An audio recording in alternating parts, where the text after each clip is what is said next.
Did y'all do turfs yesterday?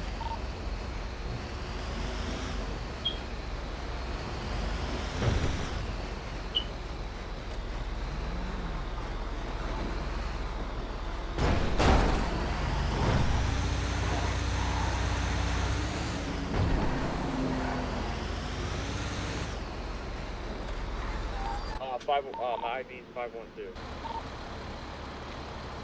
Did y'all do turfs yesterday? Uh,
How long it take these things to grow, Leroy?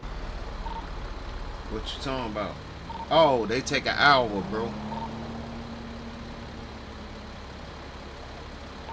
Heard that. Gotta make 100 of these bitches. So each, how much does each plant give us? I think like anywhere from 30 to 40. Alright, bet. What we did is I just charged him for 100 of them, and he paid the difference.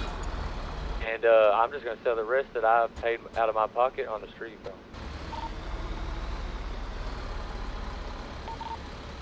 Bro, we gotta get away from. Come in here. We gotta get away from doing that, bro. Like, I mean, shit, I can come in. I don't get paid for. So if you go in there, you go make you a whole bunch of them, and you go sell them on the street. I don't get paid for that.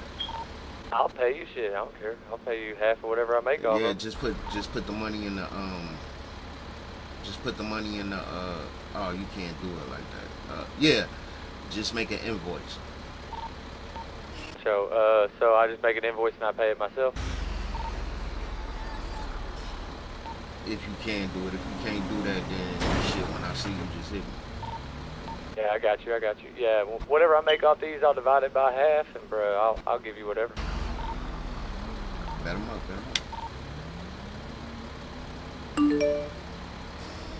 Or I could just work in the pharmacy and just make invoices and sell them so that you make some money too. That's what I was saying, because then it defeats the purpose of having a pharmacy.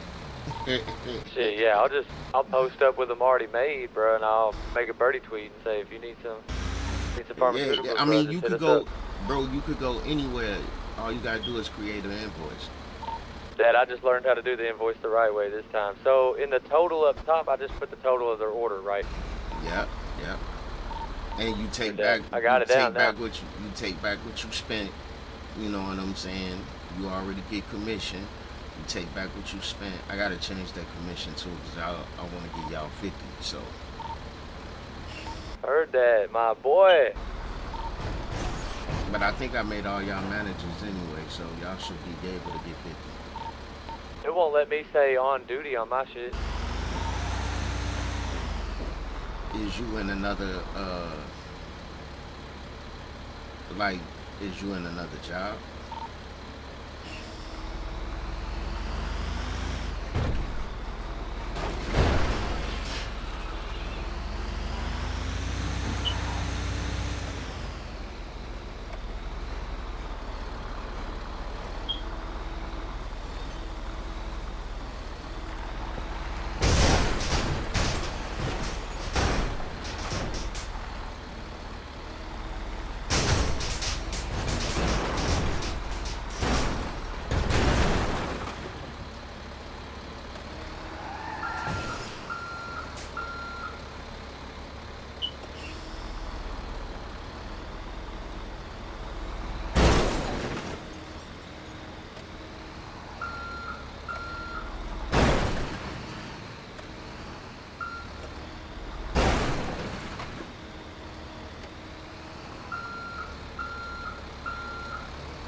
When I look at it, bro, it's gray and it won't let me click on duty. But you don't gotta be. If you're not at the shop, then you can't click on duty. Oh, I'm at it right now. I'm inside. Oh, well then you on duty. Okay, that's why it won't let me click it.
Leroy, what you in town doing, bro? Shit, this truck and shit. How you feeling? My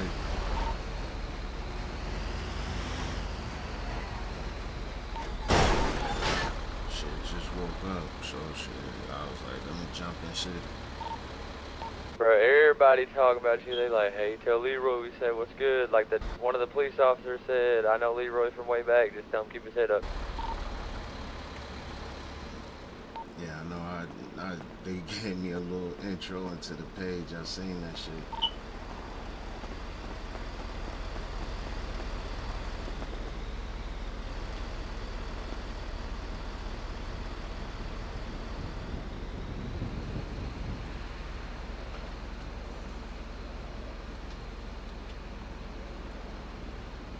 Hey, I paid that invoice, my fault. Heard that? Good boy.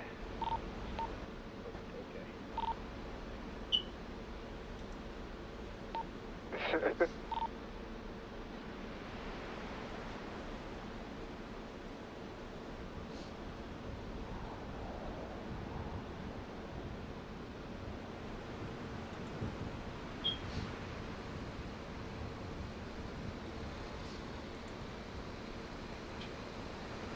killing me with the nickname, bro.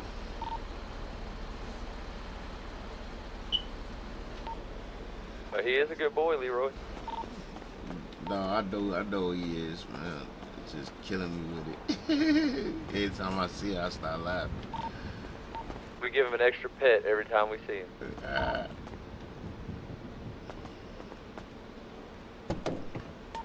This man flies out of cars more than I've seen anybody fly out them bitches.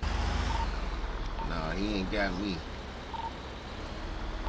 But look, I think what's wrong is the seatbelts are faulty in that car.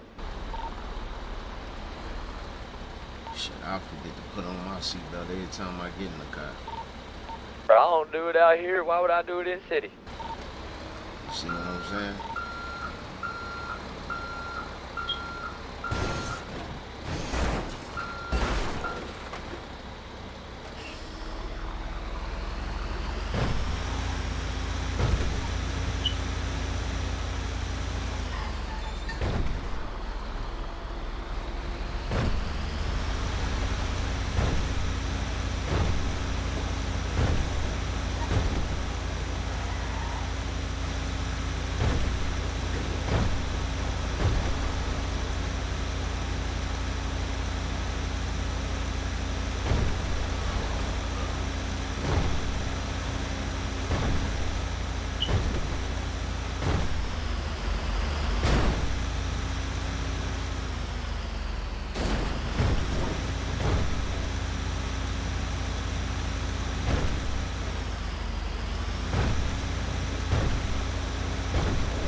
Out to see if I could do this little movie thing.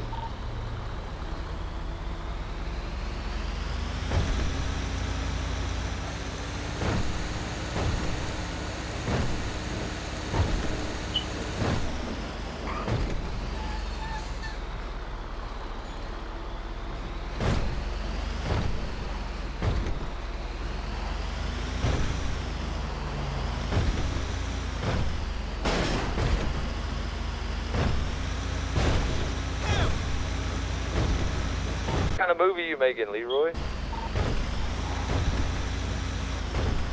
Shit about me, Leroy. Hey, bro, it's gonna be a good ass movie. I'll watch it. Yeah, I don't even know the whole backstory about you, bro, but I'll watch one.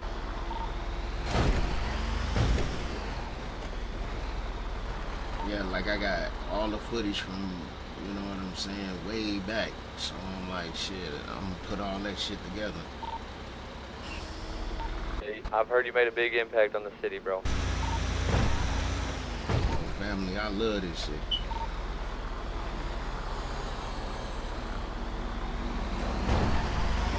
Hey, man, you definitely gained a couple brothers, bro. Me and Drewski here until you know, every time you need us, bro, just holler at us. Appreciate y'all, bro.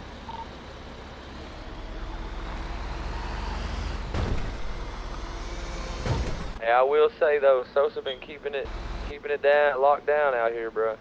Oh, I know. That's why I put him in that position.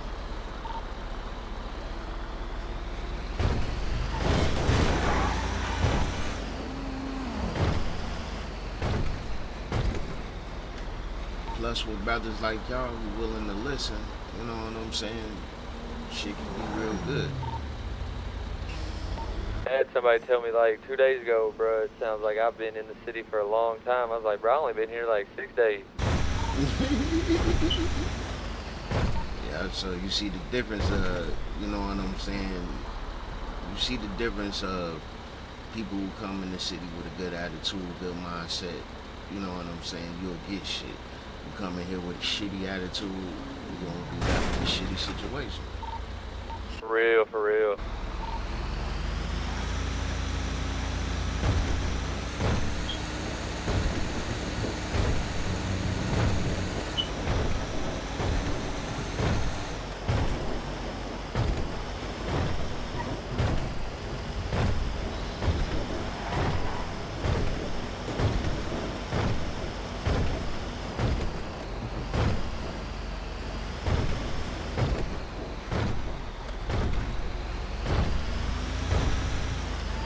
that's just like, you know what I'm saying, for me too, bro. I ain't make enemies by robbing motherfuckers and shit.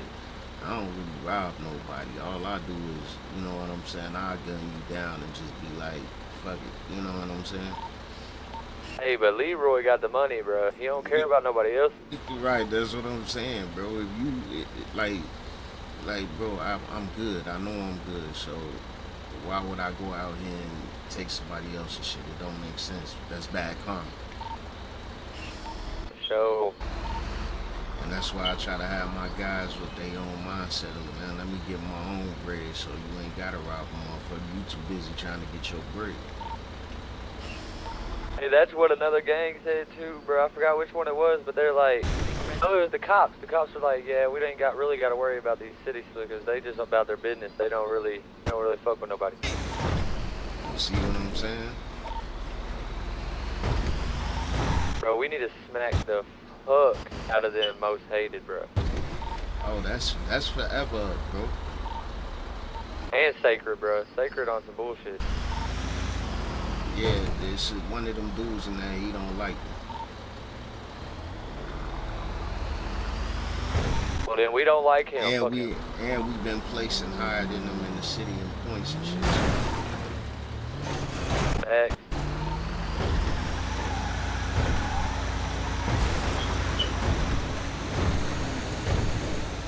But I'm gonna be in here all weekend, goddamn it, because I wanna get us some points and I gotta make this bread, man. I got a ton of fucking bricks, man.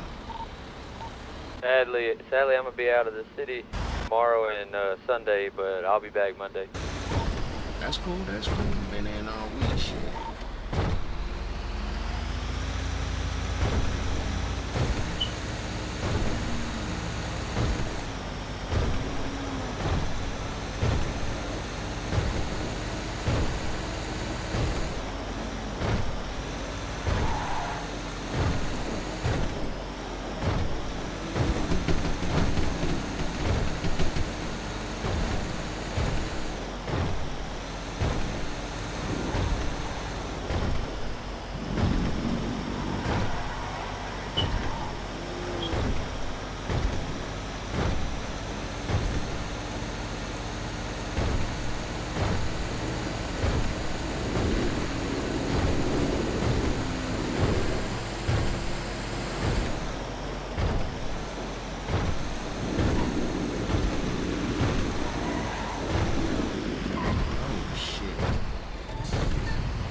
Oh yeah, and I'm buying us a couple of houses in city too, man. So y'all be able to have somewhere to stash y'all shit.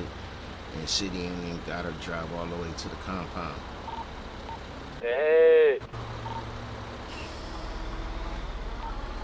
I'm trying to stack up my bread, bro, and I want to buy me a 101.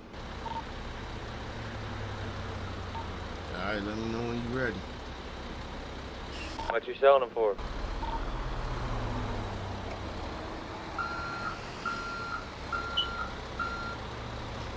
Them right there, yeah, you're gonna have to get up in the 4-5 mil range. Alright, bet that. And I might go for a 10 of 10 and a 5 of 5, working my way up there, you know what I'm saying? Yeah, the 10 for 10s, I usually do those for like 3. That ain't bad. No, the 10 for 10s is is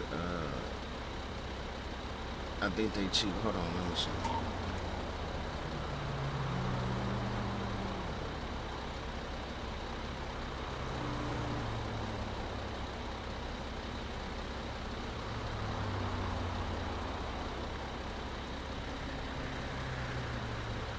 Ooh, that 5 for 5 is nuts.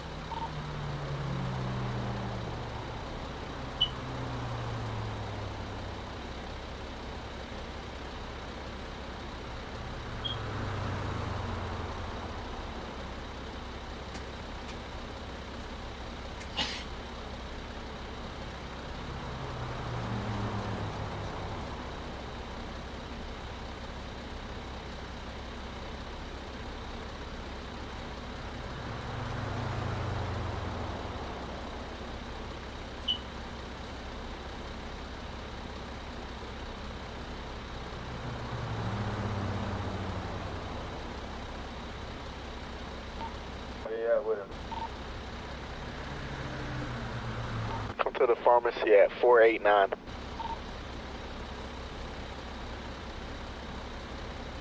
Them 5 and 5s and the 10 for 10s go for like, I think 3 mil is like the 5 and 5s, and then I don't know what the 10 and 10s Yeah, are. yeah.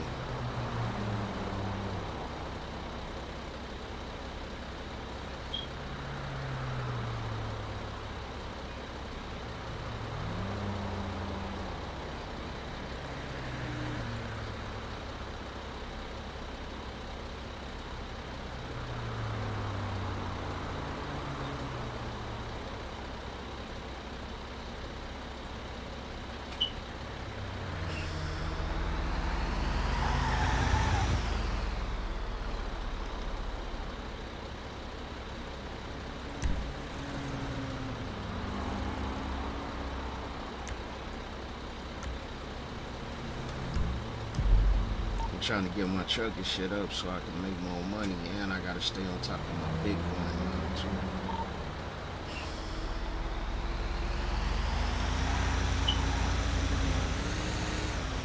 It's good, Ty. What's the business?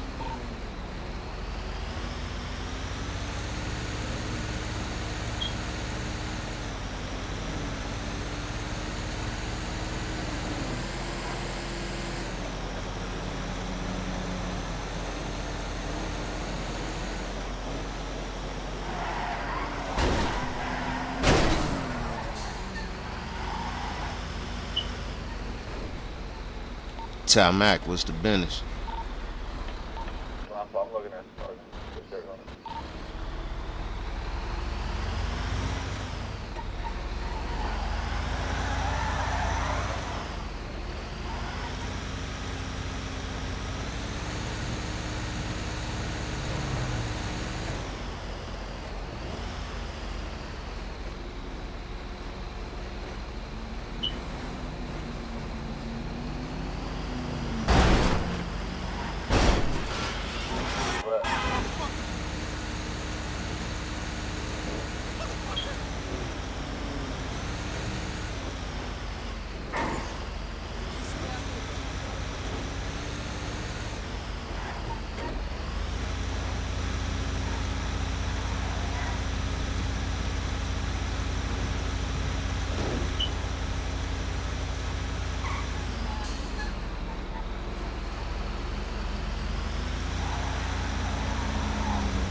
close to 745.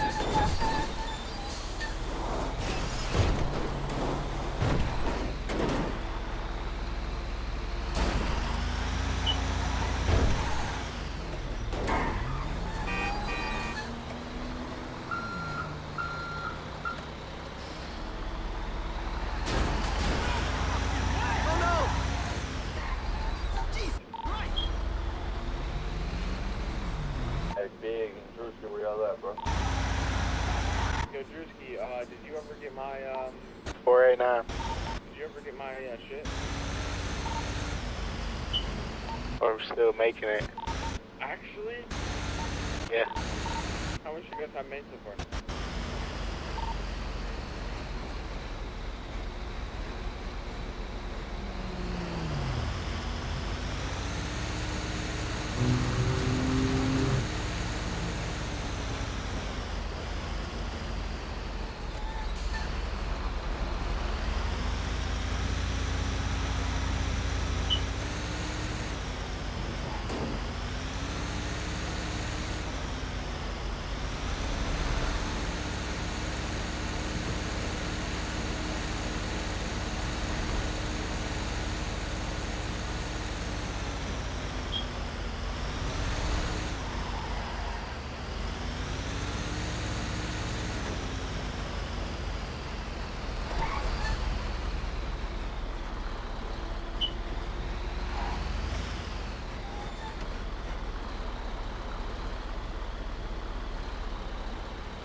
Need help.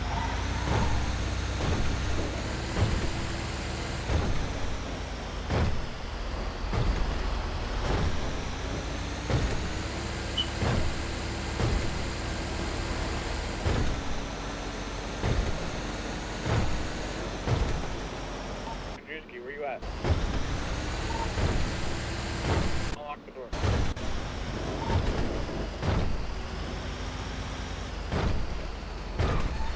Drewski.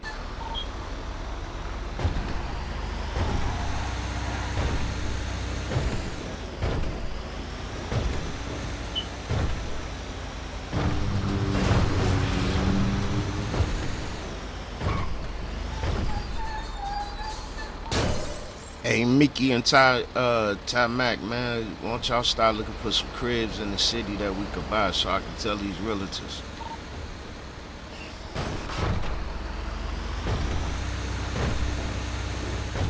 Can't look for houses in the Like, city. what price are you looking for?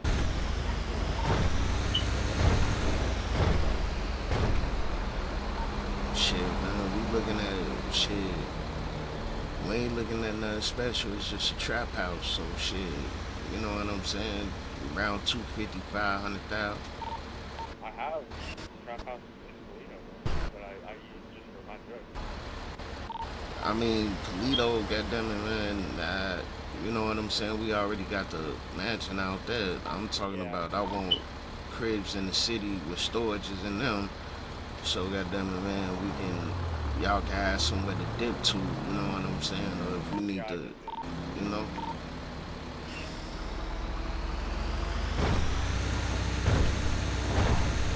Hey, could you...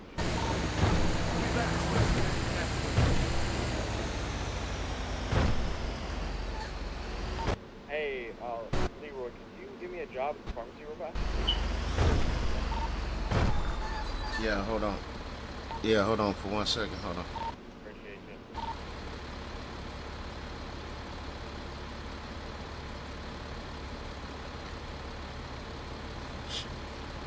What's your number?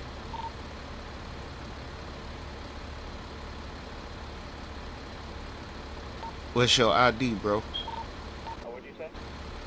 What's your ID? 512.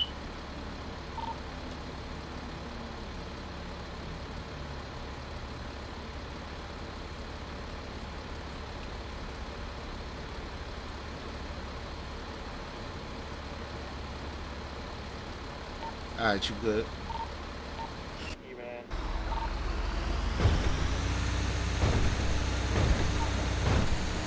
I can unlock it.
This weird shit.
Mac, where you at?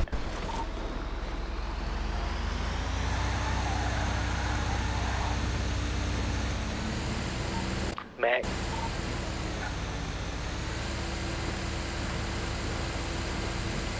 Hold on a second, I'm looking at cars.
You good?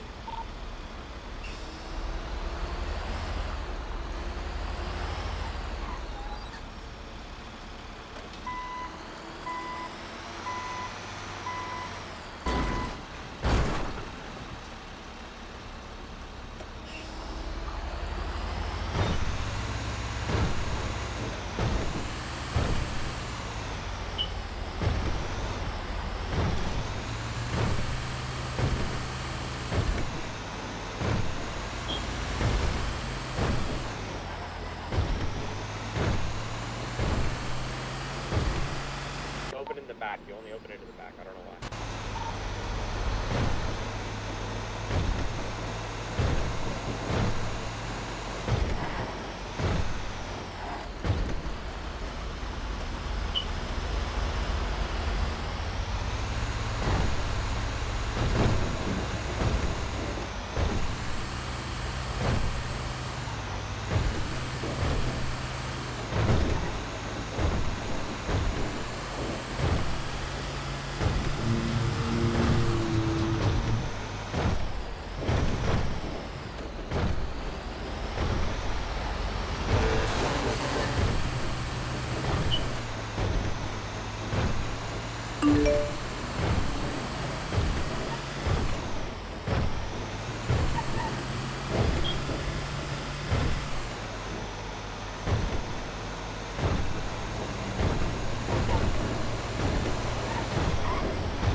What four-door should I get for us to ride around in? They're apparently doing something right now.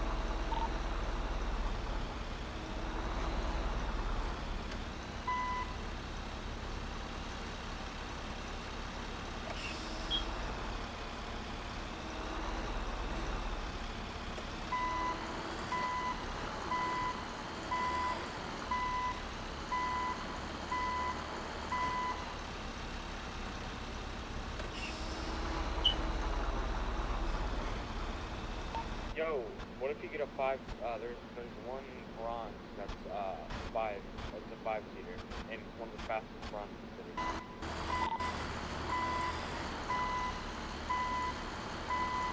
How much is it? Oh, never mind then. I What thought you were number buying is a you gem. talking about? I thought you were buying a car with Jim, it's my fault.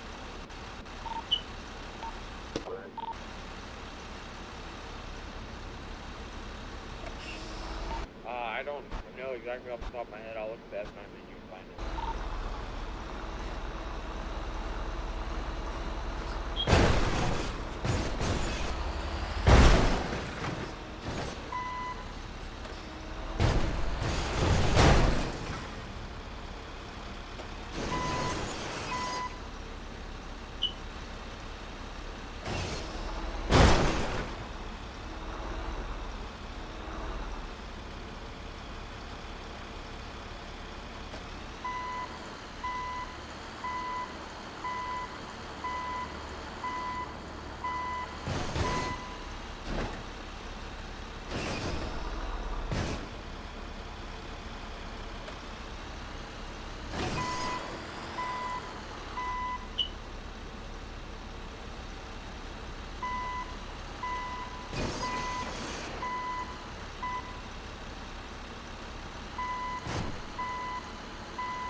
101 in the F9 menu for the bronze.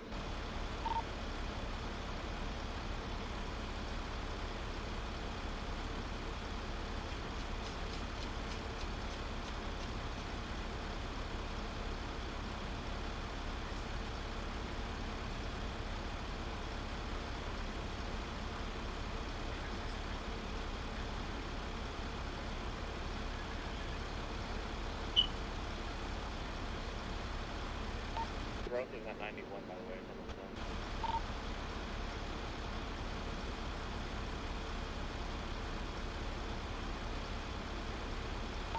Everybody up.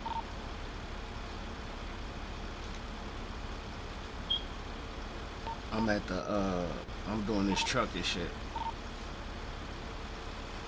I'm gonna go check on that. Who are you?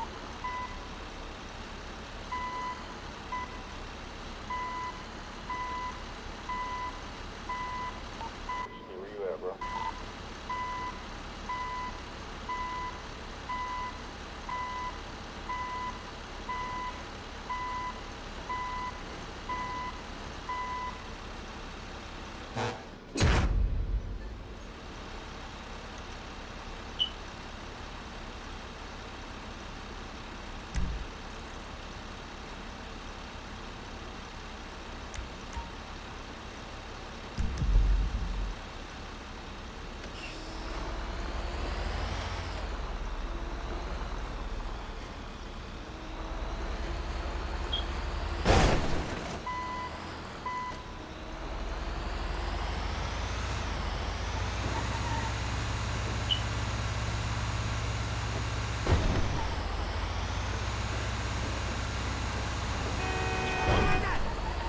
My fault, I was in the closing menu.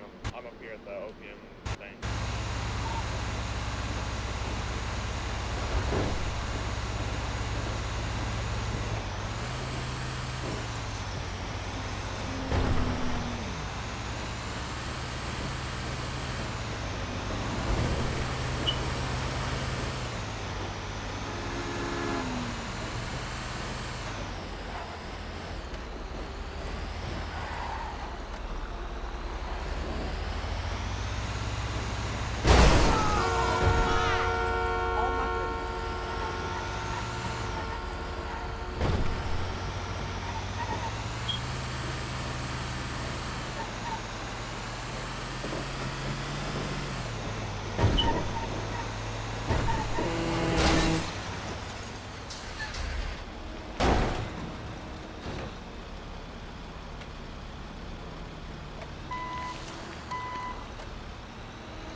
I am hearing some shots. Is everybody good? I'm hearing some shots, like a lot of them. Shit, I can't say nothing. Where at? Over by like 667 or like 664.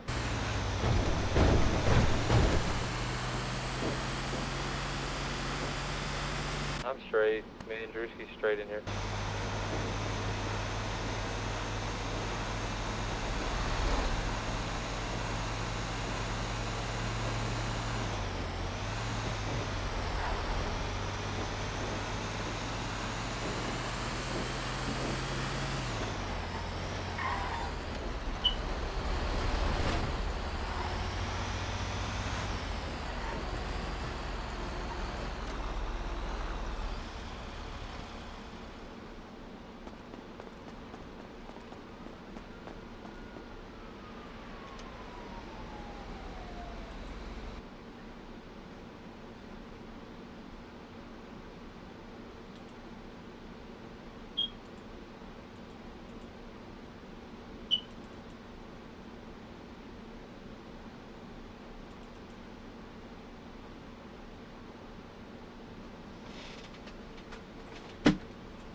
okay, Keno, I see you.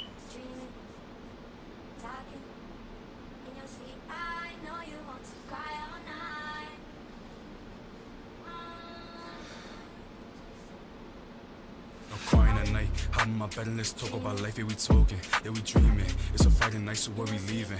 Let's get it lit. Just hop in the coupe and I promise this, I wouldn't leave you cause I'm riding with. Ain't no call on my phone, she look at my face and I'm looking back. Just give me a reason to fight for that, ain't no panic. Got me stuck on my dreams, I see all the face, I can't stand it. So we hop out the V, I'm looking around and I can't even see you, no worries. It's a part of the plan, just sit and relax, come in closely. So it's me and the guys, make sure we good and we hop in the side. Having fun, it's about to be 12, just pass me the rum, I can't even tell, so we chillin' now. We get it, we pack it, we hitting the south. Like what? Okay, yeah, we walking around with no shame. It be violent crime, so we keeping a blade. Up in the stairs, my mind was erased. Bad dreams, they be talking. I don't know if I'm sleeping or falling. I be walking the road with myself. I be dolo cause they wouldn't help. Never worry about shit I ain't felt.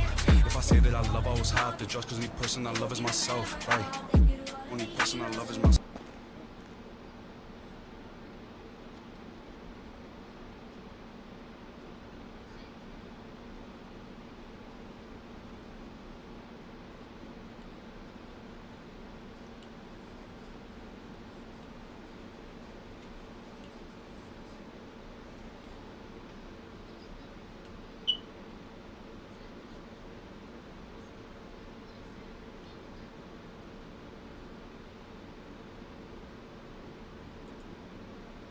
That's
Bless you.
got tight with his broad then. Damn. Game time. He just wigged out, shooting everything up, tripping.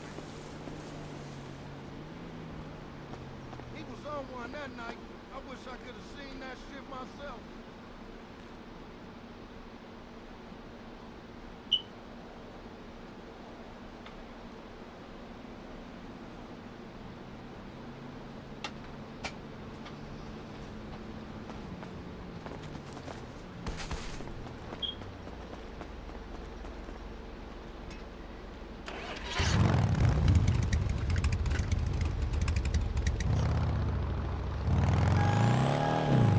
Girl, like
That's the words on the street right now.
Hey, I've been in the city, man. I've been looking for some cribs. Find some? Yeah, I found a couple where we could trap out that bitch, but the whole thing is we might be near somebody's turf. You know what I'm saying? Yeah, who's your realtor? Hold on.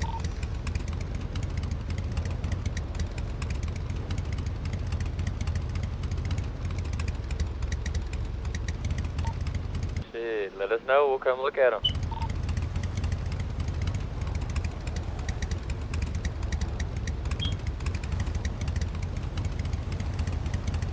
Shit, they over here about I'm about one now. Over here about hold on.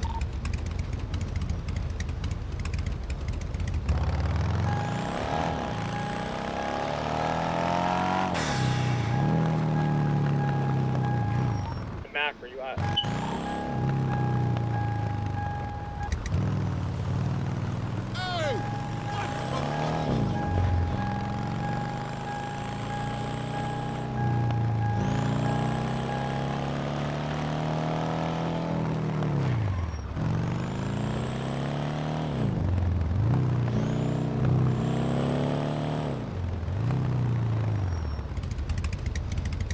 Yeah, I'm over here at 855. Come to 855.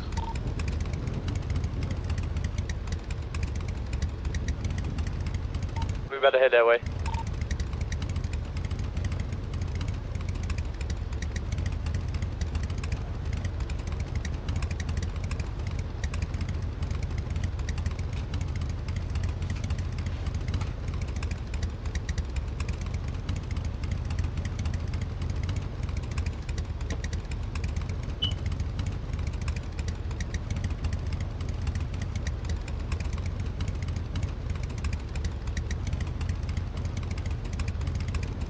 You said 855, Leroy? Yeah. Mac, where you at?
Alright, we on the way, Leroy.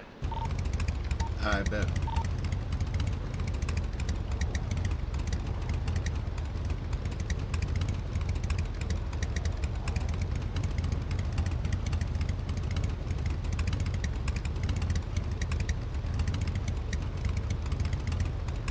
I'm almost there.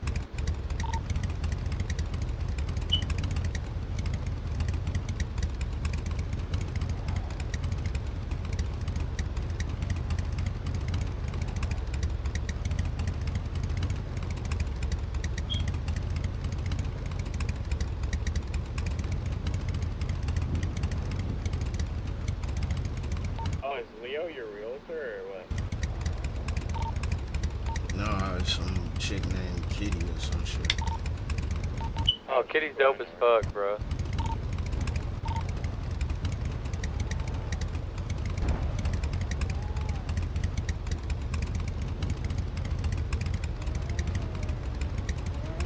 Exactly, I don't see you. I'm here. Oh, there you are.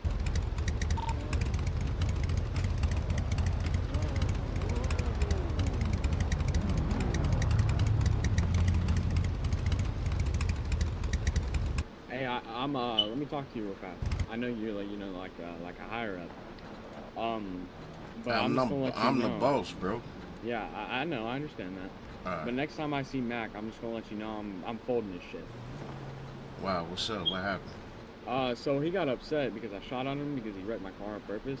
And then when we get to the compound, he shoots me in the back, but his aim's ass, so he misses all of them. Right. And I'm just gonna fucking pop him. I'm gonna tell him straight. Bro, like, bro, hold on. Cause I don't like that type of shit. So, you know what I'm saying? I'm gonna have to bring, cause one of my rules is no horse playing. So, I don't like that. This is the reason why. You see what I'm saying? But like, I understand that. But like, I after I shot at him, I quit. Like I stopped. Like Mm-hmm. I let it go.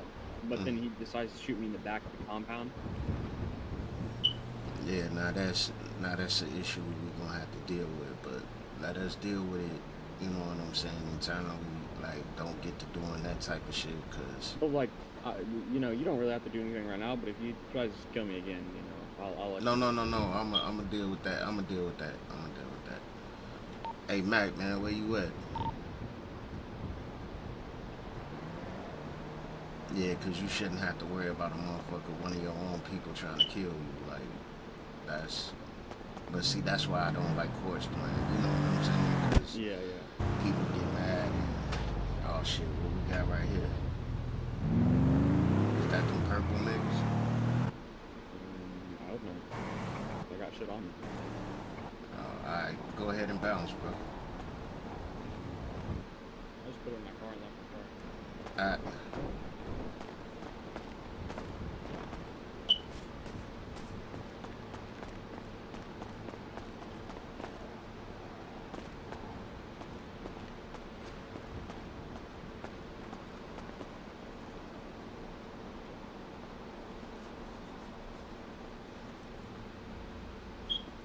Let me check this bitch out.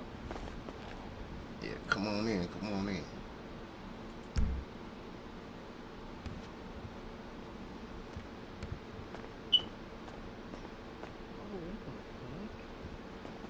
Yeah, it's Good as hell in here. 950,000, bro. Well, this is $50,000. No, 950,000. This is 950,000. Yeah. But shit, we get the whole project though. You see what I'm saying? Oh, the entire thing? Yeah. What the fuck? This the only crib in here, so that would mean we could lock it in as our spot. You feel what I'm saying, bro? Yeah, I get it. Holy shit, man. And then you're probably gonna have to put like fucking 1.3 mil worth of vaults in here. Shit, yeah. It's nice as shit in here, I can't lie.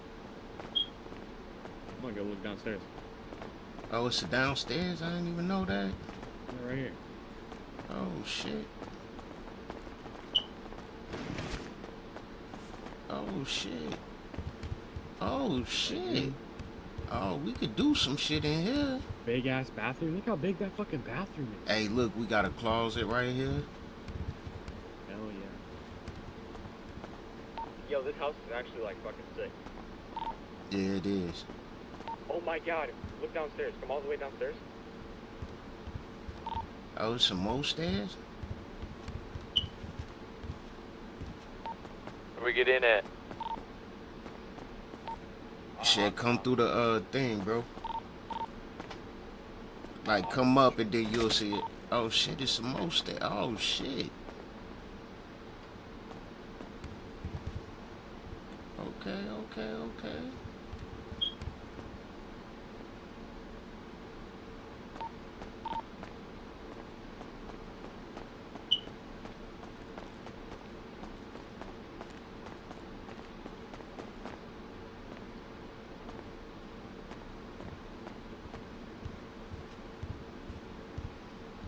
Hey, we could throw our logo in this bitch too.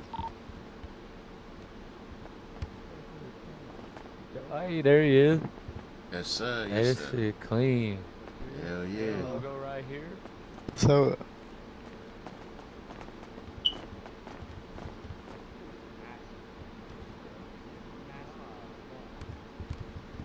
Shit, everybody get a key so everybody could contribute to this bitch. You know what I'm saying? Show. It's another one too that I looked at, but I like this one. And I like the location, but shit, if anybody take Grove Street, then we'll, you know what I'm saying, we'll just have to deal with that. yeah.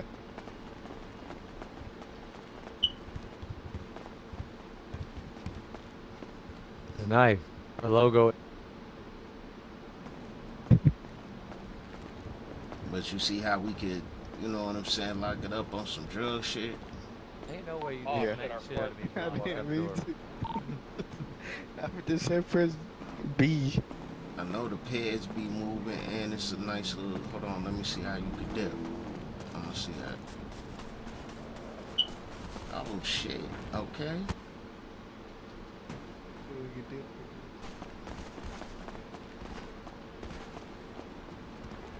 Yeah, yeah, Oh, the yeah, pop yeah. head is Pop head is literally right next to us. Who? The pop head, the POP. Oh yeah, yeah, yeah, That's yeah, what's yeah, the yeah, radio yeah, yeah. shit. Yeah, he's literally right next to us. But shit, we can take over this whole project right here, this size. Bruh. Always got a broken leg or something. Yeah, I know, bro. You gonna have to, that's what the pharmacy for, bro.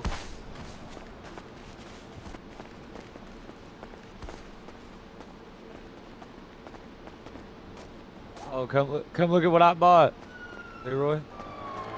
What you buy? A GTR right there. Ooh, okay, okay, okay, okay. I see you. Hey, where the fuck our cars go? Let sure go. They must have did a sweep. Okay, that shit. But I wasn't in my car. Yeah. So Wait, were the somebody cars just here when you came or no? Yes. Yeah, they there were was out a here. car right there. And Leroy's bike was out here. Yeah. Did they steal my shit? Hold on. No, they ain't steal it. Yeah, they was both right there. Hey, I'm about to try to go get a job at Speed. I don't even think that shit open no more, bro. I thought I saw somebody post about it. They might have sold it or put it on the put it up for sale or something. Can you give me a ride in my house real fast? Yeah. Hold on, man. I did the. Where the fuck is my bike? Fuck it, I'm gonna Yeah, get put a it back car. in his garage. Yeah, put it back in the garage and pull it out. We'll be right back.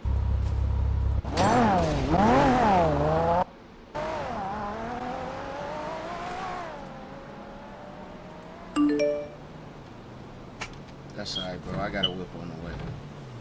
Alright, bet. They bogus as hell.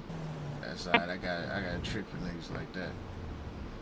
Fuck you gonna leave your boss.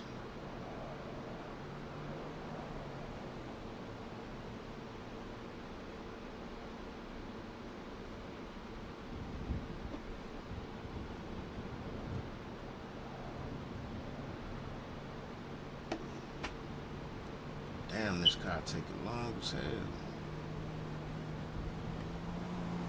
Hey, is there some cops on? Said what? I said, is some cops on?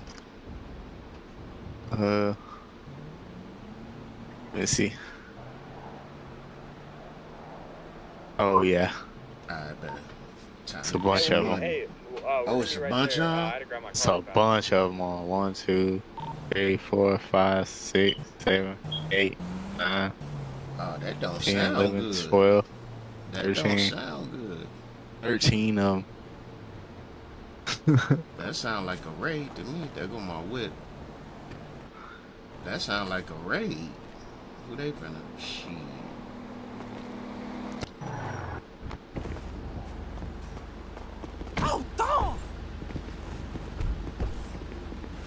Damn, it's quite nice. Oh shit, I got some shit, bro. That'll fuck you. Yeah, I got a little Mustanger. Yeah. They put on your belt.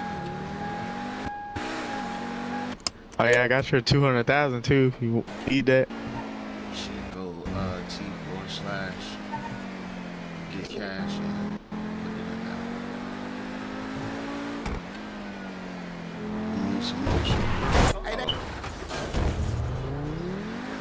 And I put, what's your ID? It's 592. In the house, right?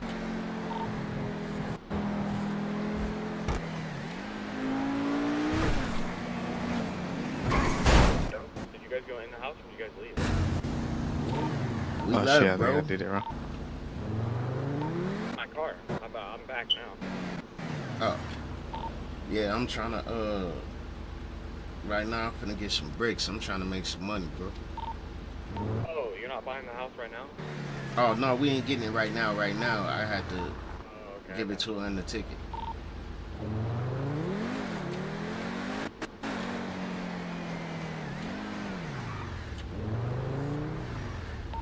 Drop and Drewski, do you want to meet me at the, what's it called? The compound. That's where I'm heading. Drewski, I where try you to at? do it. It's saying I don't have this amount. Does it have to be in cash? Yeah, in order for Oh, I you have to it in do- the bank.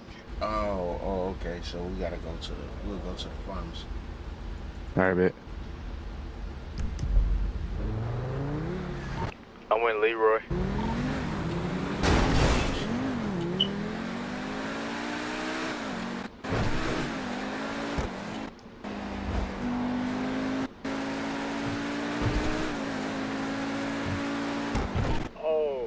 Leroy, could you put me in the criminal so I can do zones and shit? Yes, sir. Whenever you get a chance. My nickname for the thing is Mickey. Gotcha. M-I-C-K-Y. That's it. That shit fucks me up. What? His name, bro. This nigga call himself Mickey Meist. I'm like, what the fuck is that? He say he not a mouse, he a mice. What that shit be having done?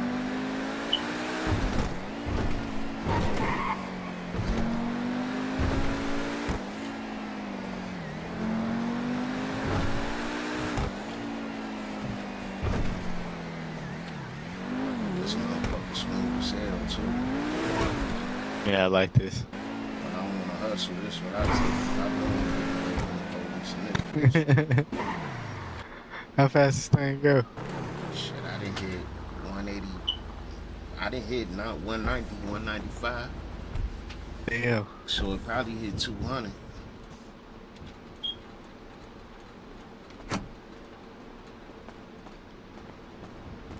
My car go like 120. He said my shit go 120. That's alright, bro. You finna get it up.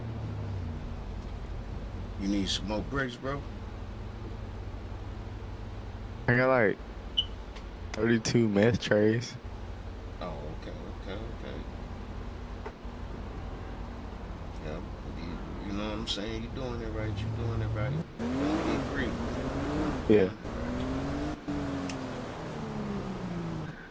What's your ID again? That's 592.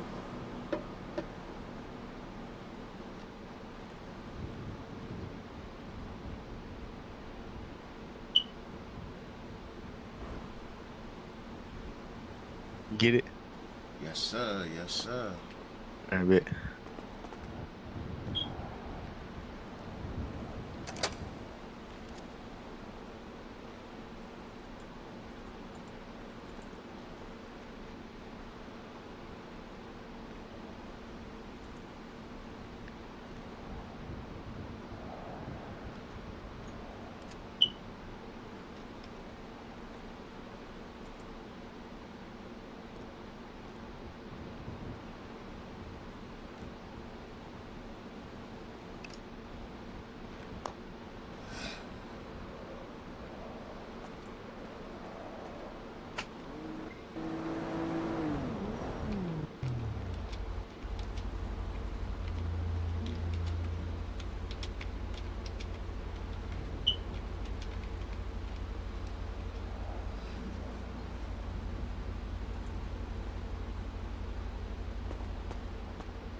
Now she want me to send her screenshots of these mom.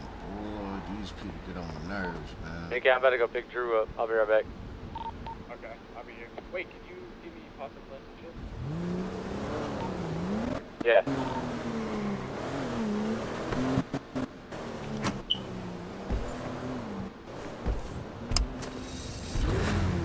This shit crazy, man. So what was that one spot? 8 What's it for? for the crib. What was 38 at? She's supposed to know this shit. You the relative. Shit. You don't tell me to send you a screenshot. That shit just made me mad, man. Hold on, let me see.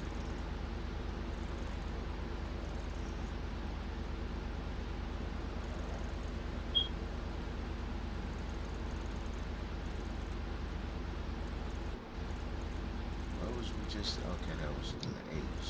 Alright. 859. Was it 859? Is it?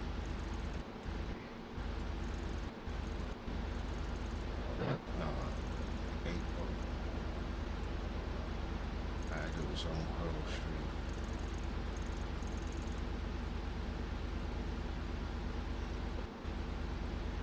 Eight five five. That's what it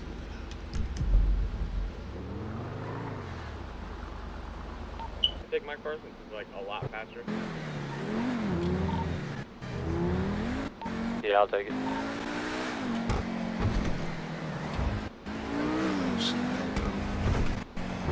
A bit.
Hey, you bought this already?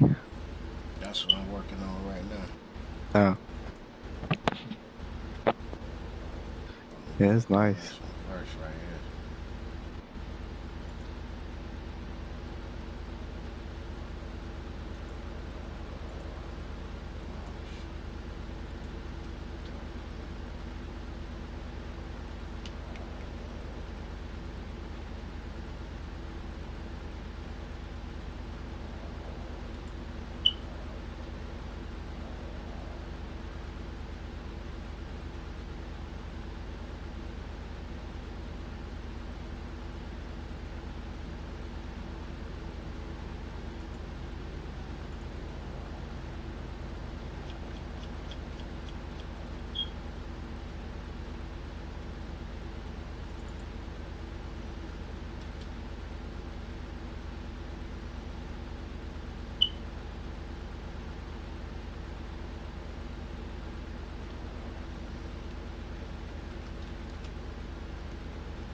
Tell them what the price is too.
705.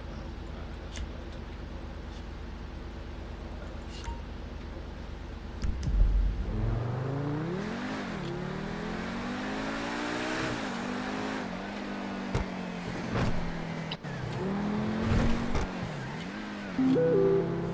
Oh shit.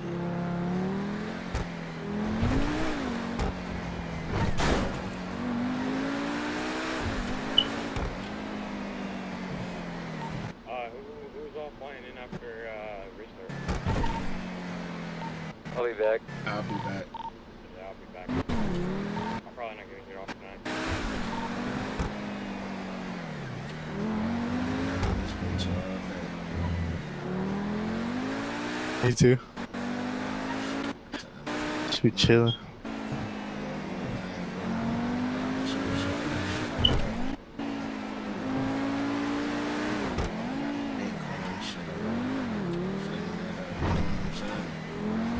Yeah, I'm trying to get some more money up too. I need at least a meal or two. I see how these bitches look during the day. That shit look kind of tight. Let's go check this motherfucker out. Maybe this one right on the left. Yeah, hold on.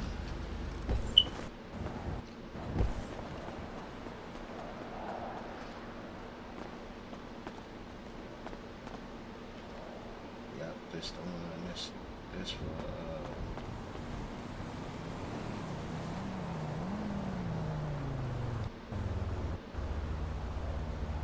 yeah, this a cool million. But I don't like the interior though. Yeah. You know what I'm saying? The other one is nice. But This one's it's- nice too, but I mean, this one kind of looks like what's his name's house? Yeah, it is his house. Who house? Michael. I'm talking about. He in our shit. I'm saying this looks like Michael house. Oh.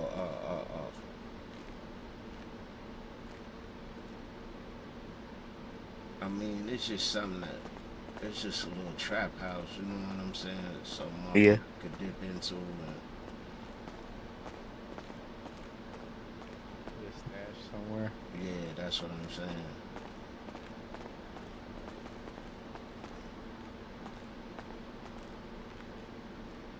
The upstairs too.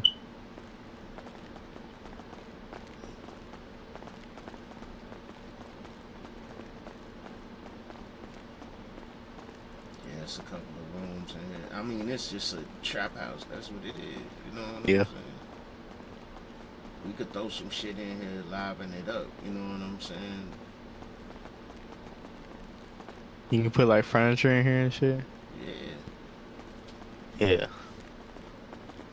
that's what Make I'm it saying. clean. Niggas could hook it up and shit. You know what I'm saying? You can make that shit clean as fuck. But now we got, you know, now we on both sides of the city. You know what I'm saying? So I'm trying to set it up to where, goddamn it, man, in every little spot in this bitch, we got a crib. You know what I'm saying? That way, if we into it with a motherfucker, once we get 30 deep, family, you know what I'm saying? We got 6 motherfuckers over here, 5 motherfuckers over here, 10 motherfuckers over here. You know what I'm saying? You gonna get your ass flooded. It's just small. I think it's just a small way to do it. Hey, Leroy, where you at? Shit, I'm taking a picture of this crib.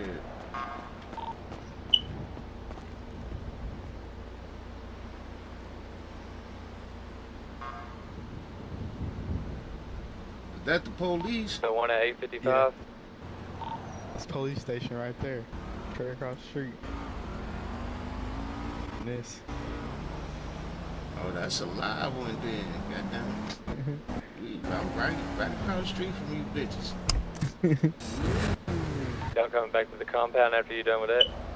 Do that right there, radio. Yeah. Hey, dude on the radio? Yeah, they do on the radio.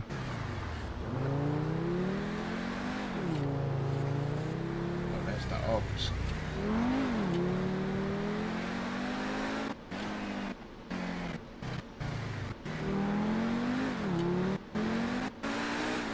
And if they fuck with us, we right behind you, bitches.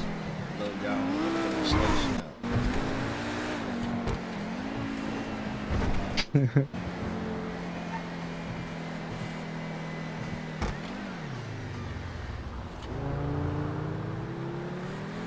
Hold on, let me send shit though, girl.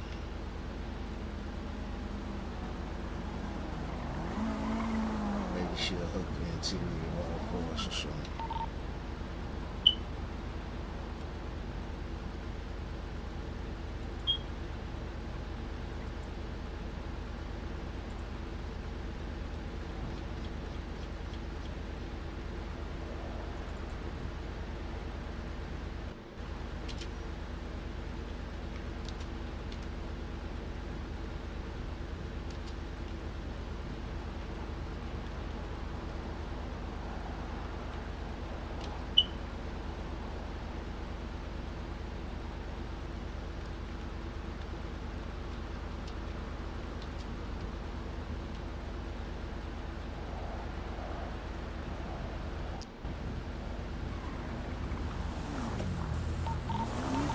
Smokers, you better go on.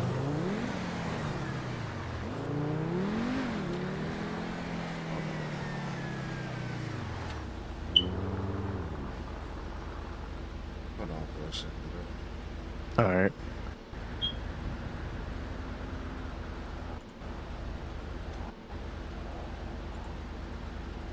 Oh shit, I gotta burn that 200K too. Shit.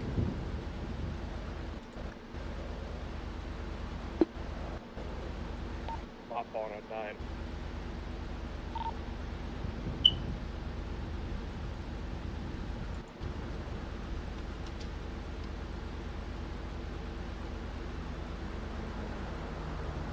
Good drop. Are you at the compound or no?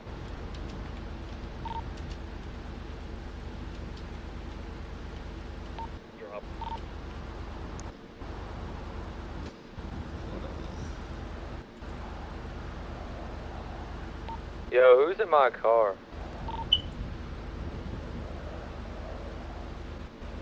Where you at? It says my car is like underneath the map right now. Probably is. It happened to me earlier. I got smushed by a truck earlier. I'm at the God dang. Truck, a big ass truck. Yeah, it just glitched into the sky and then fucking fell on top of me. Compound? Okay, I'll be there in a Oh, second.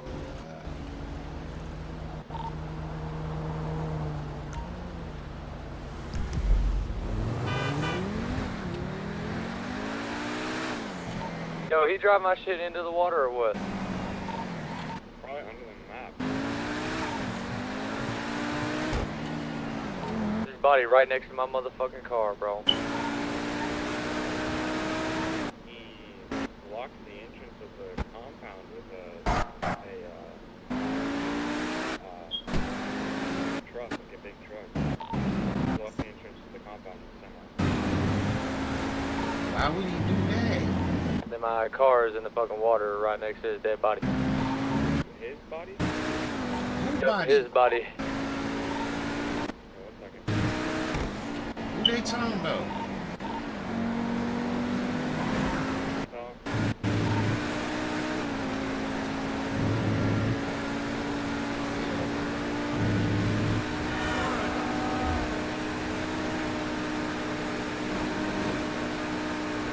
We can all talk about it when you get to the compound.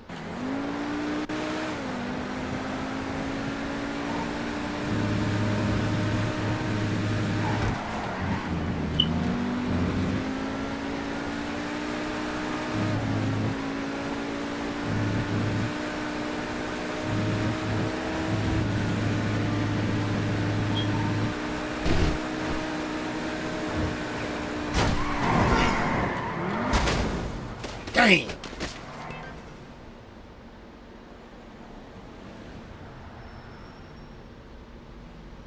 Hey, I just fucked myself up, bro. I don't see him down here. I see your car. Your body gone now. He probably in the hospital. Damn. I was flying, bro. Where you want me to take you? Take me to the compound, All right. bro. I still Roy, what'd got you a do? while before I die. So, just take me to I'm shit. back at you. Yeah. I want to see what the fuck going on. Hot wire. Hold on. See, for a stack. There you go.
Oh, they must have took care of it. No, bro, no. What happened? Shit. Blew up the car. God, man. You know I do that shit once a shift. Nah, but I don't know exactly what happened, but Mickey fucking could tell you I wasn't here. But I came back to get my car out the garage.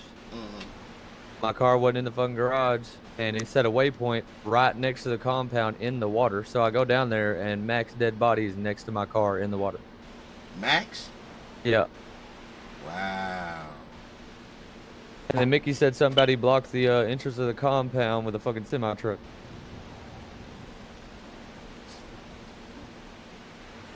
They mad.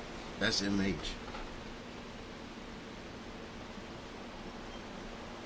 That's all MH. Max MH. Alright, they want to do that petty ass shit. You better hope I don't catch him. Nah, I don't think Max MH, but like, he be doing some weird shit. I don't know. We might just need to talk to him. I don't know. He's probably just irritated. Well, I don't give a fuck if he irritated or not. He gonna get his ass shot fucking with me. I know, bro. Me and Drewski be trying to tell him, bro. Go on, man. Cause ain't nobody gonna let you do shit to me. So, Nah, this whole city on your back, bro. I done seen it. yeah, Bro, I can't even step outside in a city slicker's vest, bro, without, hey, how Leroy doing? I'm like, all right, I guess I joined the right spot. yeah, we got our respect now, bro. I'm in the right place. Hell I mean, look at his house. How can you say no, bro? yeah. Look how we living. Hell yeah. Fuck. And we finna see have nobody a couple else of living spots like in the this. hood. Yeah, we finna have a couple of spots. That's in what the I was hood. telling Drewski. I said, bro, I'm ready Those to drill spots are somebody's nice. block in the hood. It's a good spot for us to. So if we're in the city, we can. We finna set up shop whether you like it or not. Yeah. And we're gonna spin your block if you don't like it. So Hey, you Joe, might I as well done just paid move my around money, and too. let us do our- Bro, watch what happens when we get 30 deep, bro. For a fact. It's gonna be nuts around here. We Gotta need some, figure out- we need some get some hitters, more bro. people. Some heavy hitters. We got I it. think I know a way to get some more people. Now, I know we need to more join of 'em. up. Yeah, I know we do. They come. Hey, I'm getting there, bro. My aim's good. I just need to figure out how to get my gun out Max, there. Max mad at me because I exposed the snitching. Hey, bro, I'm finna go. I'll be at the smoke shop.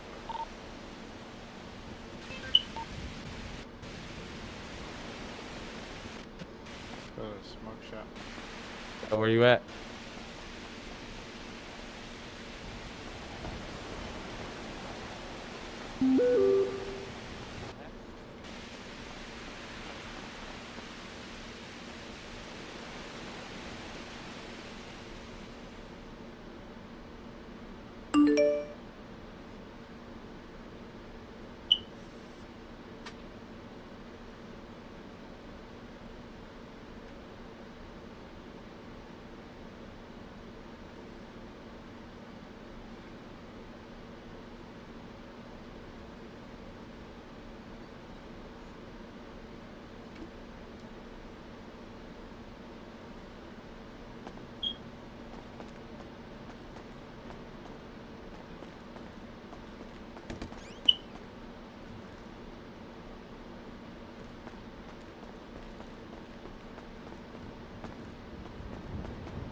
Big Red, Big Red. I'm at the smoke shop, bro.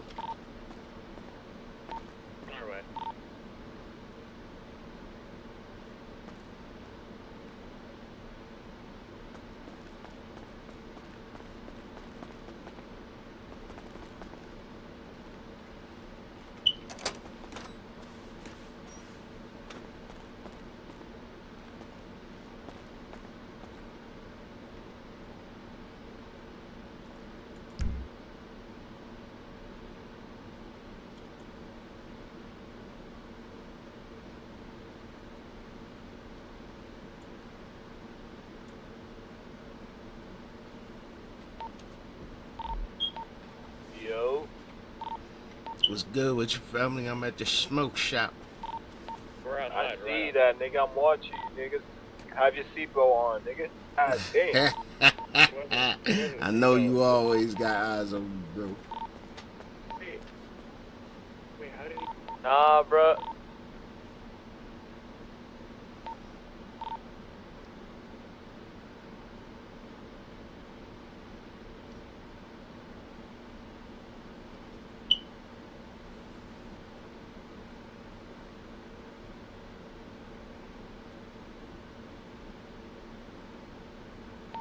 You gonna be back over there when you fly in? Yeah, I think we all gonna meet at the smoke shop when we fly back in. I'm at the smoke shop right now, and they in the hospital. Yeah, I'm at the smoke shop. I'm in the smoke shop right now, so we could just all meet back up. And I gotta get up with you, Red, so we could burn that shit for the cribs.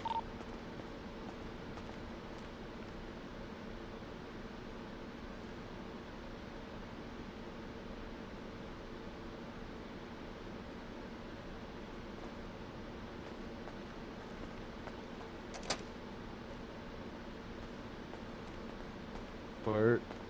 It's good with you, fam. I think Mickey might be sending you some clips of Mac, because he said that Mac told him that he wasn't trying to shoot nobody on the dock and shit, but Mickey got hit 3 times in the back and all that shit with the car and the truck. I don't know. It just sounds like he ain't taking this shit serious. You talking about Max Yes. from Most Hated, right? No. Mac. TLE Mac. On our squad, bro. Oh, who did that shit? Mac. What's his name? His name is Mac? Yeah, TLE Mac. Oh, Mac? Yeah. Oh, wow, dude crashed out.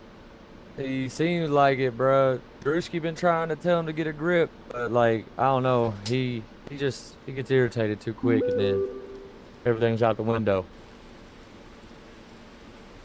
Oh shit, I'd just rather let bro go. I have. Ain't that Dale guy? Or was he just somebody new we brought in? He was one of he came in. I don't know, but I don't know. I think he just needs a good talking to. I don't think anybody's talked to him to tell him how serious this shit is. You know what I'm saying? Right, like this ain't a game, bro. Yeah, bro. This is real life. You come into this city, you're gonna be in this city, bro. You know what I'm saying? Like, Right. even if I'm getting my shit clapped, I ain't crashing out because fuck, I can't help that I'm ass. I mean, Shit, what am I gonna heard do? Get him. mad at myself? Hell yeah. So I think how I'm gonna handle this, bro, because you talking about that shit with him and Drewski, right? What shit? Them two been trying to kill each other. Yeah, Drewski be trying to take it serious. He don't kill Mac. He's only killed Mac one time, bro, and that was at the beginning whenever we first popped in the city, bro. Right. Mac, he just don't give a fuck. But yeah, them I two think Mickey's got into some. it. Them two got into it earlier. That's why I think. That's why I think crashed out. Yo, okay, just want to be on bro. Probably.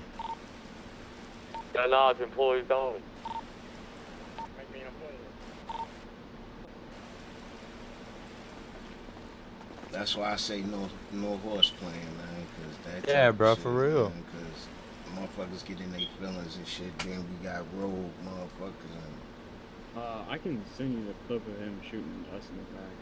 yeah, send it to me, bro. I'm gonna have Dale deal with it. How was your hospital trip? It was pretty good. My metal ain't working. I'll probably have to send it to you tomorrow. Hey, bro, you might have to deal with Ty Mac, bro. He's shooting members and shit and doing a bunch of goofball ass shit. I went to pick him up earlier, and I didn't have a gun on me, nothing. I was like, yo, bro, why are you shooting at us, man? And he goes, I wasn't shooting at you, dude. I was shooting at the water.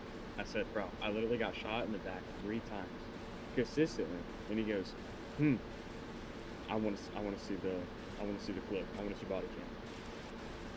Like, okay, bro.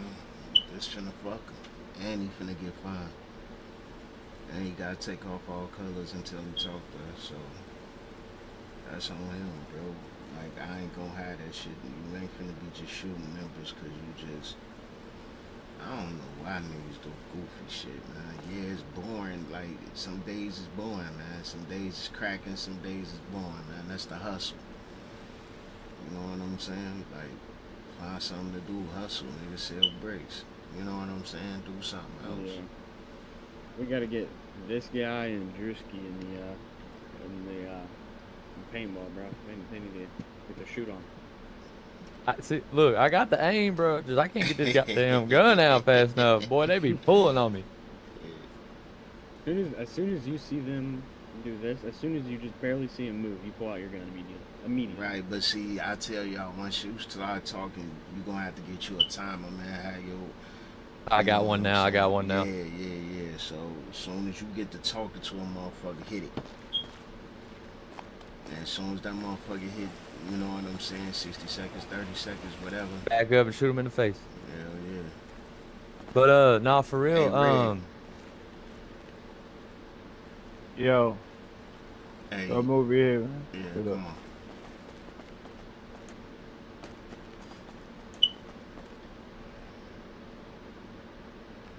on. What you need, man? Hey, that nigga Ty Mac, man, shot a couple of the guys. They finna send me a clip, man. If it is what it is, bro, we're gonna have to go ahead and get him up out of here. So the money that you need for the crib, my girl got some of it. You told me at the last minute, Bro, when I fucking had 2 I only point. need like 2 mil. Yeah, that's all I need. she's giving me half of it because Okay. I kind of spent some of it.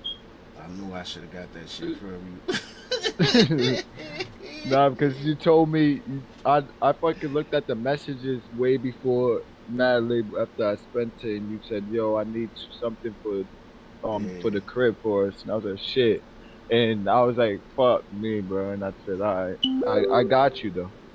I got I, you the 2.5 million shit. I, I got you." I was like, "Fuck, bro, fuck me, bro. I got you though. how long it's gonna take you though, bro? Cause No, not gonna take me. I got you." alright, She's getting on in the morning. She good. alright, She gets on at this around this time and around this time, anyways. So I'll be on this bitch. I got half. I just don't got the full 2 mil alright, bet. on me and shit. I would have told you, but I wasn't on because I was fucking paying 2K. So Let me see how much this shit gonna cost, cause I might not even. just let me know, and if not, then I'll put the money. I will put Yeah, I the might only money need in a the meal game from stash. you. I might only You need just a need meal mail from from me. you. Yeah, Alright. cause that's Let me all. know.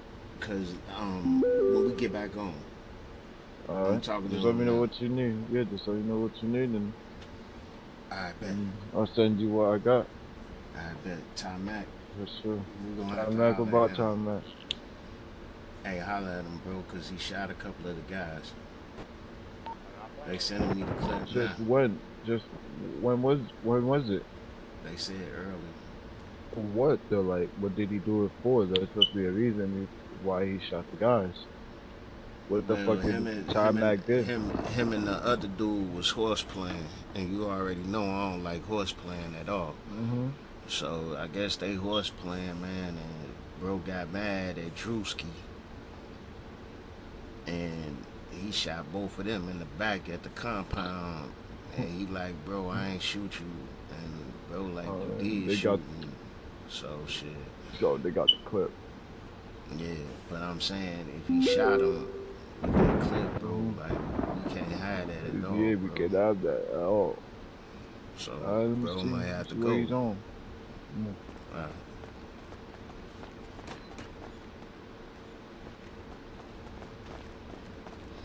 What? Why not? Where T-Mac at?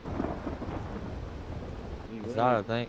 He came in and then went an ATM. Might and show him came back something. out. Y'all got zip ties? Yeah, I do.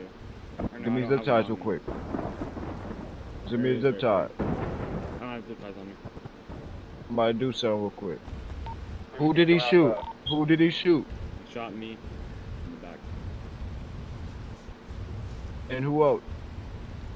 Did he shoot you guys? I don't know. Nah, he just hit me. If I do this right, y'all gotta tell me what he did. He shot me in the back. I can send you a clip of it. He shot me in the back. Where he at right now? I think right outside that truck. I think. I don't know. Come outside.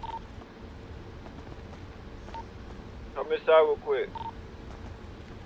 What did he shot you with? A switch. That's a switch. I can send you the clip as soon as. Yeah, send the clip, bro.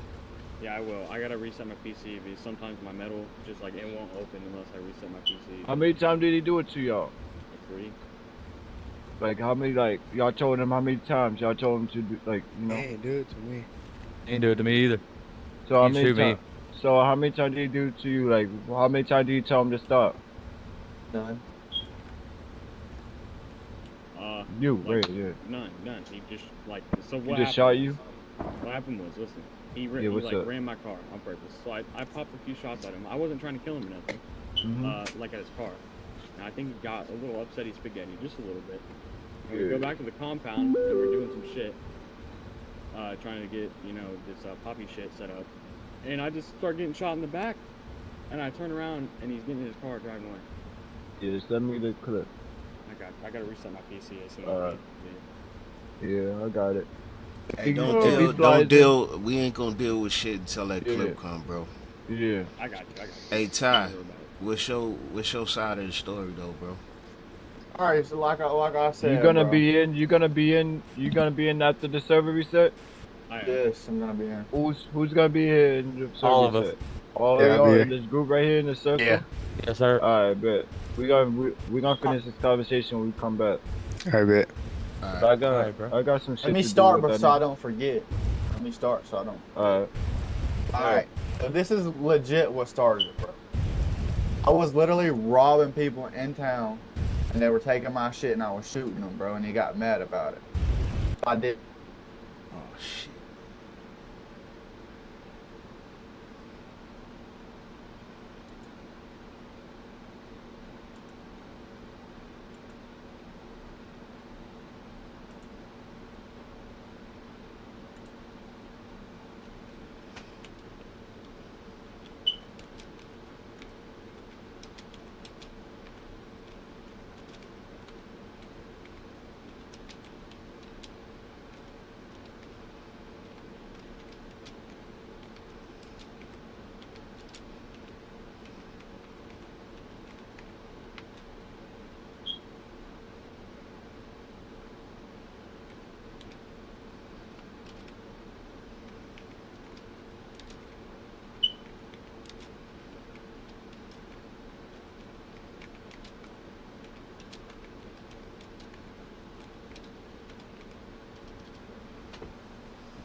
So this woman, let's call her Doocy.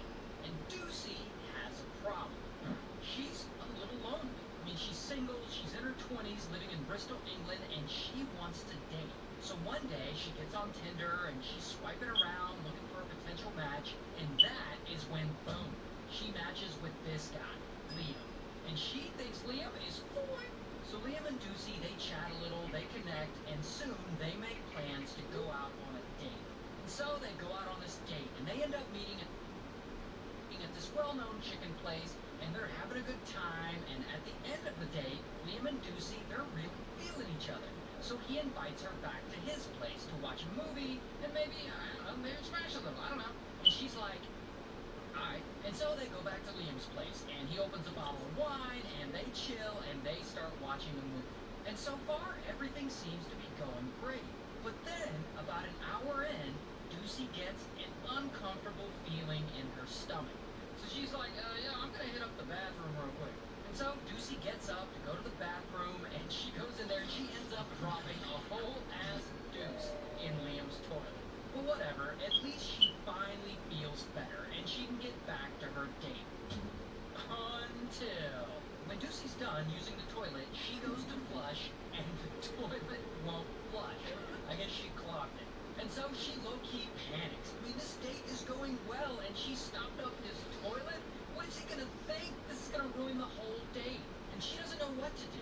But then, she notices the bathroom window, and she gets an idea. She's like, what if I just scoop it out of the toilet and throw it out the window? And so...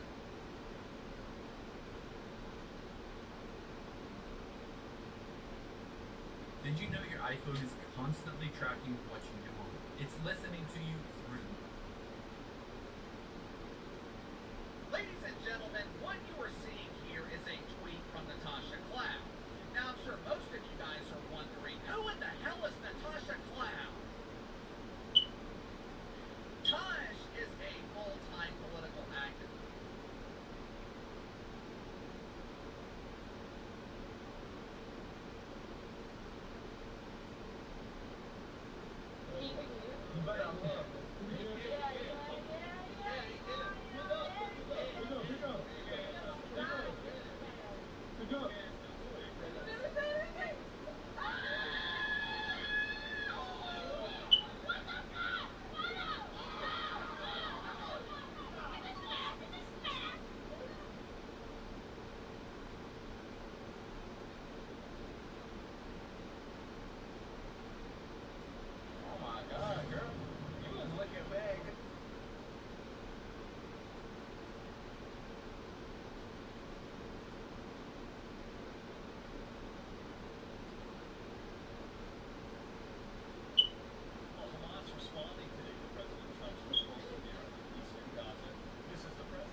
Stein signed a criminal justice reform bill into law today.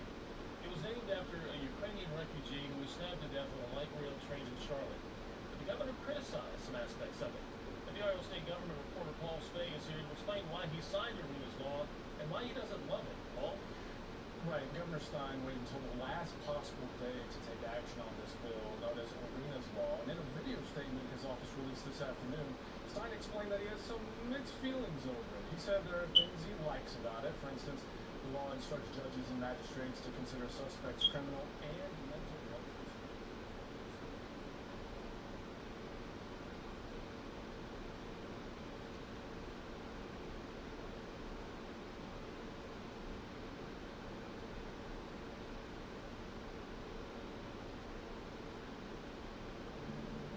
In May 1977, a young man named Bobby Lowe took the witness stand in a packed Chicago courtroom. Lowe swallowed the lump in his throat and tried to focus on the prosecutor. The man he was here to testify against sat at the defendant's table, staring at him. He was one of Chicago's most feared mobsters, Harry the Hook Alleman. Lowe took a deep breath to steady his nerves. Then he told the court what he'd seen one night 5 years ago.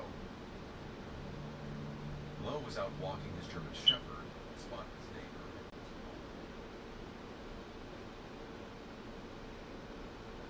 Zoe?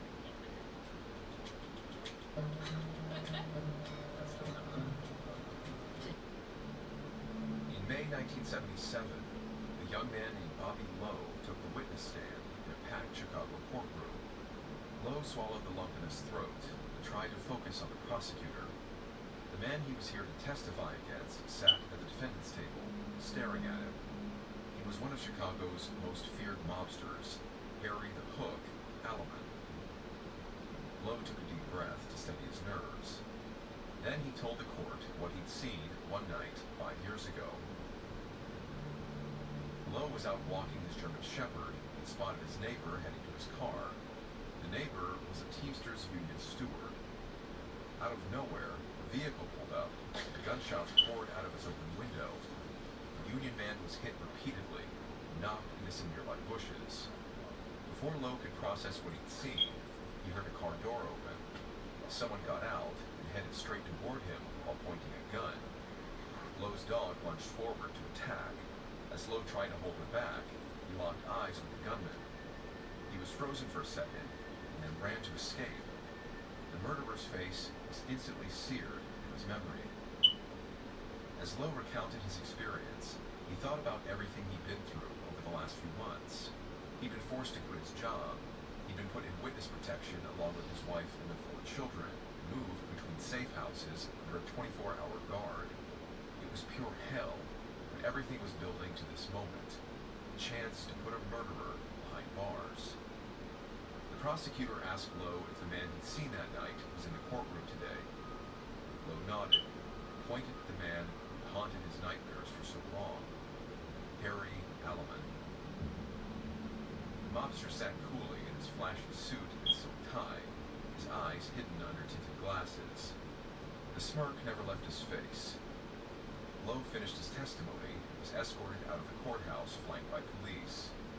Now, all he could do was wait. Lowe wasn't the only eyewitness to the murder. Another neighbor had identified the gunman too, and the man who drove the car had also turned state's witness. He gave a detailed account of the mobster's role in the murder. A few days after testifying, Lowe and his wife were in a car with federal agents. They were listening to the news on the radio, and the judge was about to read the final verdict. Lowe asked the agents to turn up the volume. When the announcement was read, Lowe was shocked. Not guilty. The judge said the state had not proved its case beyond a reasonable doubt. And not only did he acquit the mobster, the judge accused Lowe of lying on the stand. Lowe punched the seat in front of him, stinging his knuckles. He put his life on the line to testify against a violent mobster, and in the end, it had all been for nothing. To the mobster, the verdict was no surprise. He knew the judge had been bought off. It had taken just $10,000 to throw a murder case.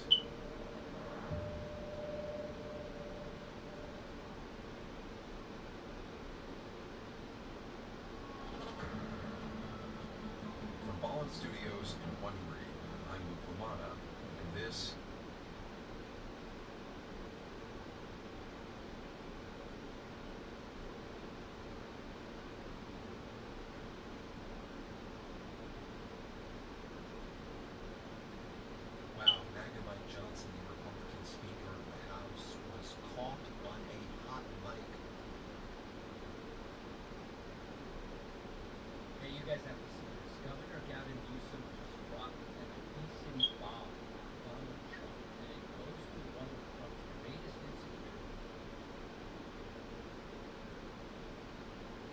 Donald Trump steal $17 trillion? And I'm not exaggerating. Donald Trump said that he received $17 trillion from tariffs and from other countries, but as far as I know, the Treasury Department doesn't have this money. Donald Trump appears to be whose top military.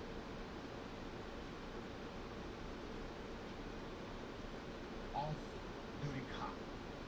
Pulls out a gun.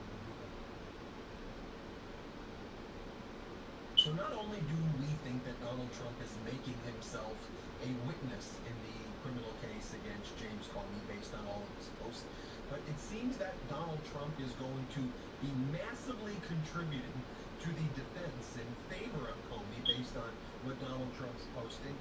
And, ultimately, will this just completely backfire in Donald Trump's face, where Trump, who's the driving force behind this against Comey, could get hit with contempt sanctions down the road because his behavior right now is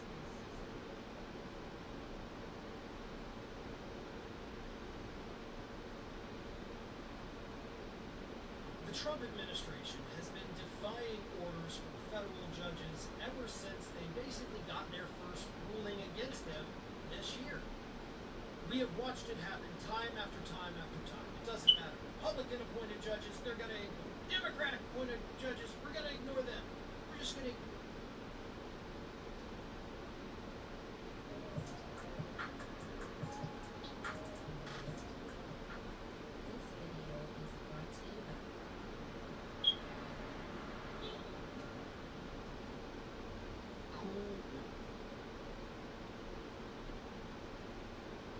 The President of the United States clearly has cognitive decline. I would even say dementia. We've all seen it. We all hear it. He is incapable of leaving the government open.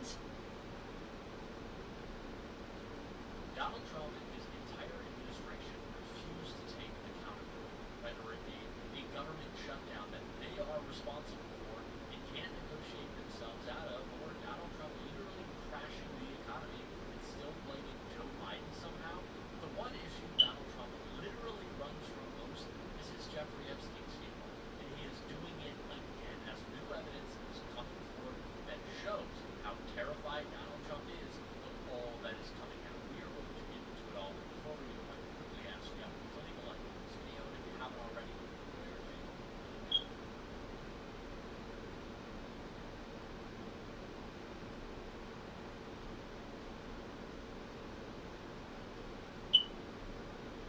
I know I enjoy fuck around and find out.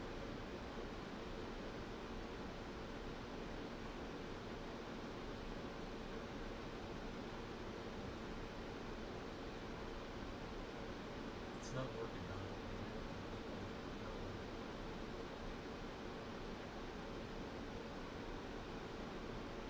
Content warning. This video is about a sensitive topic of the loss of life. We've removed any graphic content from complying with YouTube's guidelines. We aim to provide informative, factual journalism on a tragic event in the public interest that does not dismiss its seriousness. If you've been seriously injured, your case could be worth millions, and Morgan could help you fight for it if you come out. They won major verdicts, $12 million in Florida, $26 million in Philadelphia, crushing these lowball insurance company offers. It's free unless you win, and you can start your claim now at For the People. Two major storylines have defined Donald Trump's presidency in recent weeks. The first is growing concern over his cognitive and physical decline. At one point, rumors even spread that he may have passed away. The second is his ongoing effort to silence critics, attacking anyone who points out those struggles or challenges his narrative.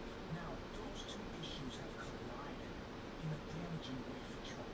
He was just caught trying to cover up signs of his own decline, attempting to keep the public.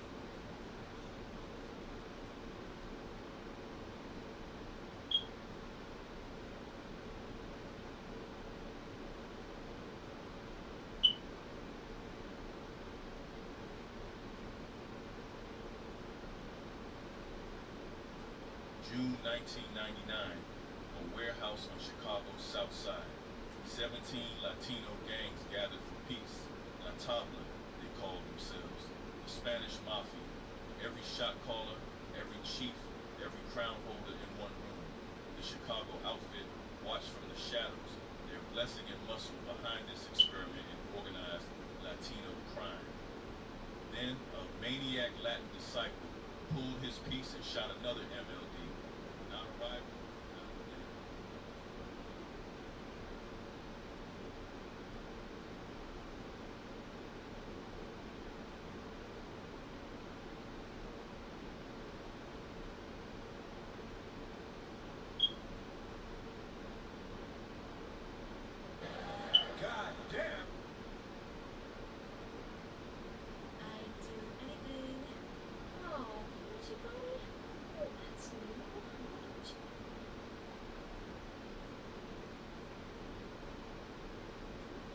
1999, a warehouse on Chicago's South Side.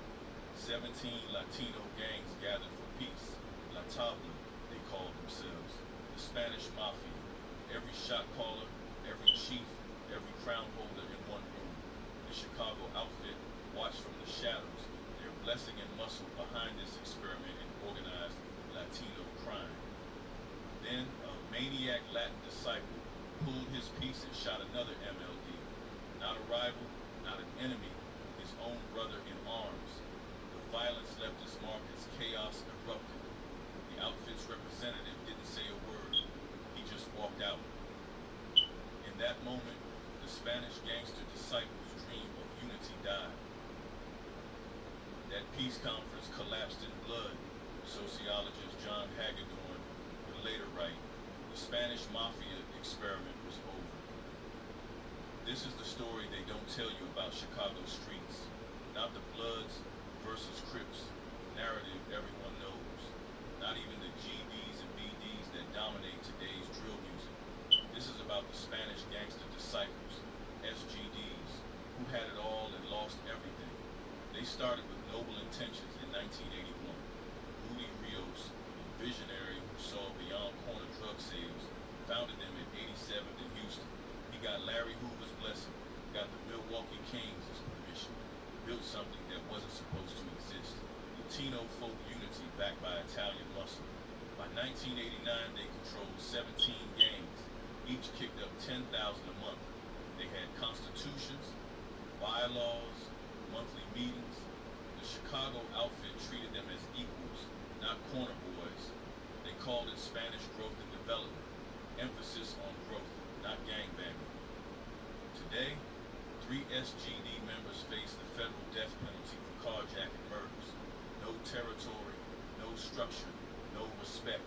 Just scattered crews claiming a dead nation's name, killing for stolen credit cards. How do you go from mafia-backed empire to federal death row? Ask Dean.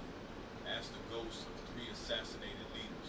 Ask the FBI agents who couldn't believe what they were seeing in 2020. Gang members so lost, they murdered civilians for Lexuses. This is that story. 1981, South Chicago. The corner of 87th and Houston wasn't just another block. It was about to become ground zero for Latino organized crime's greatest experiment. Rudy Rios wasn't your typical gang chief.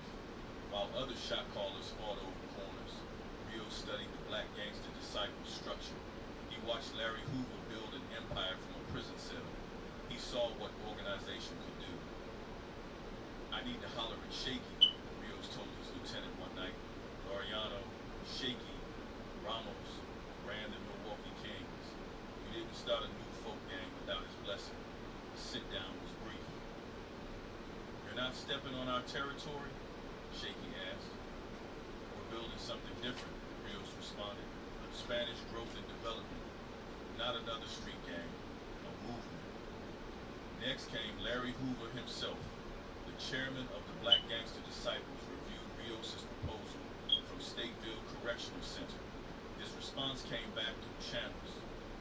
The Spanish Gangster Disciples are recognized. Rios recruited from retiring Royal Knights and Saints, guys who'd already proven themselves but wanted structure, not chaos. The first constitution was 12 pages, literature packets, rank structure, the 6-pointed star, and pitchfork, modified with Spanish symbols. By 1983, they'd established a North Side branch at Rosemont and Broadway in Edgewater. Rogers Park, Uptown, Albany Park, each set had to memorize the lit, had to attend meetings, had to understand this wasn't about selling drugs on corners. This was about power. We ain't gangbangers, the original SGD member would later testify. We were businessmen. Every violation went through proper channels. Every tax collector got receipted. We kept books like the outfit taught us. The outfit, that connection came in 1989, but the groundwork started here. While Latin kings fought cobras and bloody wars, SGDs built infrastructure. While MLDs and Spanish Cobras killed each other over disrespect, SGDs held financial planning meetings. They called their territory from 87th to 89th, Houston to Baltimore, the danger zone. Not because of violence, because of discipline. Cross them and you didn't get shot on sight. You got a violation hearing, due process.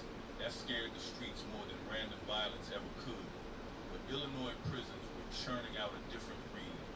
Younger, Hungarian, and one of them, a former Latin eagle everyone called Demon, was about to destroy everything Rios built.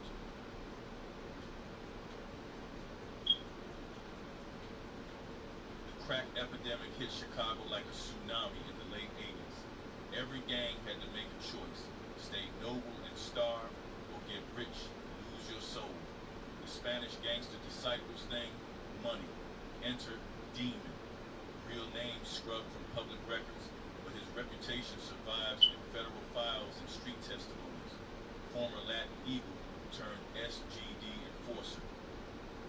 When the original 7 Northside SGD founders got swept up in a federal case, Demon saw opportunity. That dude taxed everything, a former SGD told investigators. You sold a dime bag, Demon wanted $2. You moved weight, he wanted 20%. Didn't matter you were his own nation, he treated SGDs like marks. Demon's genius was expanded. He sought suburban kids, Schaumburg, Des Plaines, Hoffman Estates. These weren't street soldiers. They were middle-class Latino kids who wanted to bang part-time. They paid their taxes without question because they didn't know any better. Then came the betrayal that would define everything. From his cell, Antonio D. Quintero, who assumed SGD leadership after Rios, tried to maintain order. His orders were clear: stop taxing our own, stop the wars with folk allies. Demon's response: he declared war on his former gang, the Latin Eagles, a folk nation ally. He green-lighted Imperial Gangsters, another folk family. He ordered hits on maniac Latin disciples who questioned his authority. You gotta understand, explained John Hagedorn, who interviewed dozens of SGDs. Demon represented everything the founders opposed, but he had the guns, the connections, and most importantly, he had the streets while the real leadership sat in cells. 1989 changed everything. The Chicago outfit, watching this Latino discipline, made an offer, reorganized under a new structure. La Tabla, the table. 17 Latino gangs would unite under the SGD umbrella. Each gang would maintain autonomy, but pay $10,000 monthly to a central fund. The outfit would provide protection, wholesale drug prices, and most importantly, legitimacy. We were going to be like the Italians, an SGD lieutenant recalled. Real organized crime, no more gang-banging nonsense. We have lawyers, businesses, political connections. The Spanish gangster disciples became the head of this new federation. Latin Dragons, Orchestra Albany, Imperial Gangsters, Spanish Cobras, even rivals agreed to sit at the table. Monthly meetings were held in restaurants the outfit protected. Robert's Rules of Order governed discussions. They voted on everything from drug territory to homicide contracts. But underneath this corporate structure, the streets were bleeding. Demon's taxation created resentment. His unauthorized wars sparked retaliation. And somewhere in South Chicago, someone decided Rudy Rios had to die. The first assassination was coming, and with it, the beginning of the end.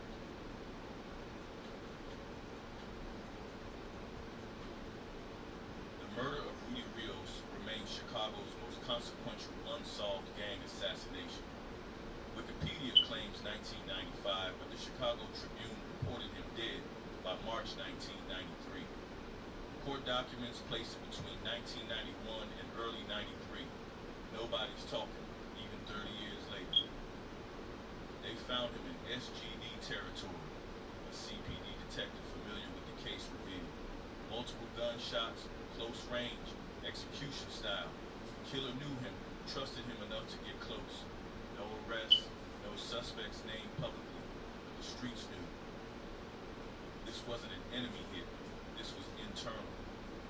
The Spanish Gangster Disciples founder, the visionary.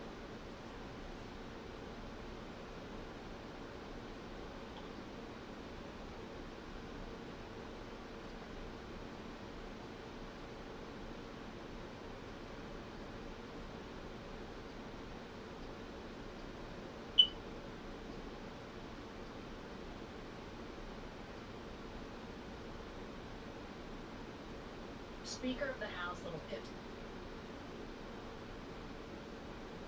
When a congressional hearing turns into a verbal battlefield, you know something big is being hidden. What you're about to see is more than just a heated exchange. It's a window into how power protects itself when uncomfortable truths start closing in. Mr. Chairman, I ask unanimous consent to submit two sets of documents. The first is a series of emails from the victims of Jeffrey Epstein. They are making FOIA requests to get their own FBI files and not having any success. So I want to bring attention to that by submitting that to the record. The second document that I want to submit to the record.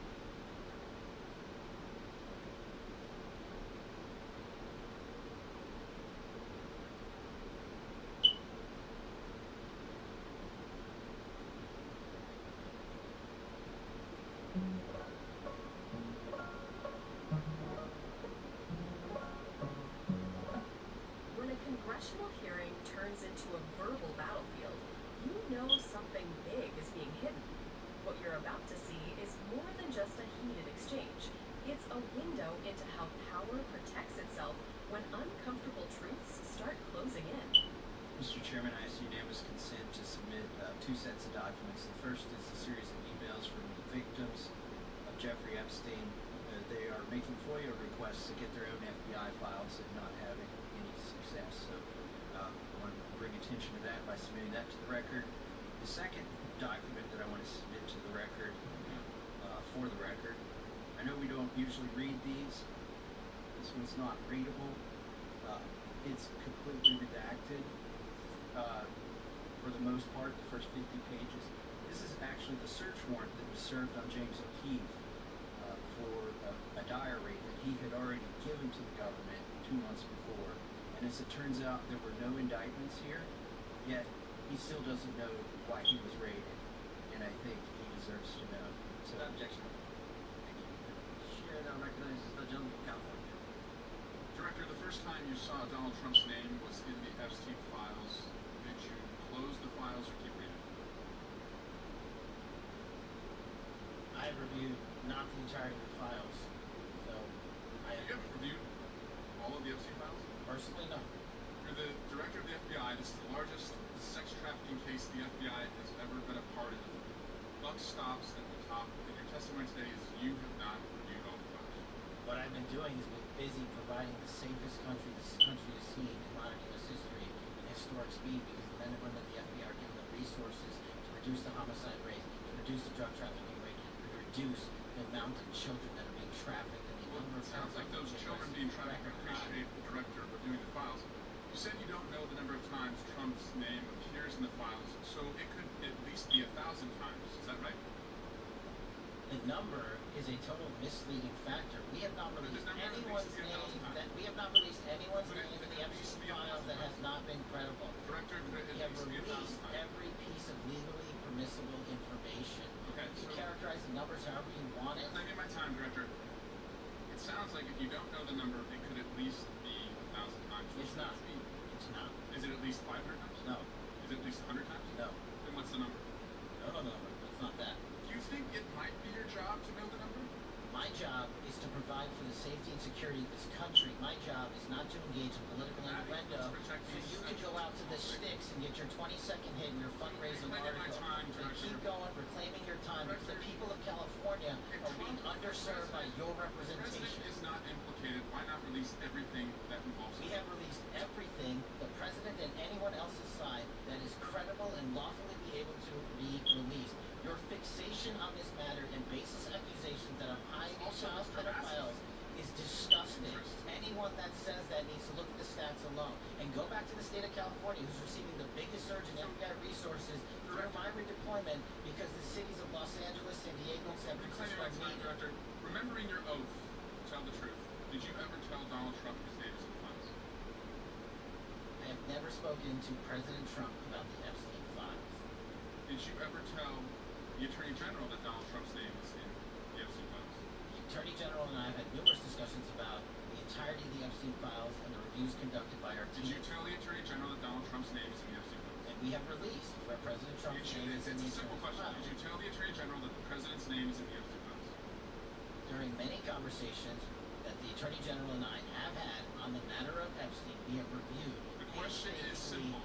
Who Did you tell the Attorney General that Donald Trump's name is in the Epstein files? Yes or no? Why don't you try spelling it out? Yes or no? Where's the alphabet? Yes or no? No? A, B, C? Director, E, F? it sounds like you don't want to tell us. Did you tell the Attorney General that Donald Trump's name is in the Epstein files? Why don't you try serving your Director, constituency did by you tell the focusing on Attorney reducing General violent Donald crime in this Trump's country and the number of pedophiles that are Director, illegally be clear harbored with in time, your Director. sanctuary cities in Director, California? be clear I'll with work time. with you on that. Regular You order, wanna Mr. work with Chairman. us on that. Director, be I'm clear the with awesome time. gentleman from California. Did you tell the Attorney General that Donald Trump's name is in the Epstein files? Question has been asked and answered. You've not answered it, and we will take your evasiveness as a consciousness of guilt. Director, did Donald Trump ever say to you, just find and release the entire truth? Don't worry if I'm in it. The instructions from the administration were to release all credible information, and we have done that. Did Donald Trump ever provide information about Jeffrey Epstein as an informant? Donald Trump has not been, and I can only speak for the FBI, an informant of the FBI. So, Director, you played this cute shell game where you say you can't release everything because the court has said that it legally is not allowed to be released. What the court calls bullshit. Judge Richard Berman said that when you went to the court, quote, information contained in the Epstein grand jury transcripts pales in comparison to Epstein investigation information and materials in the hands of the Department of Justice. So let's move on, Director. You wrote a book called Government Gangsters. You identified 20 individuals in that book. You put me on that list at the top of the list. Thank you. My children find it flattering. 20 of those individuals have been investigated or have had adverse actions. Director, considering that you've identified these people as, quote, government gangsters, will you recuse yourself from making any investigation decisions about these individuals?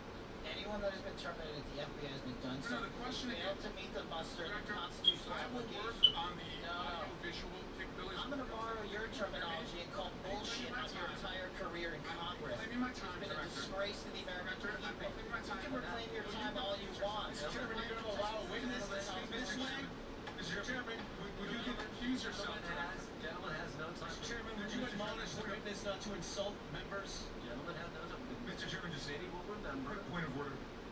Could the gentleman be extended an additional 20 seconds to complete his thoughts since the witness decided to interrupt him? And the witness will be able to respond if he wants. Thank you. I can do that. My question is, will you, Director, recuse yourself, yes or no, from investigating or making decisions about the 60 individuals, including myself, that you identified as government gangsters? Yes or no? Time of the gentleman has expired. The witness may respond if he would like. And the answer is no, is that correct?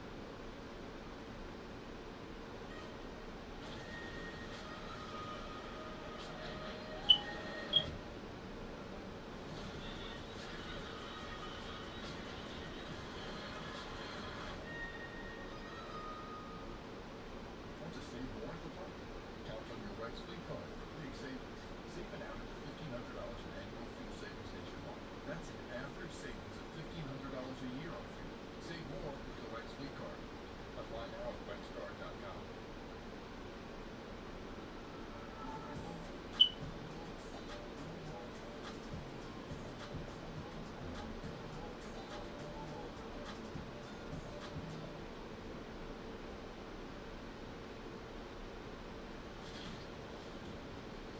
The University of Minnesota Duluth. You'll find a different kind of classroom. Where the natural world and academic environment are in separate spaces. A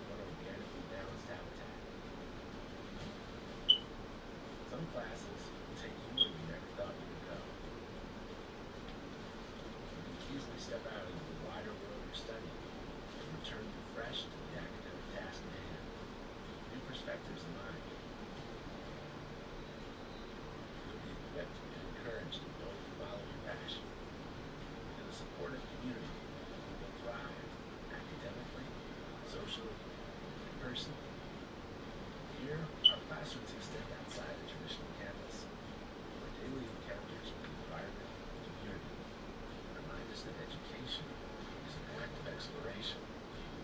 Reward is found beyond the classroom.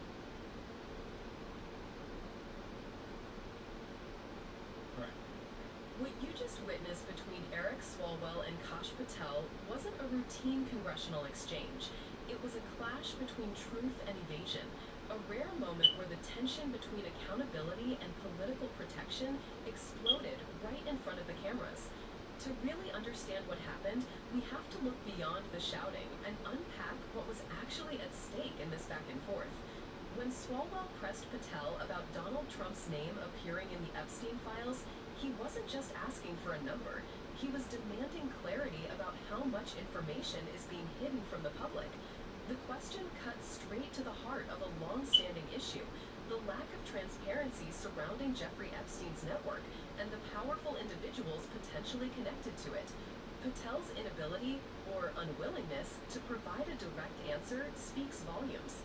The constant evasions, the word games, the redirections, all of it fits a familiar pattern we've seen from officials who are far more interested in protecting reputations than in exposing the truth. Swalwell's persistence wasn't about partisanship. It was about the public's right to know whether those in positions of power are being held to the same standards as everyone else.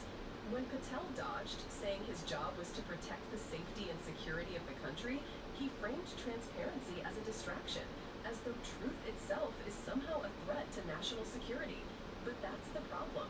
For decades, the idea of national security has too often been used as a shield for secrecy, especially when uncomfortable truths involve powerful figures.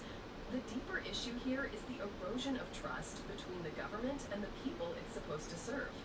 Every time an official dances around a question like this, every time a straightforward yes or no becomes a verbal labyrinth, public confidence in justice takes another hit. The Epstein scandal isn't just about one man's crimes. It's about a system that allowed him to thrive in plain sight, protected by wealth, influence, and silence. And even after his death, the silence persists. Notice how Patel turns defensive the moment Swalwell pushes harder. He accuses Swalwell of seeking political attention, a move straight out of the playbook for anyone cornered by legitimate scrutiny. Rather than addressing the substance of the question, he attacks the motives of the person asking it.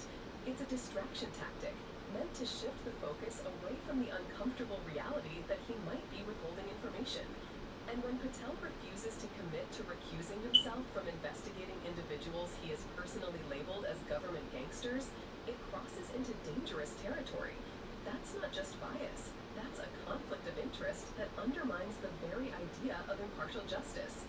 Imagine being investigated by someone who's already publicly branded you as corrupt. How can anyone have faith in a process like that? The tension between Swalwell and Patel is symbolic of something much larger, the ongoing struggle over truth, accountability, and power in America. It shows how fragile transparency becomes when those with authority decide that some truths are too inconvenient to reveal. And it reminds us that every democratic institution, from Congress to the Department of Justice, is only as strong as the honesty of the people running it. If we take anything from this exchange, it should be this: evasiveness is not professionalism, and silence is not strength. The public deserves unfiltered truth, not politically calculated versions of it.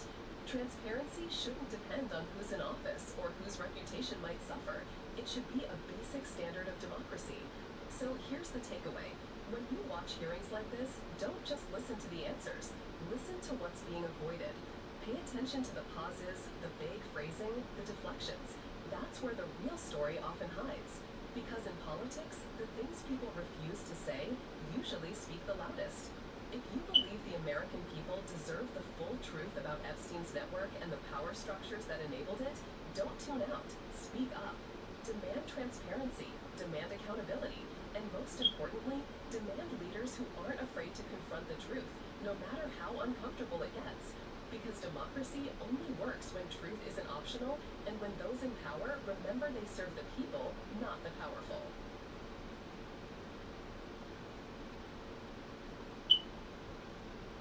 Hey doc, time to close the gap on saggy lids and an aired blanket and lift your patient's look. See when things don't go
check truth.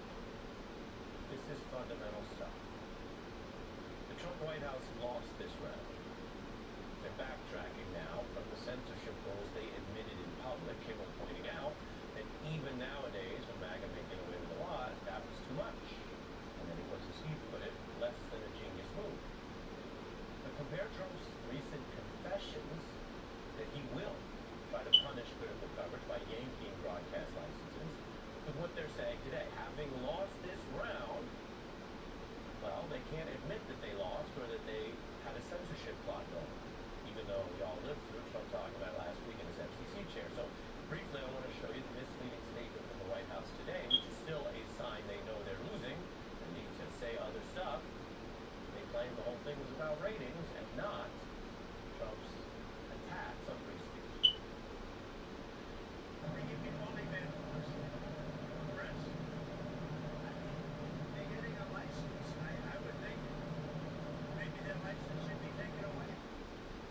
Take away their license because they're not covering the government the way it likes. That's the stated position of the president. And today, his spokespeople say the opposite. Which again, separate from the credibility, you prefer the government and the White House wasn't misleading so much, but that itself is a basically confession and awareness that they're losing this and need to get back off it because it didn't work, at least on this Kimmel. Trump is still threatening ABC though. Last night as Kimmel was walking out, he posted an evening statement and he'll test ABC out. Let's see how we do. Last time I went after them, they gave me $16 million. This one sounds even more lucrative. And he means it. Trump proving the very point that so many have warned about, and that apparently Disney chief Bob Iger and others didn't understand. They are very smart, experienced people. They have a lot of strategic advisors around them, and they didn't figure out that surrendering and paying Donald Trump off only invites more attacks. That's true whether you're Disney or Harvard or some of these law firms that have not exactly cloaked themselves in glory or legal planning. Now, some big companies are going through this, their time in the box. I want to show a little more of something else Kimmel said that delves more into our side of the road, news and politics, because he very thoughtfully made a point using this big platform and audience to shout out some of the people who stood up for free speech values, precisely regardless of whether you agree with the said speech. I want to thank the people who don't support my show and what I believe, but support my right to share those beliefs anyway.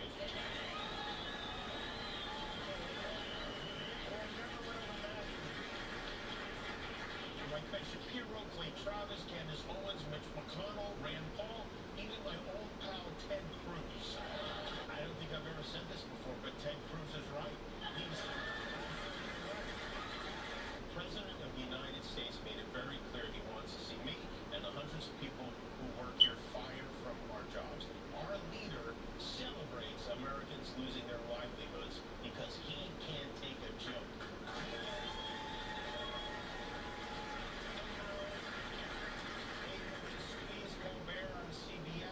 Then he turned his sights on me, and now he's openly rooting for NBC to fire Jimmy Fallon and Seth Meyers and the hundreds of Americans who work for their shows who don't make millions of dollars. And I hope that if that happens, or if there's even any hint of that happening, you will be 10 times as loud as you were this week. We have to speak out again. Powerful. Kimmel with the receipts, using his platform to acknowledge and thank the people who came up and stepped up for him, but also very aware of the way we live now, and the career he's had. He knows how things work and how fast you can be hot or not or whatever, and saying, don't just stand up for him, stand up for these free speech values. And he seems to think, based on his experience, that Donald Trump's not done with this. That when he says he'll go after the parent company in other ways for money or a shakedown, that he will. And when he says he'll go after NBC or these other outlets, that he will. And that requires a sustained response. There's an old saying in politics that it's a thin line between the impossible and the inevitable. Meaning sometimes something that you don't think could ever happen, happens. And when that thing is bad and you say, how is it that in America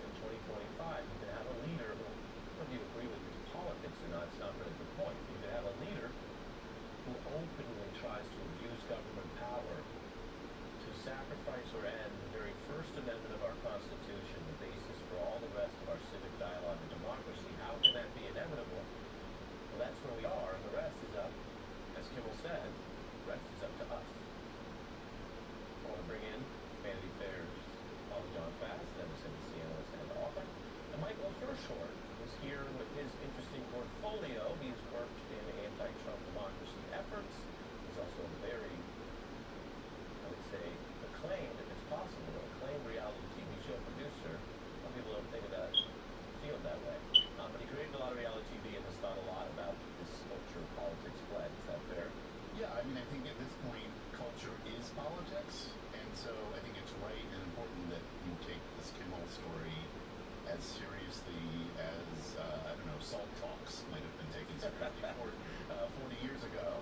And what did you think Kimmel was achieving last night, what he was expressing? I think it was an important moment. I think it was something extraordinary, and it was something extraordinary because up to now we've had this massive failure of elites. And across the board, nobody has stood up, nobody has had guts until him. And he could have chosen not to do that. So personally, I feel like a little spring in my step. I got emotional watching him. How this plays out, as you said, depends on whether other people get any guts and whether there's a broader shift towards people sacrificing immediate self-interest and short-term gain for a longer-term principle. Here was Kimmel on that point I mentioned on the ratings last night. Do it all with steel battery.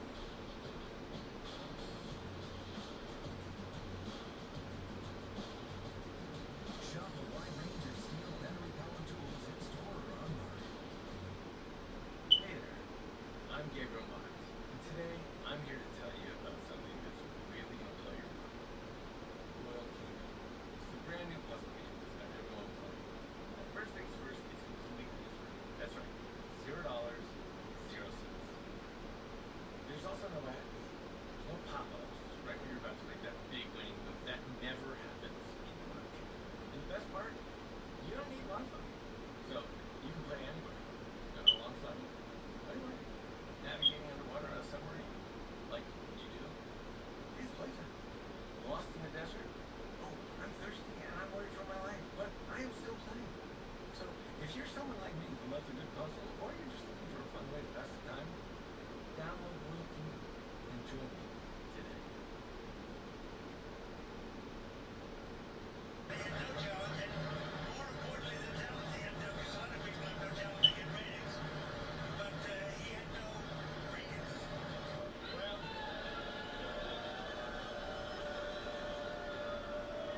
I do tonight. Yeah, look, he did crazy numbers last night, which I think is a sign that this is broken through. I think about when Tom Hanks got COVID. That was a moment a lot of Americans saw that COVID was real. Maybe Jimmy Kimmel being censored by Disney and Nexstar, maybe that's the moment where Americans see that this is real.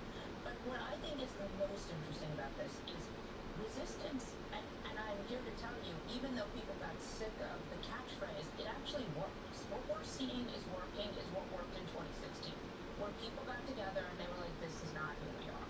And I think it's a real important and valuable lesson, because if people don't resist, like what we saw with all of the different elites, the billionaires and the universities and the lawyers, when they get together and make these deals with Trump, they are captured institutions. They are no longer within the bounds of the law, because all of these deals are not really, they're extra, at best they're extra legal, right? They're sort of their own nebulous thing. And so those people have no protection. And so Donald Trump knows that, and he keeps going and going and going. And what we see here is that appeasement doesn't work. And honestly, you really see how when Sherry Redstone canceled Colbert, it was actually really, every step got us here, has gotten us to more censorship and being less free. Yeah, I think one of the things I've diagnosed, I mean, we all know a lot of people that are very high up in their various professions. A lot of people have not gotten to the point where they understand that they're not safe.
has caved, but may yet change gears again.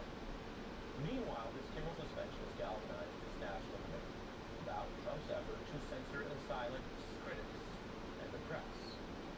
And up top, I can tell you, there is broad evidence of a broad plot here. Donald Trump's attacks, threats, and lawsuits against a whole range of outlets, speakers, and critics, right now to 90 ends this week with a fresh loss. There's that new unusual lawsuit he filed against the New York Times, basically like Kimmel, in effect, because he didn't appreciate or agree with their coverage of him, their criticism. Well, today a federal judge tossed that entire claimed $15 billion suit, noting its decided to be improper and impermissible in its claims against the newspaper's First Amendment protected reporting. Now, Trump is lost. The suit is tossed. He can still respond in court. He could try to refile something that would, unlike this case, clear the very low hurdle of what is just a permissible suit. The case is technically separate from ABC, but clearly is the same playbook. And the Times fighting and winning quickly hangs over all of this tonight. Because it's the same playbook.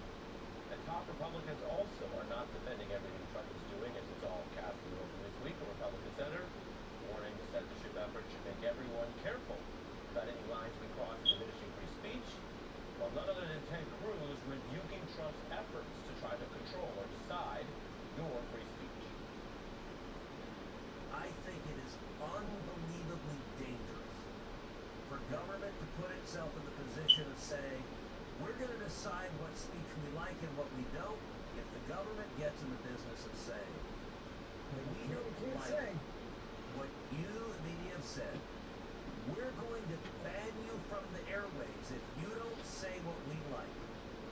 That will end up bad for conservatives. That's Ted Cruz's concern. He's a longtime lawyer turned politician. He's extremely conservative in his politics, and you saw he put a little political point at the end, said that would be bad for conservatives. Of course, it would be bad for liberals, libertarians, people with other varied views. Because since the founding of this country, it is bad for the government to try to control public speech, free press, and if they get away with it and do it enough, we don't have a democracy anymore. That's why if you look around the world, the countries like Russia that don't have free speech don't tend to have free government either. So that's some Republicans, if you want to look at the politics in Washington on this, Democrats are united against it, speaking out, looking at ways they can deal with this, and they view it as a five-alarm fire and watershed fight. So that's just some of the initial reaction. There is also the law here, and we will continue to remind you of the law, exercising our free speech reporting and factual efforts within a full national debate about what is factual and what is law, because it's a likely violation of the First Amendment to pressure private companies to silence their views. The First Amendment prohibits the government from abridging free speech and free exercise of the press rights. And so that's from the beginning. Of all the things that have changed, that is supposed to help step. And the Supreme Court has held that for a very long time. Just last year, it reaffirmed a core holding that government officials cannot coerce private parties in order to punish or suppress views the government disfavors, which is literally the censorship agenda that Trump and his FCC chief Carr have been pursuing. So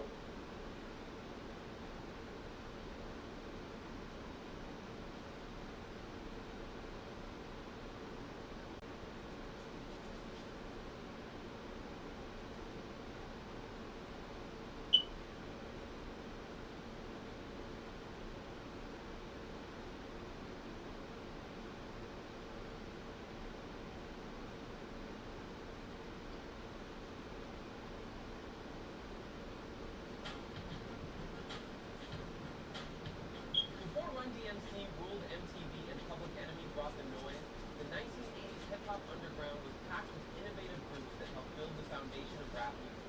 These 15 pioneering acts sold hundreds of thousands of records, toured the world, and created the blueprint that superstars would follow, yet somehow they've been erased from hip-hop history. From the group that invented the human beatbox to the crew that created the first rap ballad, these forgotten pioneers deserve their flowers. And the bonus group at the end? They literally invented a dance move that Michael Jackson would make world famous. Let's resurrect it.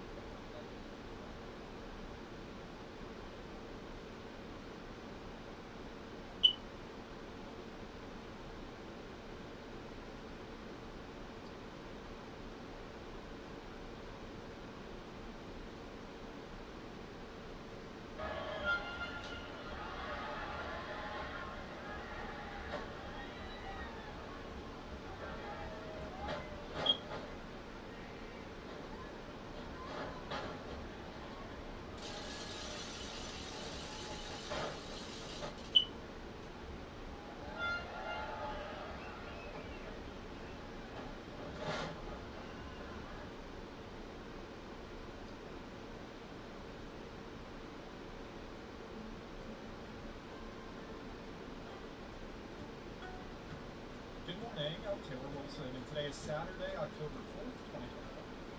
Did I say today?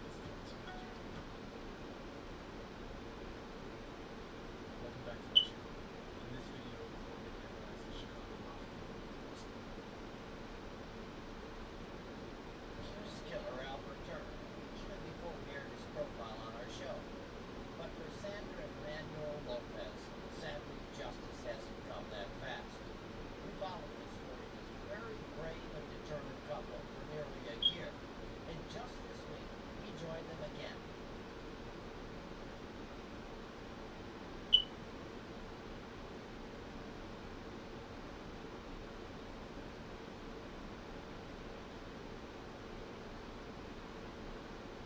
No. Excuse me. Sorry. Good business. It's yours now. I saw you dropped it. It fell from your bag and I picked it for you. Am I?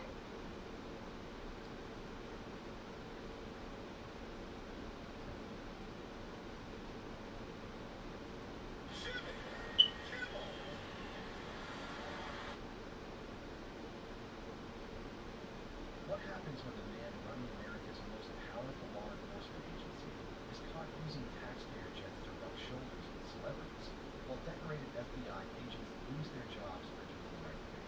That's the uncomfortable question Senator Peter Budge forced onto the table when he confronted Director Kash Patel. And the way Patel answered, or tried not to answer, reveals a much bigger story about trust, double standards, and whether those in power think they're playing by different rules than the rest of us. From the very start of their exchange, both set a tone that most politicians in Washington do.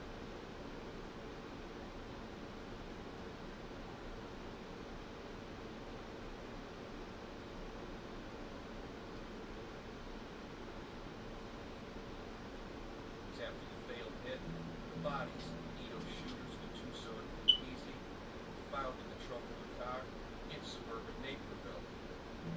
They had been beaten, strangled, and stabbed because they failed to kill Edo. And that's the way it was in the outfit. This isn't about convenience. It is about abortion on demand. That is exactly what it's about.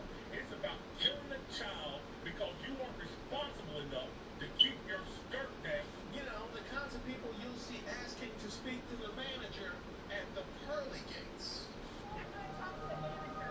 Now, typically, when I do Who Raised Your Own, I'll put whatever video and making society worse. This is Redacted, Declassified Mysteries, where each week we...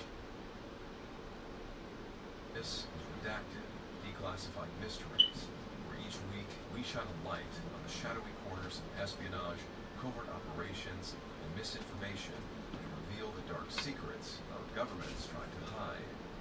This week's episode is called Operation Greylord, Chicago's Corrupt Courts.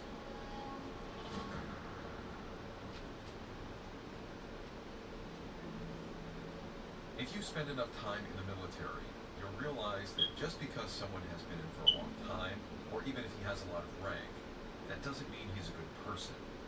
One of the most frustrating aspects of military service is when you find out you have a corrupt or otherwise incompetent leader, and yet you still have to call him sir. I'm not going to name any names, but one of the ships I was deployed on had several high-ranking Navy personnel, such as the ship's commander, that were caught taking bribes from sleazy foreign contractors. They scammed the U.S. Navy out of millions. All of them were arrested. But even all of that doesn't hold a candle to how bad the Chicago judicial system was in the 1970s and 80s. During that time, Chicago's courts were a breeding ground for corruption. The system was rife with mob ties and bribery that let killers like Harry the Hook Alleman walk free.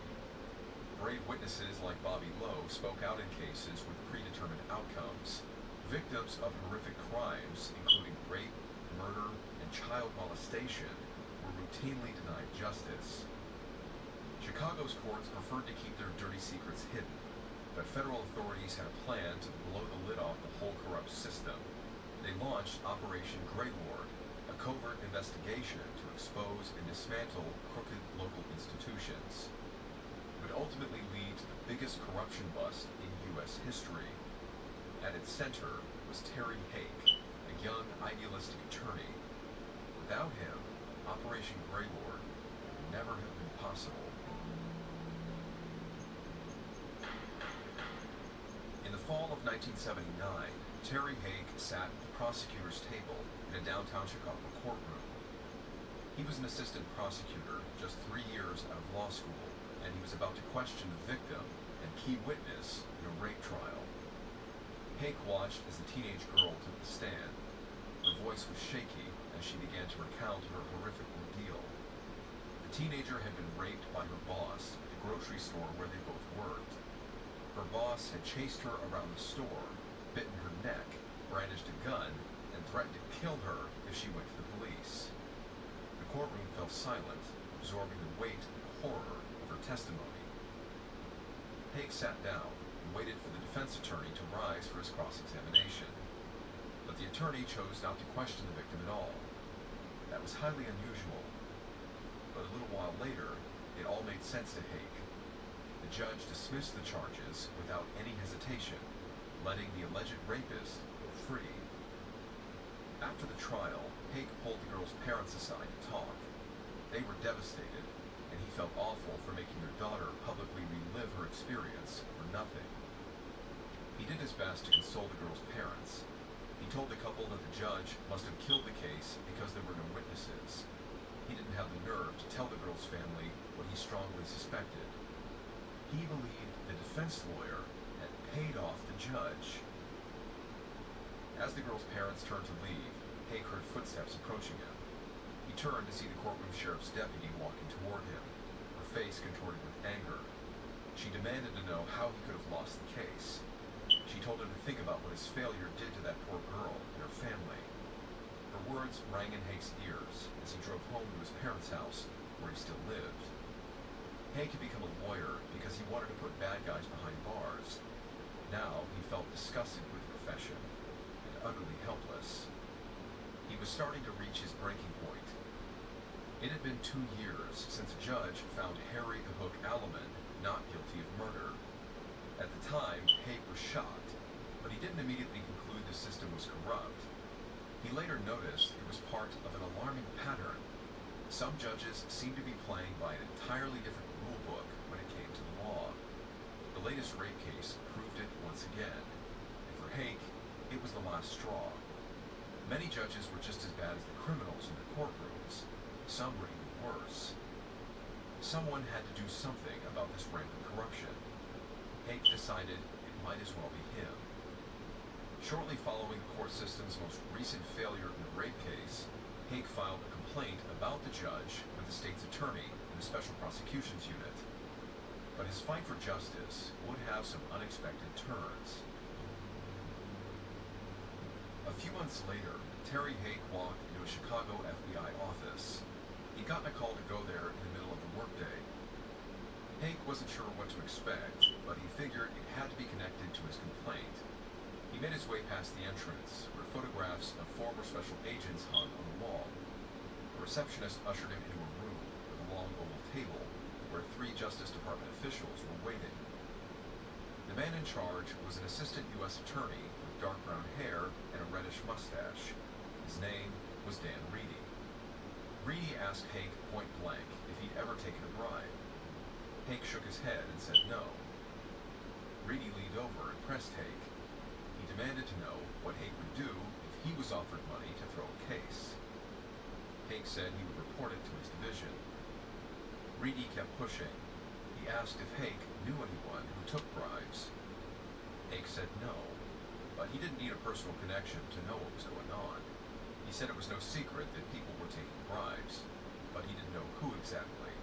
He and other attorneys often speculated. After a long pause, Reedy stared straight at Hake and finally told him why the FBI had called him in. They wanted him to pose as a corrupt prosecutor and take bribes to drop cases, and they wanted him to wear a wire so that they could listen in. Hake's heart was racing. He never expected a request like this. Reedy told him the government had long suspected something was rotten in the Cook County courts. He said he had an entire folder filled with the names of judges, lawyers, and police officers who who may be linked to corruption at the highest levels of the system.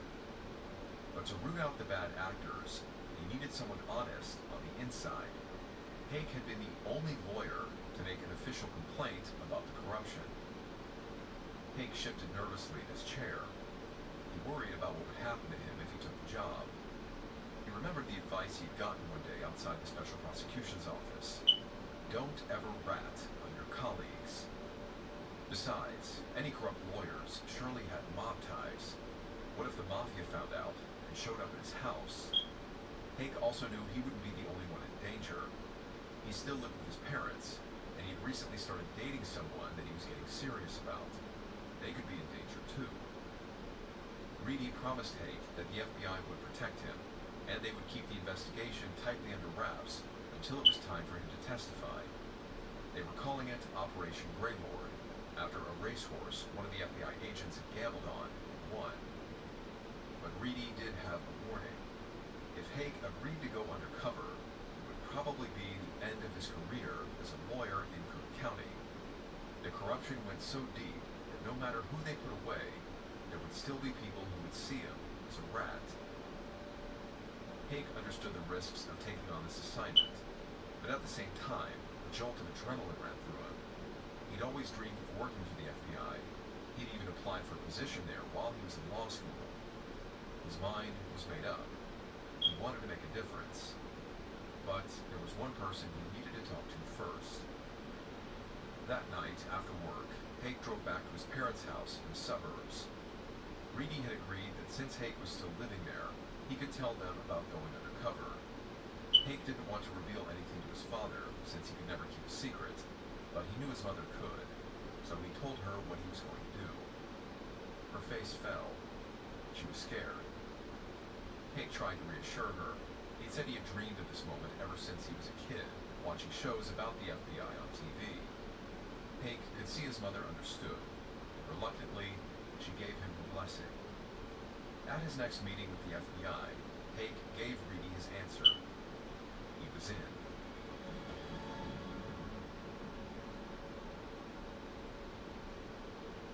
Just a few weeks later, Hake was seated in a booth at a restaurant near the courthouse frequented by lawyers. He was having lunch with a man he never thought he'd be sitting in front of, Jim Costello. Costello had a reputation as a crooked defense lawyer. He'd earned the nickname Big Bird due to his height and unruly hair. Hake thought of him as a hallway hustler, always ready to prey on defendants from low-income backgrounds. Costello would promise he could make their cases go away, and told them he had the judge's ear. The judge was Wayne Olson, who was rumored to be the most corrupt man in all of Cook County, and maybe even the whole country. Hake really wanted to bring Olson down, but to get to him, he needed to go through Costello. The two lawyers had gone to the same university, but they made an odd pair. Costello was from the south side, the rough part of town, and he worked as a cop for years before becoming an attorney. That's where he learned how the justice system really worked. Hake was soft-spoken and had grown up comfortably middle class. Many of his colleagues joked that he looked like a choir boy with his rosy cheeks. The FBI had even suggested he grow a beard to look older and tougher. Hake had taken their advice and sprouted a scraggly mustache, but he had just shaved it off. He figured he'd be a more confident mole if he felt comfortable in his own skin. As they waited for their food to arrive, Costello nodded toward some of the other prosecutors sitting in the restaurant. He called them dorks and said, "They're making what, 25, 30,000 a year, and they think they're tough shit?" Costello took a swig of beer and told Hake he knew how to get things done, and it wasn't by following rules. He said there were certain ways to make things easier for everybody.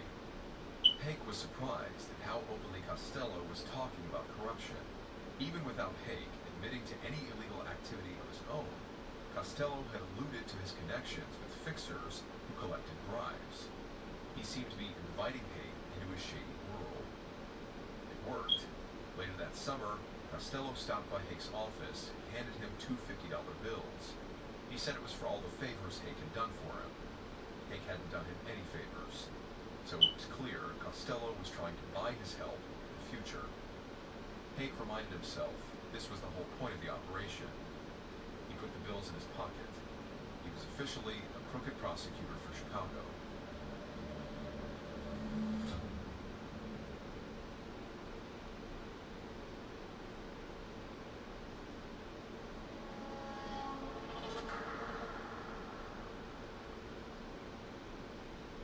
A few days later, Hake used surgical tape to strap a recording device underneath his left arm. He wore a t-shirt under his dress shirt, hoping it would hide the awkward bulge.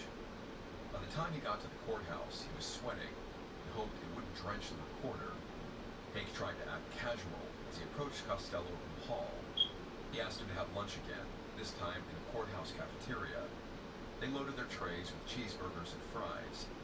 After they sat down, Hake thanked Costello for the $100 he had given him. He said he had used it to take his girlfriend Kathy out over the weekend. Then he fished for information. He was shocked to hear Costello admit he paid off Judge Olson nearly every day. Hake prayed his tape recorder was working. He tried to memorize everything Costello was saying in case it wasn't. The next day, Hake handed the tape over to his FBI contact, who told him he'd threaded the tape incorrectly in the recorder. But somehow, Costello's incriminating words had come through, loud and clear. In another conversation, Costello gave Hake a full rundown of how the system of fixers and payoffs worked. It was as if he were training a new employee. Costello explained he had a deal with Judge Olson. The judge would send him defendants, and Costello would give him 50% of his legal fees in return. Every Friday, he dropped $500 or $1,000 into Olson's drawer. This was crucial information Hake could use to bring down the corrupt system. But he also wondered what some of his honest lawyer friends might think, watching him sit with Costello at lunch, day after day. While the system was full of corruption, there were still upstanding attorneys committed to doing their jobs. His girlfriend Kathy was on her way to becoming one of them. She was in law school, and her father had been a judge with an honorable record. And though Hake had been sworn to secrecy, he told her about his undercover work. Luckily, Kathy was proud of what he was doing, and promised not to tell anyone. All the other lawyers were left to guess what was going on. By hanging out with Jim Costello, Hake was making it known that he was open to taking bribes. As dirty as it felt, he knew this relationship would open up doors, even if he lost friends in the process.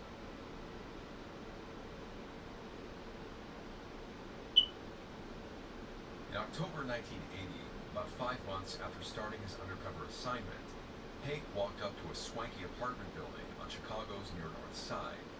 He was there to meet an old friend named Mark Chiavelli, who once worked alongside him as a prosecutor. That night, boxer Sugar Ray Leonard was facing off against Roberto Duran. Hake wasn't much of a boxing fan, but this was a big fight. So when Chiavelli suggested that they watch the broadcast in a local movie theater, Hake had agreed to go, and Chiavelli picked him up in his BMW. Chiavelli had left the state's attorney's office to become a defense lawyer, and it was clear from his luxury car, fancy apartment, and tailored suits that business was booming. With Prime Big Deal Days coming October 7th and 8th, greatness is a deal away.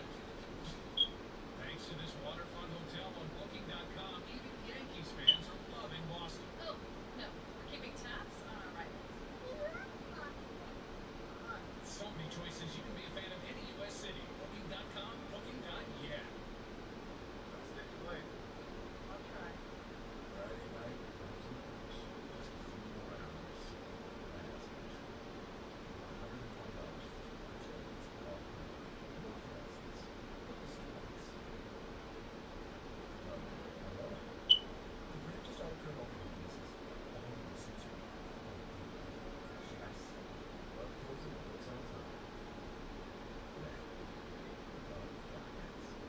Discover Organic Lux, a new curated collection where natural materials meet modern design, soft curves, earthy tones, and quiet luxury define this trendy arrival. Save on the season's most design-forward collection at the Furniture Mart. Home tailored to you. The month before, he'd approached Hake, suggesting he also ditch his career as a prosecutor and join his private practice. Chiavelli even admitted to bribing judges, telling him that was just how things worked. Hake had been shocked to learn that even his old friend was corrupt. It seemed like it was just a matter of time before he found out everyone he knew was taking bribes. But that evening, Hake figured he and Chiavelli weren't going to talk business, just unwind. He could use a night off. The stress of working undercover was getting to him. He'd spent the last few months enduring boozy lunches and late-night binges with Big Bird Costello and Judge Olson himself, pumping them for information. Hake leaned back in the BMW's smooth leather seat. But as soon as they got on the road, Chiavelli dropped some disturbing news. He and a guy named Bob Silverman, another one of the most corrupt attorneys in Cook County, had fixed a narcotics case in a suburban courthouse. Hake tried to hide his disappointment. He forced a smile as Chiavelli described the way he and Silverman had just bribed several judges. Silverman had deep ties with the mob and was so confident about his fixes that he'd stroll into court for trial without carrying a single file or briefcase. He was known as Silvery Bob. He was a big fish, and Hake wanted to reel him in. Chiavelli then described another business opportunity. There was a case coming to Hake's narcotics courtroom, which Judge Olson would hear. Chiavelli asked him to drop the charges in exchange for a bribe. Hake played along, knowing he could use the offer to his advantage. He nodded and told Chiavelli he'd drop the charges, but it wouldn't be necessary to pay. He'd do it as a favor. Now he could go after not just the judge, but Silvery Bob too. The day before Thanksgiving, 1980, Hake was lurking anxiously in the hallway of the Cook County Courthouse. Most of the courts had closed early, and everyone was trying to wrap up their work before the holiday. But that afternoon, Hake wasn't thinking about turkey and stuffing just yet. He was trying to look inconspicuous as he kept his eyes glued on the door of Judge Olson's chambers. Two FBI agents, disguised as repairmen, were waiting nearby to bug the office. They had walked confidently into the building and unlocked the door to the switchboard room where operators managed the court's phone calls. Once Hake confirmed the chambers were empty, they would head in, pretending they were there for a repair. Olson was on vacation, but he had a fill-in judge who must have been taking his job seriously. It felt like he would never leave. Finally, Hake heard the door open, and then footsteps striking the marble floor. He walked quickly to a phone nearby and confirmed the office was empty. A few weeks earlier, Hake had flown to Washington, D.C. to meet the director of the FBI and lay out all the evidence he'd gathered. By that point, Olson had admitted to Hake that he had accepted thousands of dollars in bribes, and with that admission, the FBI had given him the green light to install the bug. It was the first time an American judge's chambers would ever be put under this kind of surveillance. The timing was perfect. When Olson came back to the office on Monday, lawyers would be clamoring to fix cases that they hadn't been able to under the fill-in judges. And now they'd be caught doing it on tape.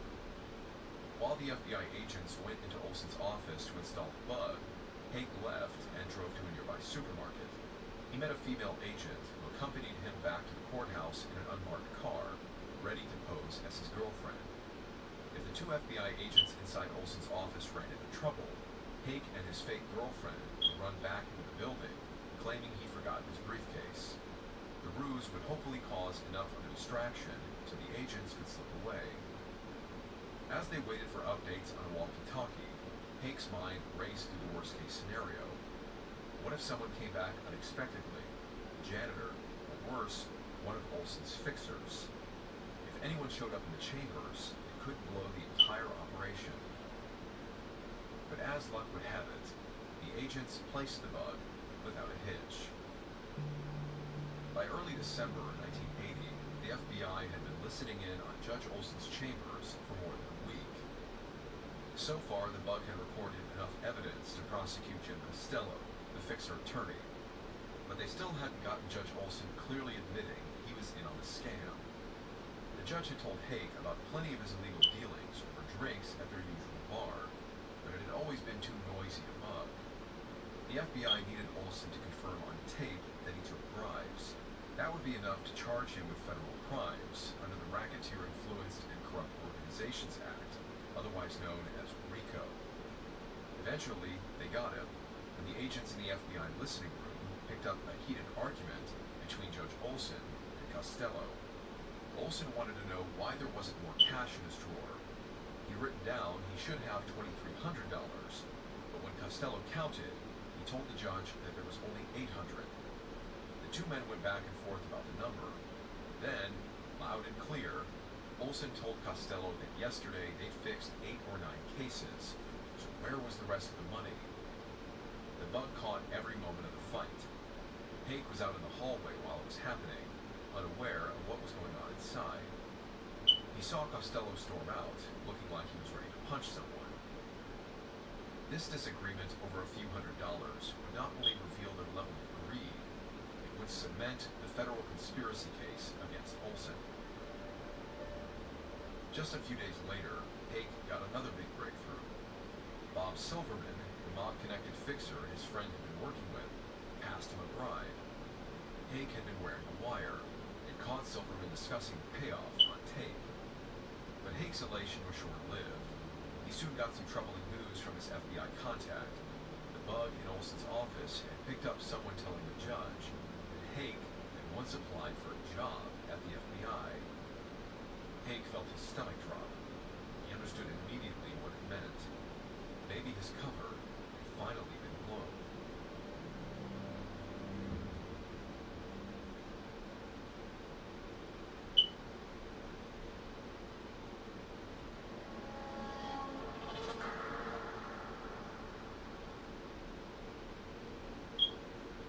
2 weeks later, in the middle of January 1981, an assistant prosecutor pulled Haig aside in the back of the narcotics court.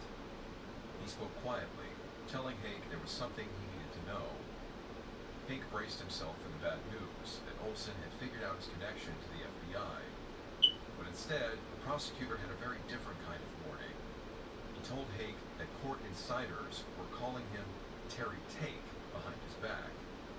He told Haig to watch out the next time he takes a bribe. Haig cursed the prosecutor out and denied that he was doing anything illegal. But on the inside, he was actually pleased. His cover as a corrupt fixer seemed to be safe. It also reminded him that there were still some honest lawyers in the Chicago courts. Shortly after that, on January 20th, 1981, the FBI removed the bug from Judge Olson's chambers. By that point, they had captured more than 2,000 conversations between the judge and his many crooked partners. And if Judge Olson was onto Haig's FBI aspirations, he never let on. For Haig, the mission was a massive success. That night, he went out for a celebratory meal. He stopped at a busy restaurant in Little Italy, asked for a table for one, and ordered an Italian beef sandwich. But as he took the first bite, he looked across the room at couples, families, and friends eating together, and realized just how isolated he had become. Working undercover meant living a double life. He felt lucky he didn't have to lie to his girlfriend, Kathy, but instead of spending time with her, he was knocking back beers with lowlifes like Jim Costello, and he didn't even like beer, because he was allergic to it. But Haig knew the work wasn't over. The worst was yet to come. Even with all the bribes and taped conversations, the FBI and Operation Greylord still needed more evidence to stop the corruption. They would start staging cases themselves, and they would need Haig to go undercover in a new role, this time as a crooked defense lawyer. A few weeks after the bug in Judge Olson's office was removed, Haig was sitting at a restaurant near the courthouse, surrounded by Jim Costello and a few other corrupt fixers. Costello ordered another round of beers, and the waitress arrived with plates of fried food to soak up the booze. As usual, Costello's drunken voice seemed to fill up the whole dining room. He told Haig they would miss him, and raised his glass for a toast. Haig had told everyone at the courthouse he was leaving the prosecutor's office and going into private practice as a defense lawyer. So Costello had surprised him with this going-away party. For Haig, it was another reminder of how successfully he played the part of a corrupt prosecutor. These guys actually liked him and trusted him. At the end of the night, Costello pressed a wad of cash into Haig's hand as a going-away present. He told him to buy himself a new car. Up until now, Haig had been accepting bribes. Now, in his new role, he would be handing them out. It would be the next phase of Operation Greylord. While the FBI had been gathering evidence of bribes, their investigation was also allowing criminals to walk free in cases that they knew were fixed, but they couldn't do anything to stop them. The FBI now wanted to create their own crimes. They would manufacture cases from scratch and control every aspect from the criminal activity to the corporate bribes. Agents flew into Chicago from around the country to pose as perpetrators and victims. It was awkward at first. The agents had been hired due to their respect for the law and their unwillingness to break it. And here they were being asked to steal cars and guns and carry drugs. But Haig embraced the assignment. After months of anxiety, he found himself re-energized by his high-stakes role. In one made-up case, an undercover FBI agent was supposed to get arrested for drunk driving. As he careened through downtown Chicago, an FBI colleague called the cops to report him, but no squad car showed up. So the agent went so far as to drive the wrong way down one-way streets until the police finally pulled him over. In another staged incident, Haig played the role of a defense lawyer for a shoplifting suspect. He approached the judge, telling him the evidence against his client was weak. The judge nodded in agreement, suggesting that Haig's client might have simply forgotten to pay for the items he had purchased. The judge later dismissed the case, but he didn't mention any kind of bribe payment from Haig. So Haig followed the judge to his chambers and asked if there was anything he could do to show his appreciation. The judge's response was cryptic. Take $100, buy stamps and postcards, and write to all your friends supporting my re-election campaign. Haig was baffled, but then his fixer friend Costello decoded the message for him. He's telling you the first one's free, but the next one will cost you $100.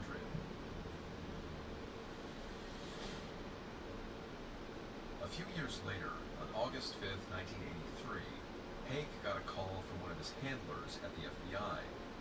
The voice on the other end of the line was low and urgent. He asked Haig if he'd seen the 5 o'clock news. Haig had not. An investigative reporter had just gone on TV to break the story of a massive undercover operation aimed at rooting out corruption in the Chicago courts. Tonight, exclusive details of a huge federal investigation into the heart of organized crime in Chicago. Haig cursed under his breath. Who could have leaked the details of Operation Greylord to the press?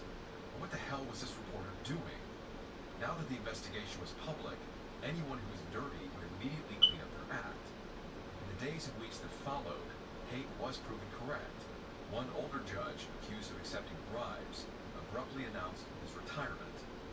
Haig worried about what this meant for his personal life, too.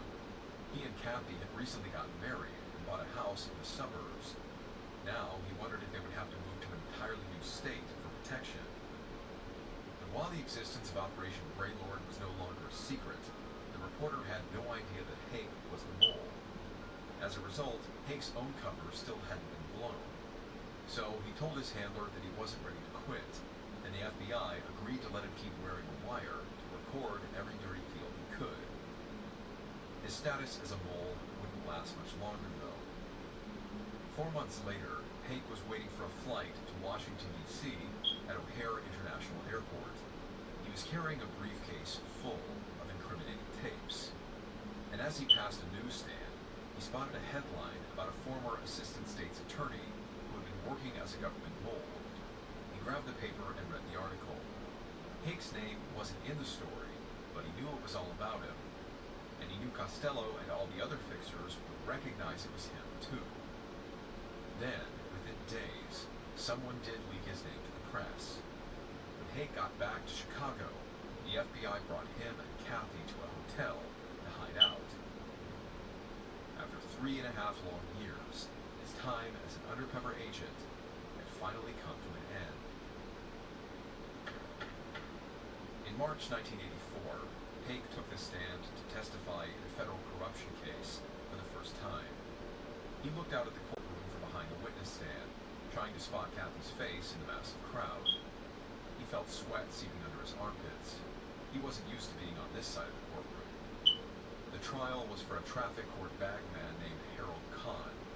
It seemed like a minor case, but it was pivotal for Operation Greylord. It It would serve as a test of the approach the FBI used to gather evidence and whether they had followed proper legal procedures. An acquittal could potentially unravel all the FBI's cases against corrupt judges and fixers and other bagmen. Haig had spent the last several weeks reviewing tapes of Khan and going over the case with prosecutors, but he still didn't feel ready. The cross-examination from Khan's defense attorney was tough. He accused Haig of violating the lawyer's code of ethics by lying, creating phony cases, and allowing his undercover FBI colleagues to testify falsely in court. Haig replied that he didn't think he was lying. He argued that a lie was something you said for personal benefit. Haig was acting on behalf of the people of Cook County, not himself. After the barrage of questions, Haig was finally able to step down from the stand, exhausted. All he could do now was pray the jury would agree with him. A few days later, the jury found Khan guilty of racketeering and extortion. He was sentenced to 6 years in prison. Haig breathed a sigh of relief. It seemed his more than 3 years of undercover work with Operation Greylord was actually paying off. Over the next decade, Haig testified 22 times as a witness. No matter how often he appeared, he never shook off his courtroom nerves. The defense attorneys called Haig a rat for stabbing his friends in the back. Friends like his old buddy Mark Chiavelli, the corrupt prosecutor turned defense lawyer. It also included the so-called friends he made undercover, like Jim Costello, the lawyer who taught him how to be a fixer. Chiavelli would ultimately strike a deal with the FBI. He would testify in exchange for avoiding criminal prosecution. One thing Chiavelli admitted eased any pangs of guilt Haig might have felt about betraying his friend.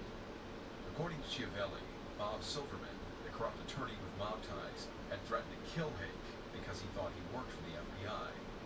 Chiavelli hadn't even bothered to warn him. Not wanting to deal with the shame of standing trial, Silvery Bob would plead guilty for bribery, mail fraud, and racketeering. He was sentenced to 7.5 years in federal prison. Jim Costello was sentenced to 6 years. In all, more than 100 people were charged as a result of Operation Greylord, including 20 judges, 57 lawyers, 9 police officers, and 17 court staff. These defendants are charged with a variety of federal crimes, including racketeering, extortion, mail fraud, and conspiracy, all of them in connection with the alleged corrupt disposition of cases pending in the Circuit Court of Cook County. 3 judges died before they were ever indicted, including 2 by suicide. Judge Olson received 12 years in prison. He died at the age of 63 while still behind bars. In 1986, Operation Greylord ended. A corrupt attorney named Robert Cooley came forward to the FBI about his involvement in fixing cases and agreed to wear a wire. One of the first things he admitted was that he had paid a judge $10,000 to find Harry the Hook Alleman, not guilty of murder, back in the late 1970s. In 1997, Bobby Lowe, the eyewitness who had seen the murder while walking his dog, returned to the stand to testify along with Cooley. That year, Alleman was finally convicted.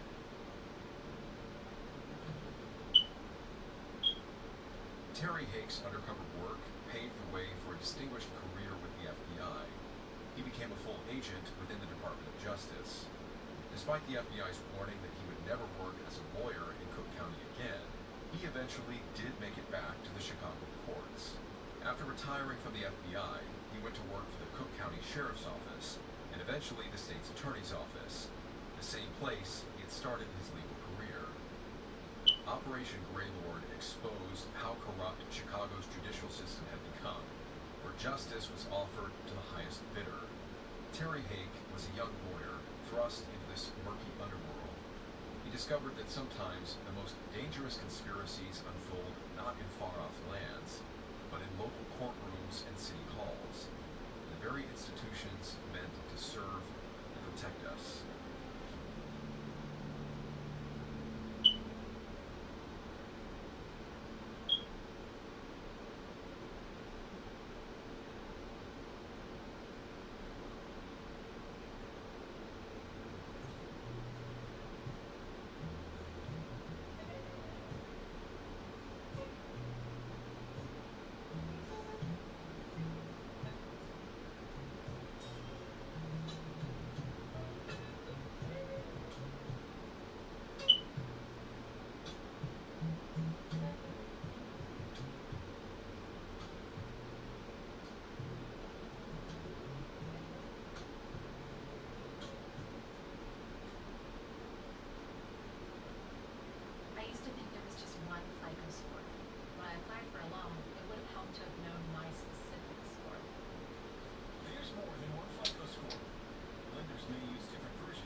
scores that lenders use for credit card, auto, and mortgage loans. Get started for free at myfico.com/free or download the MyFICO app.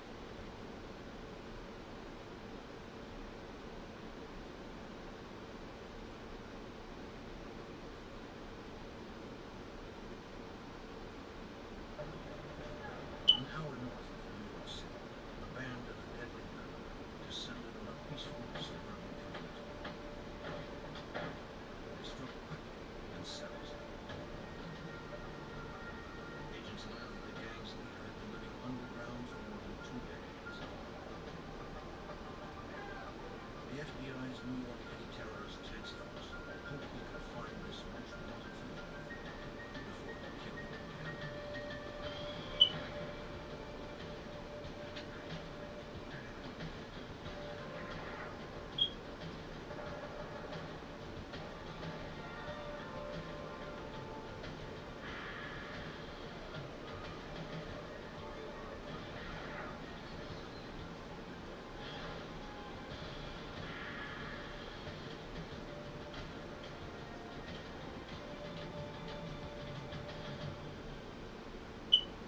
A series of armored car heists and bloody shootouts shocked Lawrence.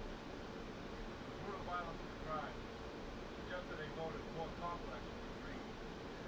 When the robbers started targeting police, the FBI took charge.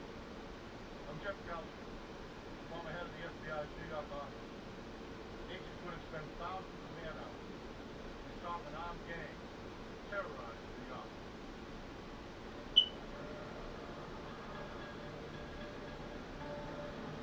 Rockland County, New York, 1981. The burgeoning suburb just 20 miles north of New York City had become a refuge of former city criminals. Most left their urban homes in pursuit of safer, more affordable neighborhoods for their families. They enjoyed more open space and more opportunities. The town of Manning was typical of too many people into one wall. At 3:40 on October 20th, 1981, a Brinks armored truck made its regularly scheduled pickup from a retail. One guard remained in the truck while another watched the doors.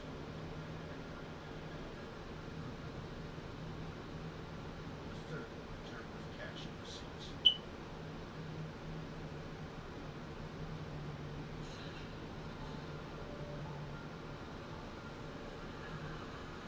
With no warning, a gang of masked men pushed out the red van.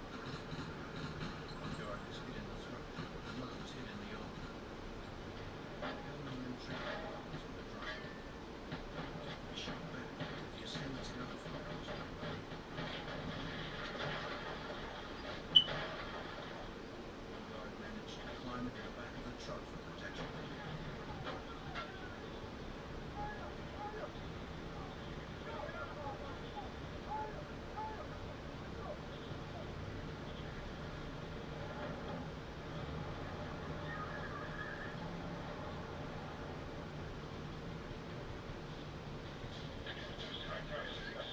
Police Chief Alan Colson of the South Line of Grandview Police Department was 5 miles away when he received the call. Officers from other nearby towns were also called, since Nangway was too small to support its own police force. In October of 1981, when the Brinks case occurred, it was an extremely shocking event for the entire area of Rockland County, for the Nyack community, for the Clarkstown community. This was something that they had never expected to ever see. Clarkstown police and paramedics arrived first. They placed one guard on life support, hoping he was alive right to the hospital. Brinks guard Peter Baker would never get to his house. A gunshot had severed major arteries in his right shoulder and neck. He died before help arrived. The unnamed driver said though the gunmen wore masks, he believed they were black veils. They sped off in the red van. From a deposit vault, police learned that $1.6 million was missing.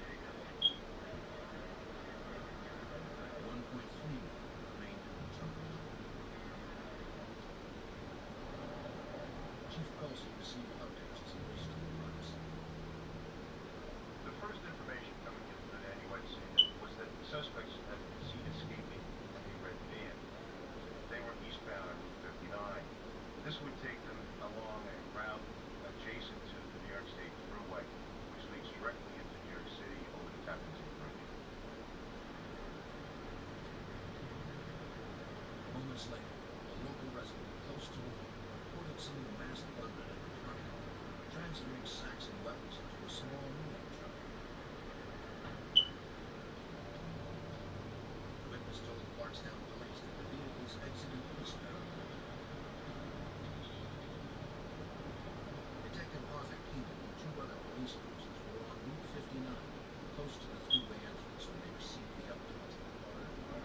We proceeded on to Route 59 near the New York State Thruway to see if we would see the getaway vehicle.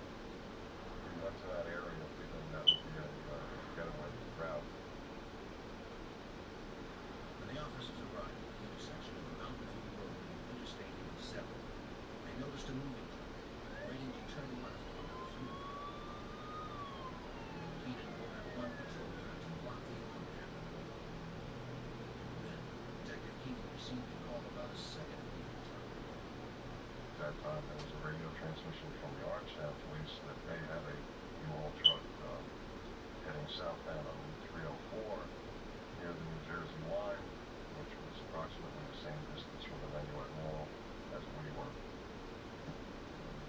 Unsure if the truck on Route 59 was the suspects, Sergeant Edward O'Grady and Detective Keenan walked the truck. Officers Brian Lennon and Waverly Chip Brown approached the drivers.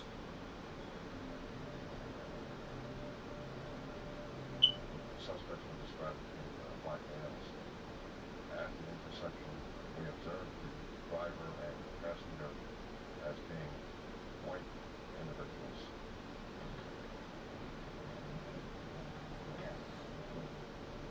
The woman objected to a shotgun. Sergeant O'Grady directed Lennon to return the gun to the patrol car. They believed they had stopped the wrong truck. As Lennon secured the gun, the detective inspected the back of the moving truck. Though it didn't appear locked, the back door only opened. He told the couple that he wanted to see what was inside. I couldn't understand why it would open. I wanted to know what was in the back of the truck. And instantly, as I said that, I escaped the truck and turned. Suspects were coming out of the back shooting. Rounds from the officer's six-shot revolvers bounced off the bulletproof vests worn by the armed men.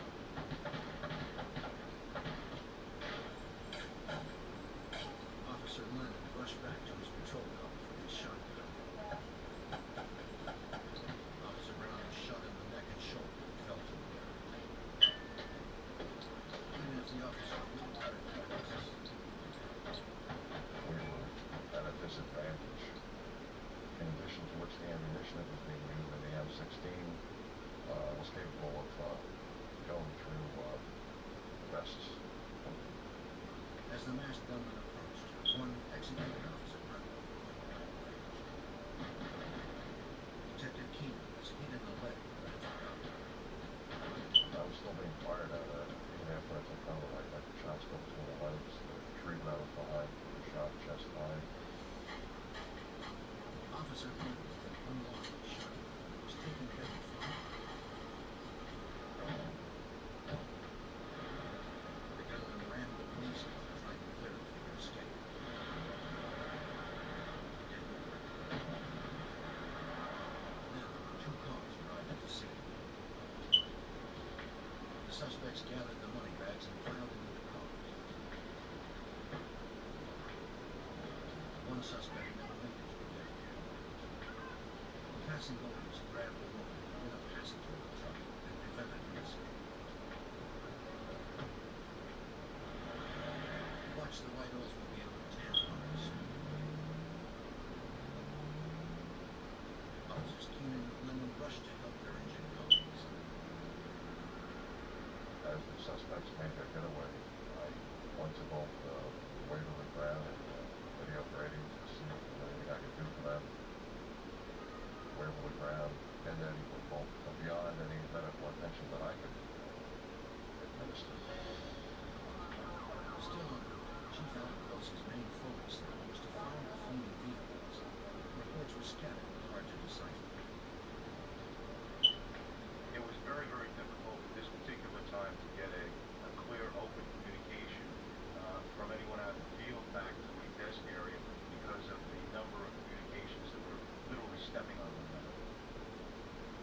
the chief approached the area, he determined that the crime scene didn't need any personnel. He set out to find those responsible.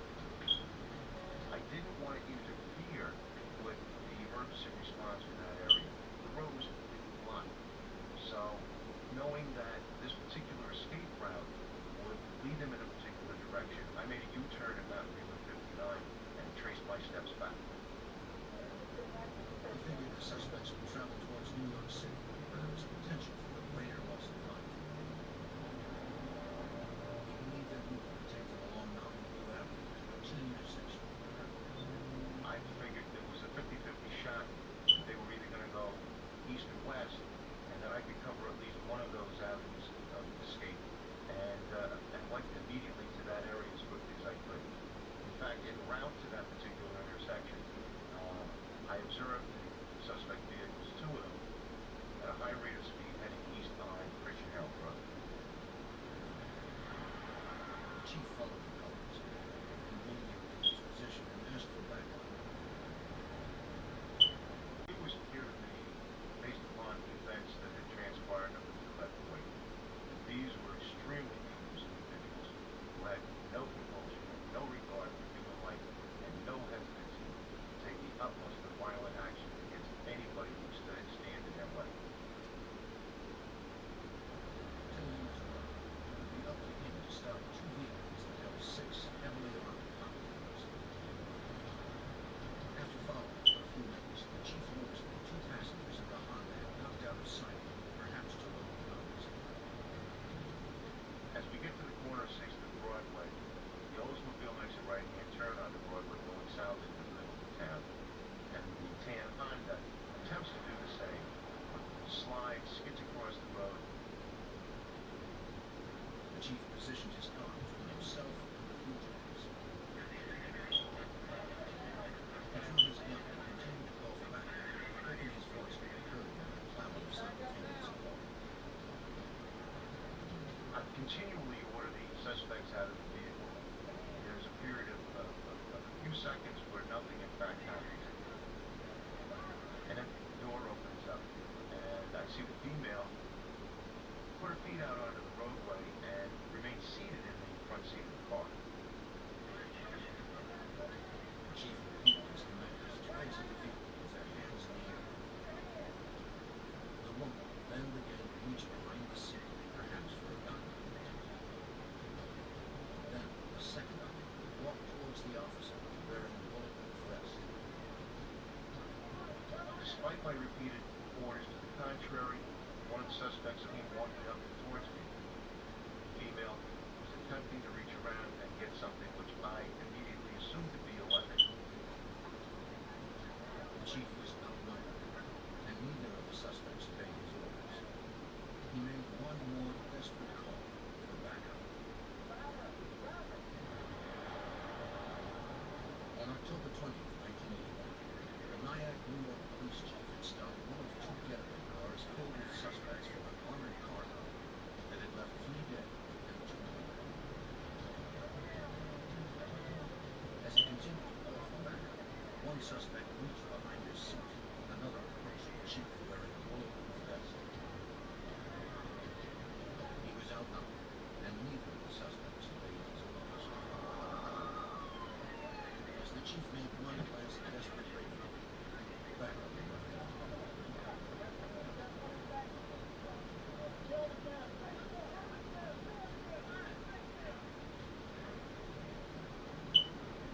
They secured the scene and pulled a 3rd suspect from the back seat. Police believed that he'd been on lookout for the other 2, but was injured and dropped his weapon when their getaway car careened out of control. We're about to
returned and recovered sacks that held in excess of $1 million.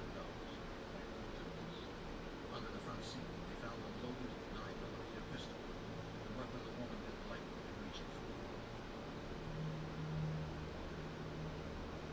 Thousands attended the funeral for the officers slain at the October 20th shooting.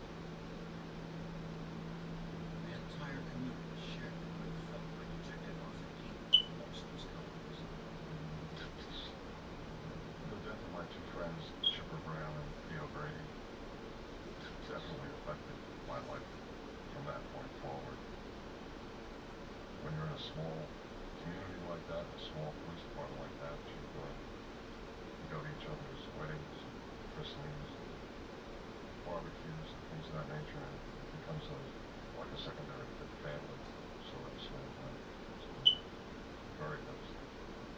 Lose two of your good friends.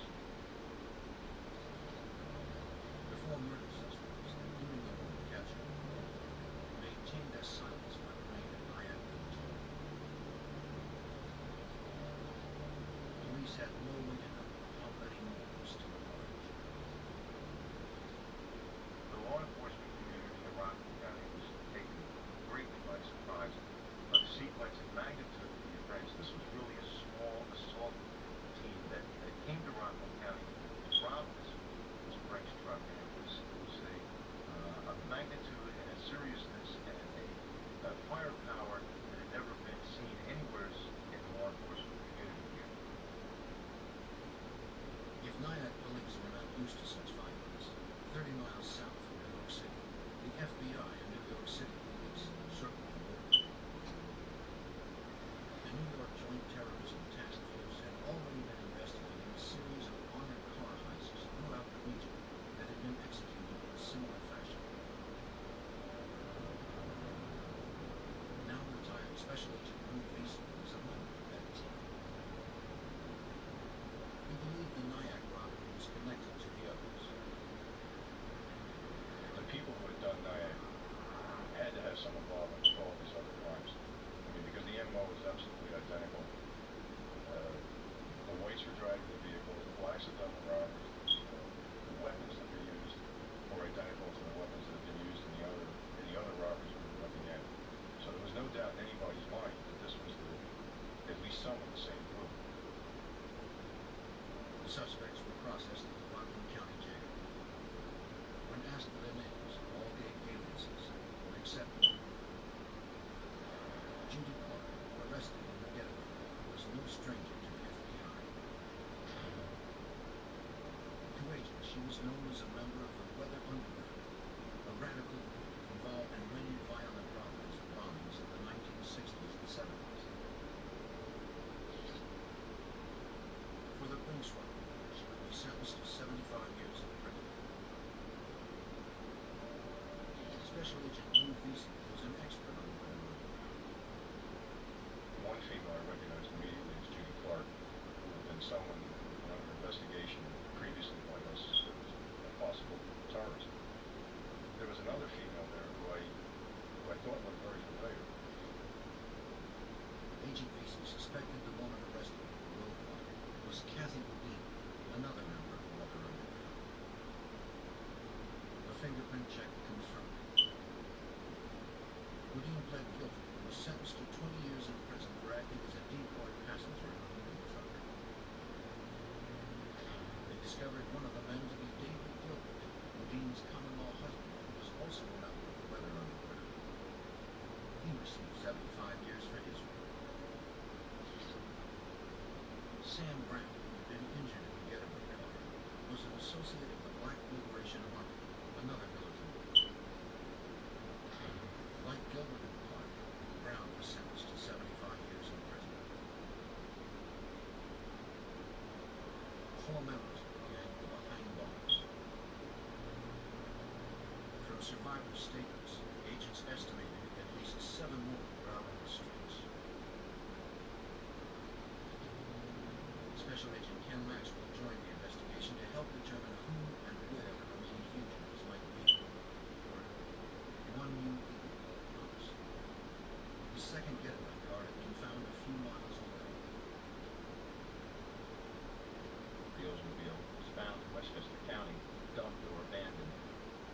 Inside, there was a great deal of blood, indicating that whoever had abandoned the vehicle had been wounded during the shooting.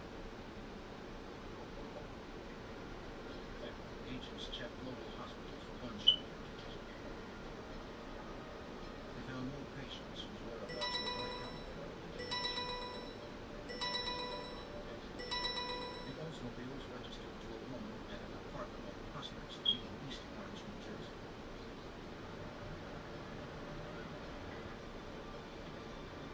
They suspected that the armed fugitives had taken refuge there. Agents obtained a search warrant. They found no one inside and began to process the apartment. The location in East Orange, New Jersey was a treasure trove of evidence. It's what we commonly refer to as a safe house. Inside that safe house, the New Jersey State Police and the FBI located a tremendous amount of documentary evidence indicating other safe houses, other vehicles used by these subjects, and also photographs and other forms of identification that began to unravel the mystery as to who was involved. One key name investigators discovered in the rental receipts was the legal name of the tenant, Marilyn Jean Buck. The FBI knew her name and history. She was a known operative of the Black Liberation Army and its only white member. Well, Marilyn Buck had a long history of involvement with radical politics, if you will. At the time of the robbery, she was a fugitive, had gone underground, was wanted on weapons charges. Agents also found a bomb-making map, diagrams of 6 police precincts, and a hit list naming civic and business leaders. They turned up more false IDs, disguises, a shotgun, 2 9mm pistols, and ammunition. A ledger of detailed notes linked Marilyn Buck's handwriting revealed Bruce's illicit activities. They listed dates of expenditures for rental cars, guns, ammunition, and illegal drugs.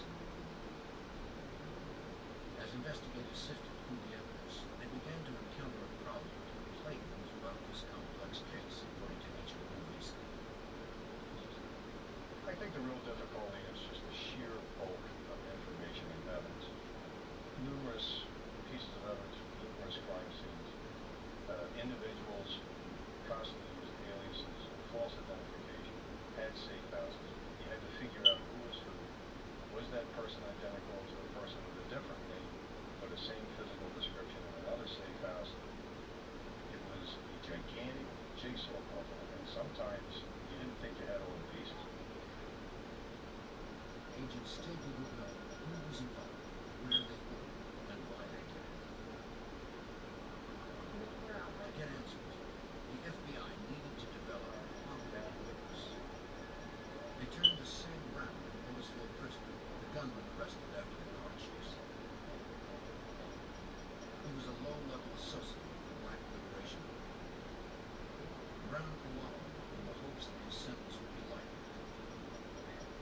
Sam Brown was the only one who decided to talk to the investigators. He really got us started. He's the one that named a few names, and with those few names, that's where the investigation began widening out to the rest of it. So he was very important. The most valuable name Brown provided was that of the mastermind behind the armed robbery, Matun Shakur. Shakur was a known youth, a leader of the Black Liberation Army, and one of the highest-ranking members of the gang who called themselves the Family. The Family was a group of about a dozen terrorists, comprised primarily of members of the Weather Underground and Black Liberation Army. Their formal association was news to Agent Maxwell. We had known from prior investigations in the past that these groups had communicated, that they had some common goals and objectives, but never before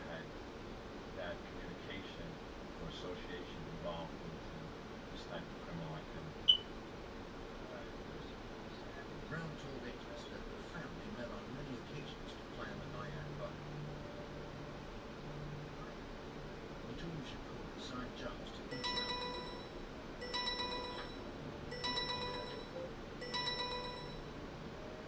Edward Joseph and Donald Williams were assigned as gunmen on the car set.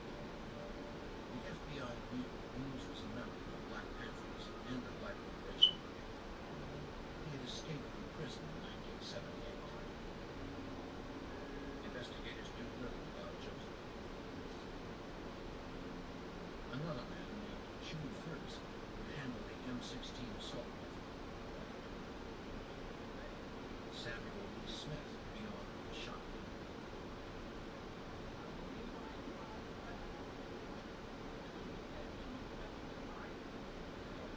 Brown didn't know the names of the others, but provided agents with physical descriptions.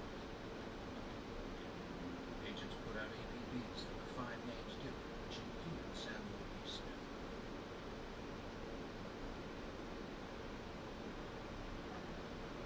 In Queens, homicide detectives were on the way to Smith's last known address.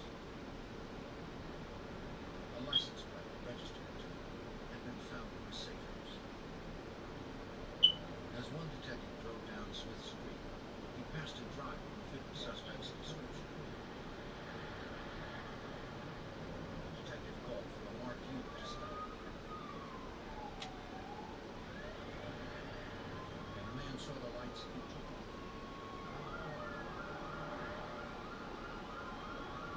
Police followed him into Manhattan.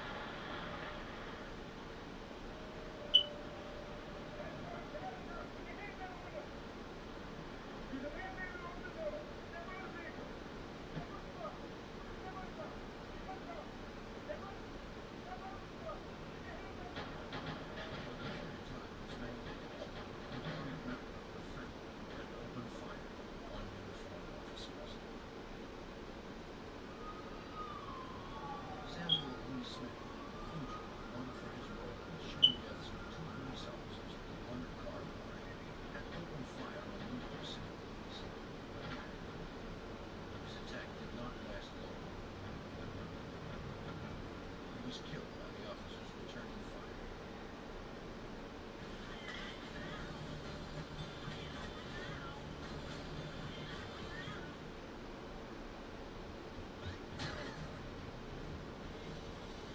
Make every watch count. Hey guys, Leroy here. I have an older song pulled up. As you can see, the auto tune is really strong. We are going to throw it on legato. As you can see, there's hard, soft legato.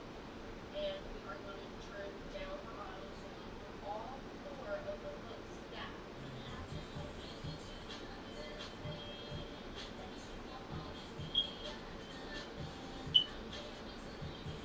Much better, much more natural. Thank you, Pro Tools.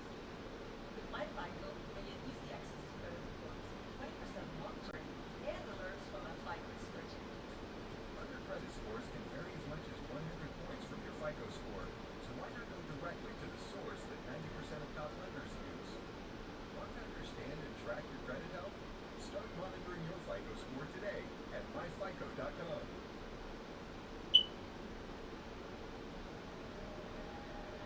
Smith was the 5th member of the terrorist group called the Family who had been taken off the streets. 7 others remained at large, with almost $1 million in stolen cash still missing. On a tip from Sam Brown, a gang member already in custody, police canvassed a Bronx neighborhood for another suspect named Donald Williams. Special Agent Ken Maxwell recalls that Brown knew very little about Williams. Brown had given us a general description of the neighborhood in the Bronx where he had met this individual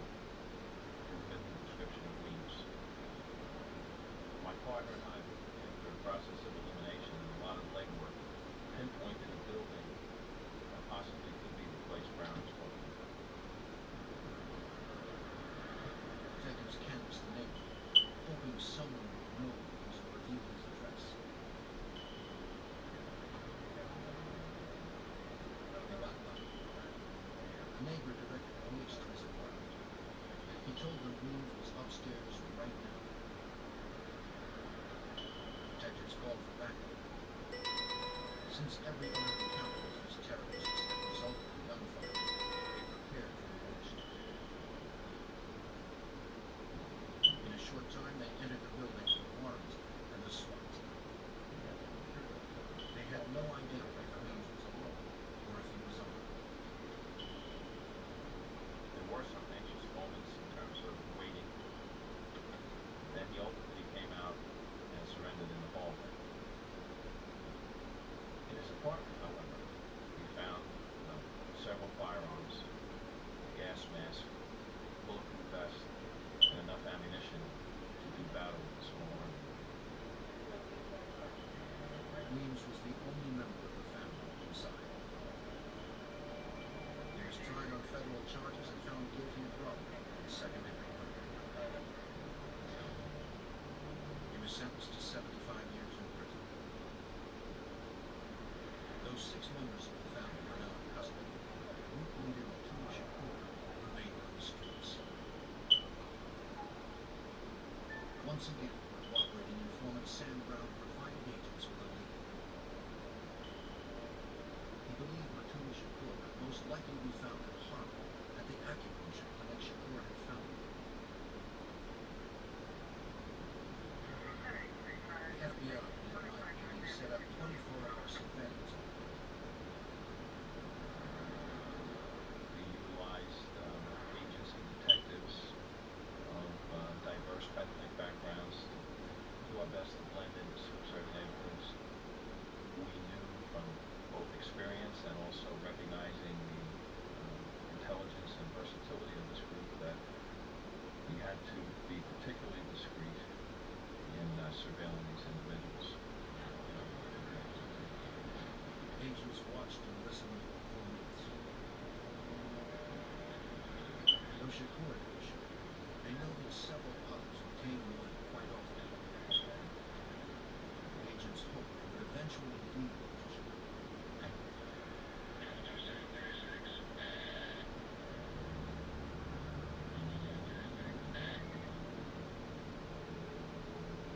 One night, agents followed a man from the clinic to a house at 85 Barrow Street in Greenwich Village.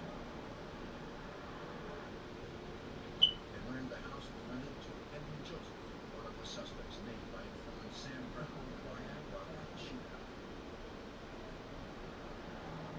They suspected Shakur was hiding there. They were right. Their months of perseverance paid off. A federal judge authorized a Title III, which permitted agents to set up wiretaps and bodies. Shakur and Joseph must have suspected the FBI's presence since they often turned up the TV when they talked. Despite this, agents were able to pick up snippets of incriminating conversations, including a discussion of killing informant Sam Brown.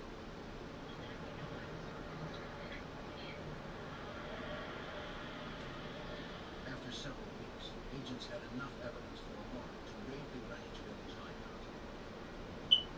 On the night of March 25th, 1982, 6 months since the murders and robbery in London, agents prepared for the assault. They would strike early the next morning, hoping to catch the fugitives asleep. As the agents watched and waited, they saw Shakur enter the house.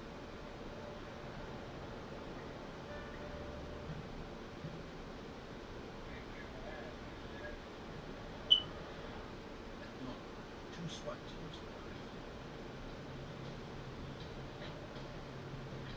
One team headed to the front door. The other covered the fire escape at back.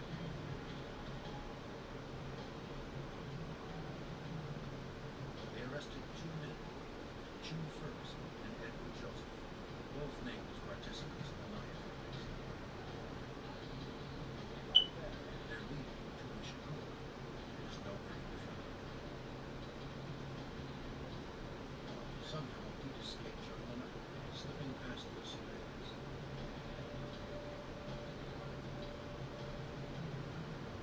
Ferguson and Joseph were convicted on federal charges as accessories for artwork fugitive. They were acquitted of murder charges stemming from the riot shootings. Both were sentenced to 12 years in prison. On July 23rd, 1982, almost a year after two officers on guard were killed in the Brinks robbery, Matul Shakur was placed on the FBI's 10 most wanted list. Finally, the leader of the gang, responsible for 3 cold-blooded murders, would now become a priority for every FBI office across the country. Almost a year after the Brinks robbery and shooting took place, FBI agents around the country continued to pursue the mastermind behind the $1 million heist. Matul Shakur, the leader of the terrorist group called the Family, had been placed on the FBI's 10 most wanted fugitives list. Shakur and at least 3 others remained involved. In the summer of 1982, an agent from New York City traveled to Georgia to interview a member of the family who had been arrested for a separate bank robbery. Tyrone Rison offered his cooperation in the hopes of a lighter sentence by the state of Georgia. Though he claimed that he was not present when the armored car was robbed in Nyack, New York, he confessed to having helped plan the job that left the Brinks guard and 2 police officers dead. Rison provided crucial information about other members of the family. Royce was not only a member of the family, he was a very important member of the family and had been involved in all the robberies. He knew who was in the family, he knew the names, and he knew how the family operates. And he was able to describe the MO, the robberies they did, the weapons they used, who did what, and everything. Rison told the agent how members of the group were able to secure so many aliases. The prisoner explained that a manager of a children's clothing store in Manhattan was key to obtaining false IDs. The manager gathered license information each time a customer paid by check. Since New York State did not require a photo license in the early 80s, an imposter would take the information to the motor vehicles department, claiming she had lost her license. Then, the DMV would issue a duplicate immediately. Rison also described to Special Agent Maxwell the group's motives. They termed these robberies expropriations, almost acts of war. And as one of their members eloquently, or not so eloquently, commented one time, in war, people get hurt. So, if you can understand that philosophy, you can understand the mindset or the motivation behind the gang. Rison's information helped agents understand more about the inner workings of the group. But by the fall of 1985, 3 years after the Brinks heist and triple murder, 3 fugitives still eluded the FBI, including gang leader Matul Shakur, Marilyn Buck, and Susan Rosenberg. Despite this, time was on the side of the FBI. The longer the fugitives ran, the more likely it was they'd make a mistake. On November 29, 1984, local police received a call from the manager of a storage facility in Cherry Hill, New Jersey. He reported a customer on the premises who had been paying her bill with a credit card that was determined to be stolen. Officers arrived to find the woman about to leave. Inside the back of the van, they noticed containers that appeared to hold explosives. Police asked her for ID. When she reached for her purse under the driver's seat, the cautious officers stopped her.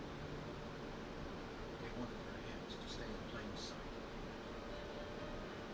Inside her purse, they found a weapon. They placed her under arrest. When she was processed, police learned that she was Susan Rosenberg, a member of the family, wanted in connection with the Brinks robbery and shooting.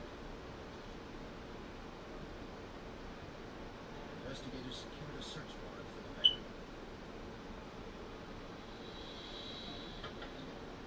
Inside the crates, they found 640 pounds of explosives and 14 weapons. The van was registered in New York State to a woman named Louise Harmon. Agents discovered the name and her address had been falsified.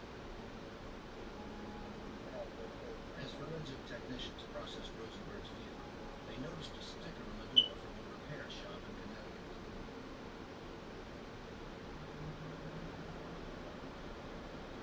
Agents located the New Haven repair shop where the vehicle had been serviced. They hoped the owner would remember the persons who brought the van in.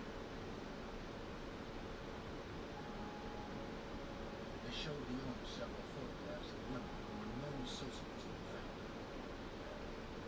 The woman he identified was Marilyn Jean Buck, one of two main fugitives in the Brinks robbery at Shootout Hall. While Buck had not used her real name in the vehicle's paperwork, she listed an address in Dobbs Ferry, New York, on the repair bill.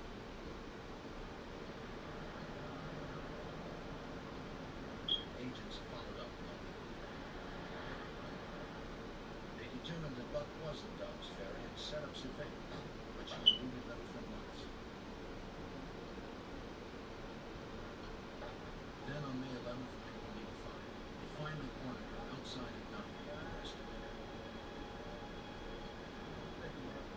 Buck denied knowing Tony Shakur or having any connection to the Brinks robbery and shootout 4 years before. But a federal trial proved differently. Buck was sentenced to 50 years in prison without the possibility of parole.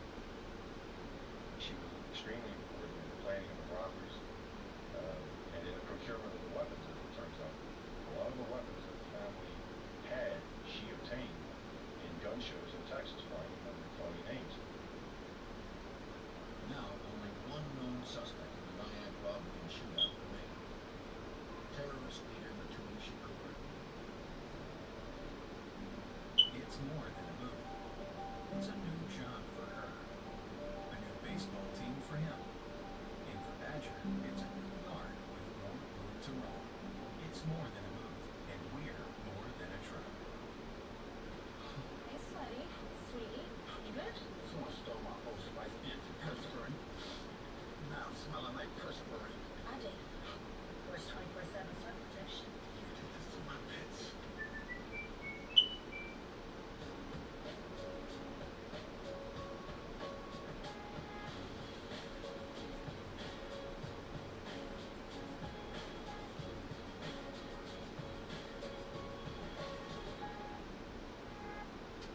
Suja Organic Cold Pressed Juice. What's in it for you? Benefits for days. Make every sip count.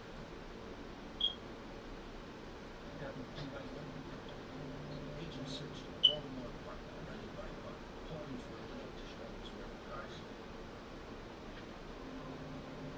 They discovered paraphernalia for making false identity papers. Wigs likely used in disguises. Plans to rob federal offices and $10,000 in cash. Searchers also found guns and ammunition stashed in various locations throughout the apartment. Then, scrawled on a piece of paper, agents came across what they had hoped for, evidence of the Tony Shakur's whereabouts.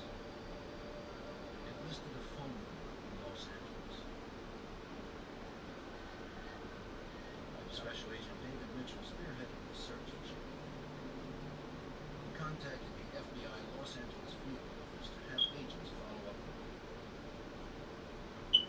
Special Agent David Ingalls in the Los Angeles office advised me that he had interviewed an individual that had established that Shakur had in fact been residing in Los Angeles. Shakur had eluded authorities in a nationwide manner for over 5 years. Agents hoped that this time they could corner him and bring down the terrorist gang responsible for killing one armored car and 2 police officers.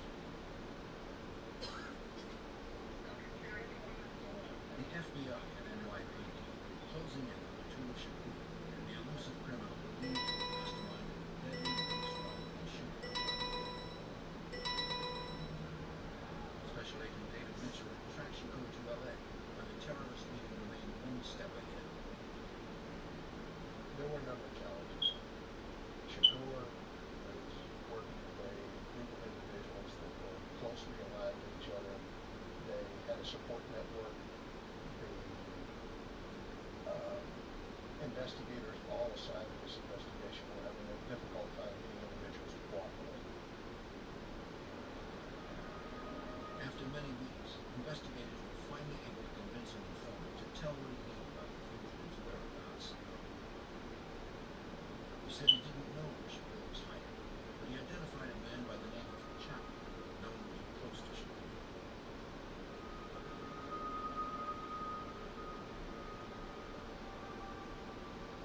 For about 6 weeks, agents conducted ground and air surveillance on Chapman and other Shakur suspects, and Shakur continued to elude authorities. Shakur was leading a very low-profile life in Los Angeles, at least as far as our investigation could determine. He did not frequent any locations or areas where he identified, and we virtually knew very little about his activity at that time. As the surveillance continued, Mitchell and the other investigators tried to find a pattern to remove Shakur's associates' men to hide them around the city. They pored over apartment letter records and other documents, but learned little. Then on February 11th, 1986, their confidential informant called. He told them that Chapman would meet with Shakur that night after Chapman left the Lakers basketball game.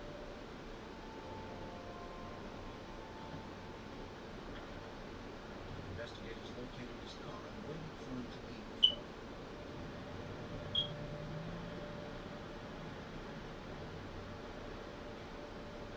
Chapman attempted what agents call dry cleaning, counter-surveillance tactics designed to lose a tail. He rolled through the streets, turning and changing direction. Police stayed with him, not knowing if Chapman had seen him.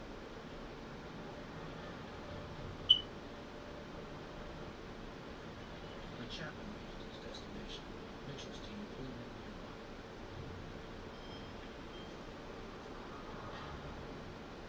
Chapman approached a man they believed was Shakur.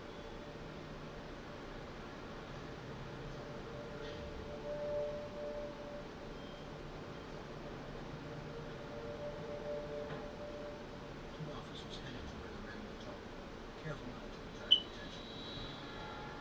When Shakur saw them, he took off on foot.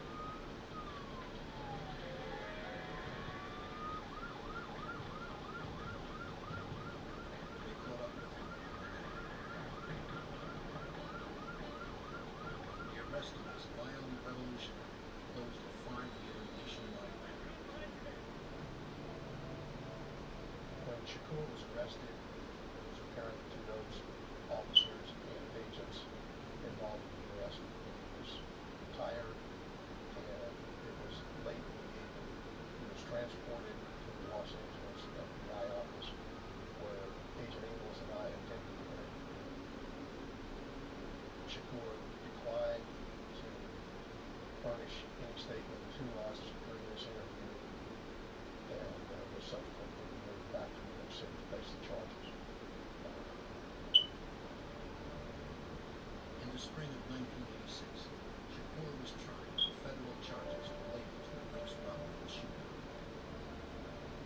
He was sentenced to 60 years in prison without the possibility of parole.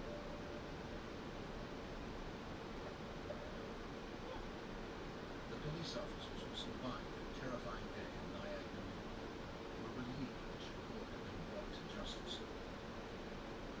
But for South Nyack Police Chief Alan Colson, the memory of their loss would always be with them.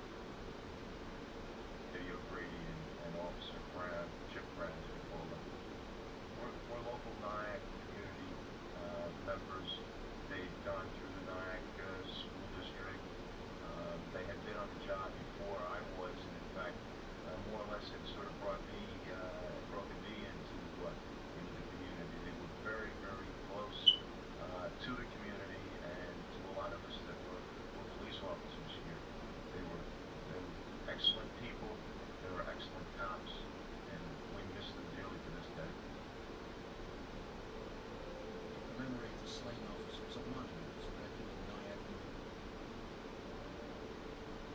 surviving colleagues found some comfort in knowing that the lessons learned from the riot shooting had made life safer for citizens, as well as for the officers on the street today.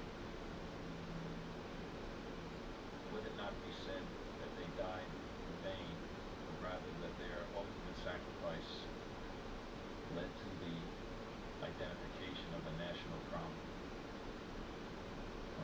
I think their ultimate sacrifice and their tragic deaths of everyone involved certainly uncovered a nationwide network of domestic terrorists heretofore unknown, and in essence prevented the loss of life of others. In California, detectives investigated a gruesome murder. The suspect fled and was eventually caught in Arizona. His confinement didn't last long.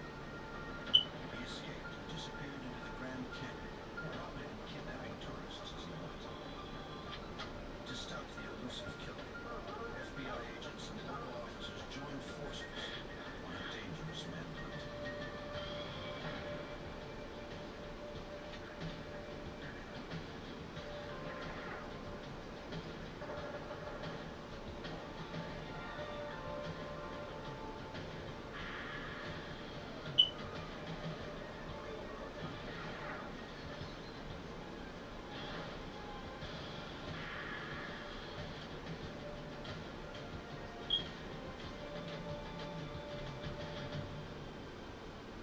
A killer was on the loose for one of America's most popular tourist destinations.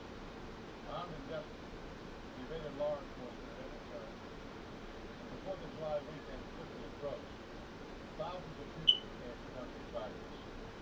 I'm Jim Calvin, former head of the FBI's New York office. Agents would use any means necessary to track the killer before he would strike again.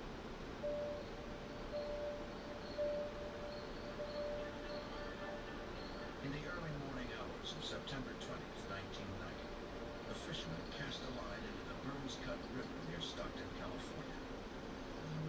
He felt a tug and reeled in something heavy.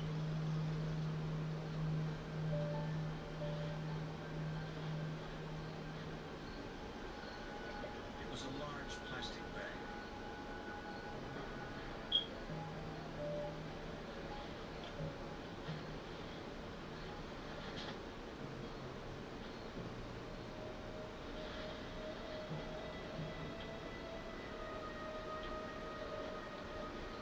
Inside, he found a human leg.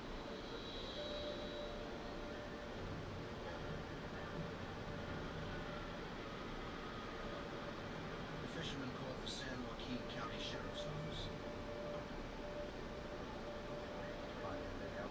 Deputies responded to the scene immediately. They confirmed the report of human remains and could find no clues to the victim's identity. The deputies called in Homicide Detective Sergeant Armando Mayor, who would run the investigation.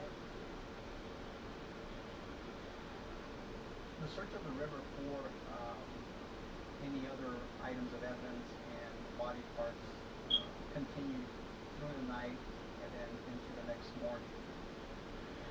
We were able to get a boat unit out to the river along with a search of the banks by detectives. By first light, the deputies were dragging the river.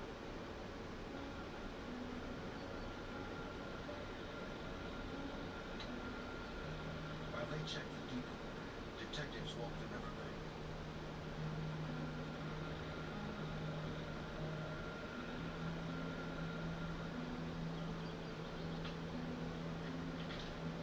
It wasn't long before they discovered another plastic bag.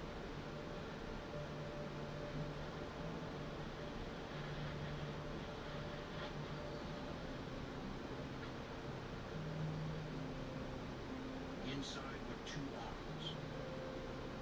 The wrists were bound together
someone to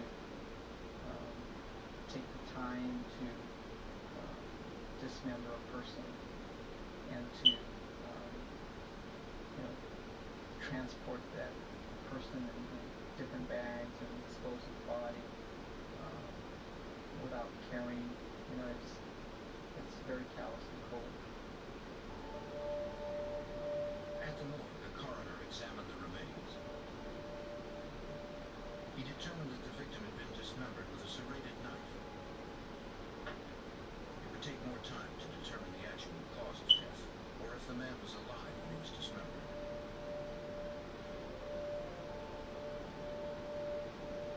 Detectives searched the clothing and found a wallet containing a California driver's license. It belonged to 40-year-old Sam Lee McCullough of Stockton. Police records showed McCullough had a minor arrest record.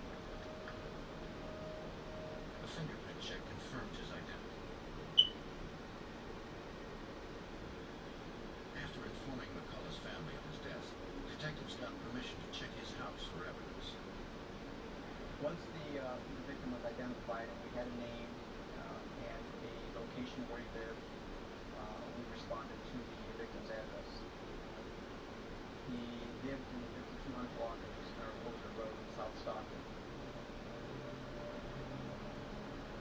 He arranged to meet Sam McCullough's girlfriend at his home. She had reported McCullough missing earlier that day. Since he hadn't called her in several days, she checked McCullough's house and saw that the place was in disarray. Many items were missing, including his white Jeep Cherokee. Also missing were 2 shotguns, a revolver, and a 9mm semi-automatic pistol.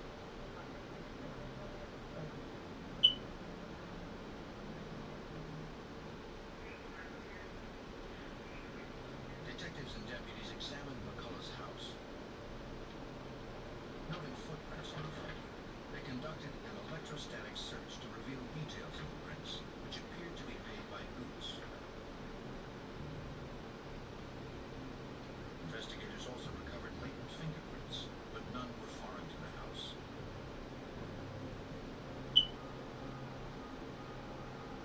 If the murder occurred in the house, the killer had removed any obvious evidence. A homicide of this nature, you would expect to find blood just all over the place, stains. The person that was involved in this case took a lot of time to clean and hide his tracks in this case. With Prime Big Deal Days coming October 7th and 8th, greatness is a deal away. The thing about owning an inn is that it's not just a place to stay. From theme rooms to homemade breakfast, we packed a lot of new memories. So I plugged in with Walmart Business to save time and money. Hope you're hungry.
tests would later match the blood and hair to Sam McCullough.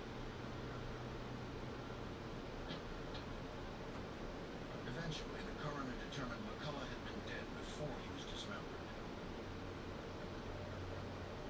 Cause of death was a gunshot wound to the forehead.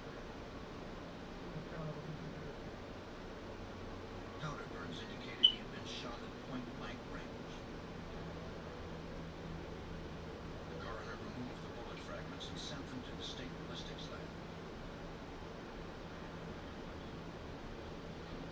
Examiners there studied the size, weight, and composition of the fragments, determining that the murder weapon was a .22 caliber rifle.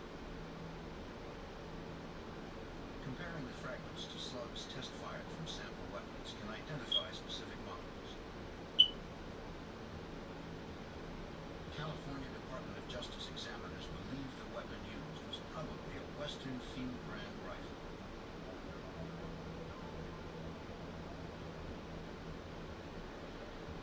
Detectives found documents listing the serial numbers of McCullough's Jeep and his guns. They entered the numbers into the National Crime Information Center. The NCIC is a nationwide database used by law enforcement agencies to track criminals, missing persons, and stolen property. If the items turned up anywhere, San Joaquin detectives would be notified.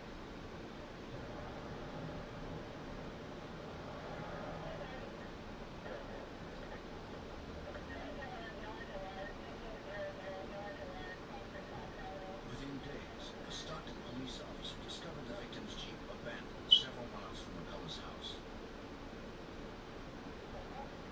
Yet an examination yielded no additional clues.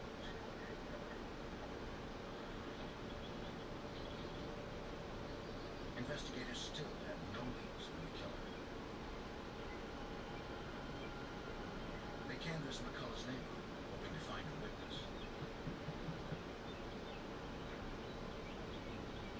No one reported seeing or hearing anything unusual. But one neighbor recalled that McCullough had been robbed 2 years earlier. Police records confirmed the story. We're doing a name search. We uncovered a report linking the suspect as being Stephen Horny. In that case, Stephen had apparently, according to the victim, robbed the victim at gunpoint. It was the first solid lead. Stephen Horning wasn't at his last known address, so detectives tracked down his older brother, who was a campus police officer at a nearby college. He told detectives that Stephen was one of 5 brothers and was especially close to one brother, Danny Ray Horning. Stephen and Danny spent a lot of time together.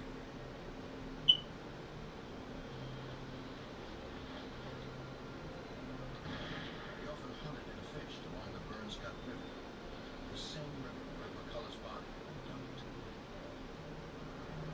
He told the detectives about one particular hunting trip Stephen and Danny had taken.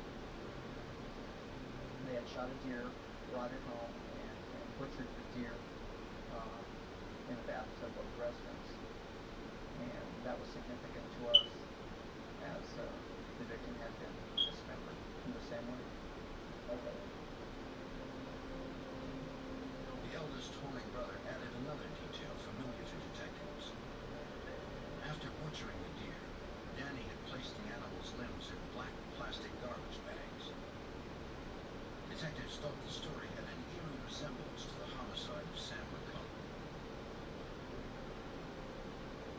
They asked the brother to identify some clothing found in a bag containing body parts in the Burns Cut River. He said that the black shorts and t-shirt looked like those his brother Danny often wore. Police noted that no one in the Horning family had seen Stephen or Danny since September 19th, the day Sam McCullough was probably killed. The investigation progressed to the point where there was enough probable cause to present the case to a judge, and a search warrant was issued for Stephen and Danny, along with an arrest warrant.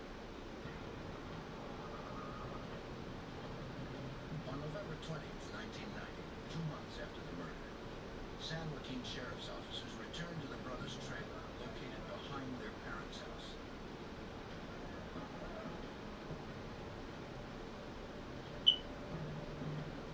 No one was inside, so detectives searched the surrounding area.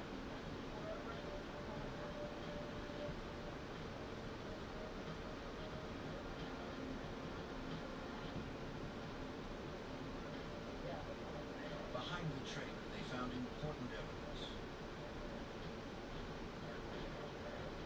A cut stock and a sawed-off barrel from a rifle. Lab examiners have reported that the weapon used to kill McCullough was probably a Western Field brand .22 caliber rifle. The barrel found in the field next to the suspect's house was a Western Field .22 caliber barrel. The next day, deputies went back to the trailer. One of the brothers, Stephen Horner, was there. He was arrested and charged with murder. The second suspect, Stephen's brother, Danny Ray Horning, was nowhere to be found.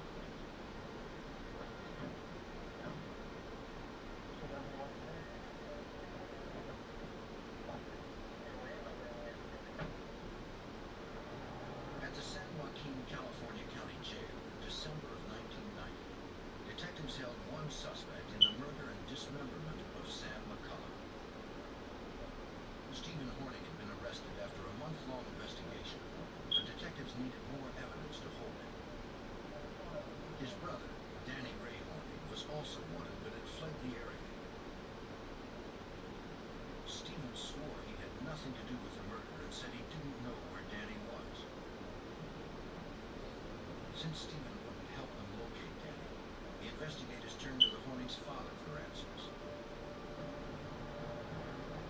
Mr. Horning offered valuable information regarding the possible murder weapon to Detective Sergeant Armando Mayoya. After speaking with the suspect Danny's father, I learned that Danny had been seen with a sawed-off .22 rifle. Their father said Danny and Stephen had been behind the trailer when Danny shot a dog with a .22. Then Stephen fired at it with a crossbow. Mr. Horning believed his sons had buried the dog in the field behind the trailer. Investigators searched the Horning's yard. They noticed one area seemed to be covered with freshly dug earth and began to excavate. The dog was found, and a search of the dog by another detective found a bullet in the brain. The bullet was processed at the state ballistics lab. Examiners determined that the dog was killed with a Western Field .22 caliber rifle. The same model had been used to murder Sam McCullough. The technician compared the bullet from the dog to the one that had killed McCullough. The tests indicated it was likely that both bullets were fired from the same weapon. Detectives returned to the county jail and confronted Stephen Horning. They described the damaging ballistics evidence, explaining that the bullet from the dog was consistent with the bullet that killed Sam McCullough, and that his brother Danny had been seen with a Western Field .22. Realizing the case against them was strong, Stephen decided to cooperate. He claimed Danny had been in on the first robbery of McCullough 2 years earlier. Danny had vowed to kill McCullough for pressing charges, but then he went to prison for child molestation. When he got out a few months before McCullough's death, Danny had mentioned going back to rob McCullough again. Since no physical evidence implicated Stephen and Sam McCullough's death, investigators dropped the murder charge against him. They needed to find his brother, but Danny Ray Horning had disappeared. For 6 months, Detective Sergeant Armando Mayoya worked the case but found no new leads. Then, on March 22nd, 1991, he was contacted by authorities in Winslow, Arizona about Horning. Well, I received a phone call from Winslow Police Department, and they informed me that he had been arrested in a bank robbery.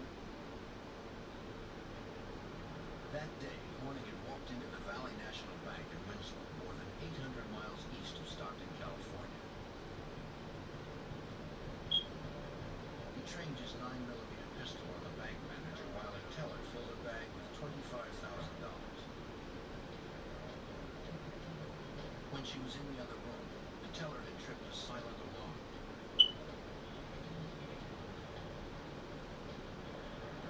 A block away at the Winslow Police Department, Detective Elmer Hassel took the call. Under the concealment of the unmarked car, I had plenty of cover. Positioned myself where I could try to see what was going on in the bank. He couldn't see from the vehicle, so he went for a closer look.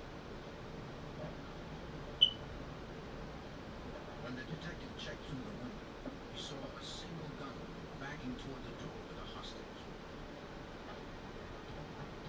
I came through the door, I stuck the gun up to his rib cage and pulled him towards the wall and took the bank bag out of the hand. The suspect was carrying a 9mm pistol. Detective Hassey determined the suspect's name was Danny Ray Horning. Old Spice Fiji anti-person.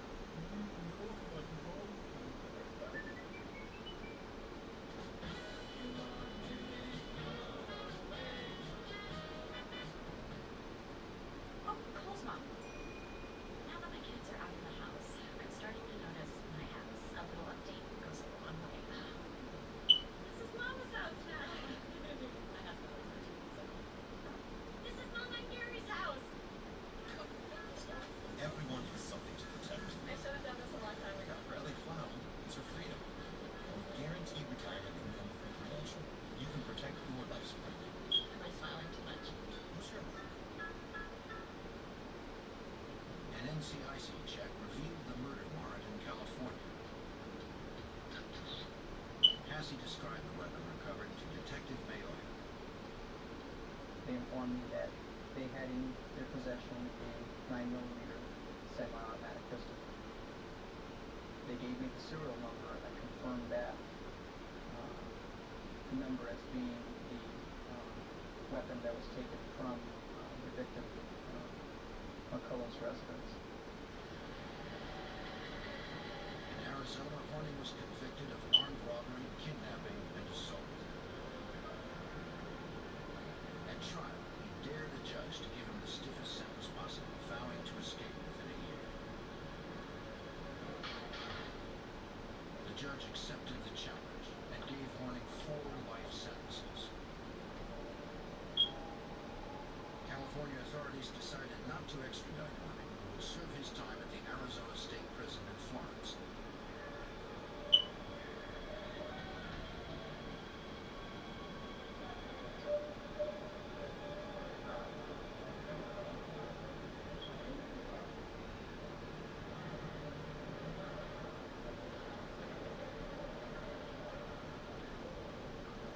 On May 12, 1992, prison officers doing the 4 o'clock head count found that prisoner number 85897 was not in his cell. The prison was locked down and thoroughly searched. But Danny Ray Horning was nowhere to be found. A convicted felon, suspected killer, was on the run. On May 12, 1992, outside the Arizona State Prison in Florence, a massive manhunt began for escapee Danny Ray Horning, who had been serving 4 life sentences.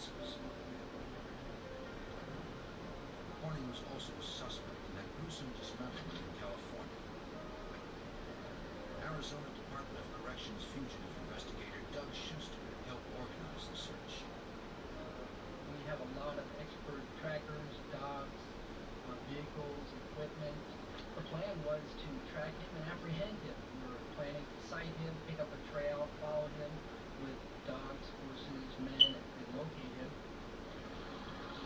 Law enforcement teams from local, state, and federal agencies responded outside the prison. But Horning had disappeared from the immediate area.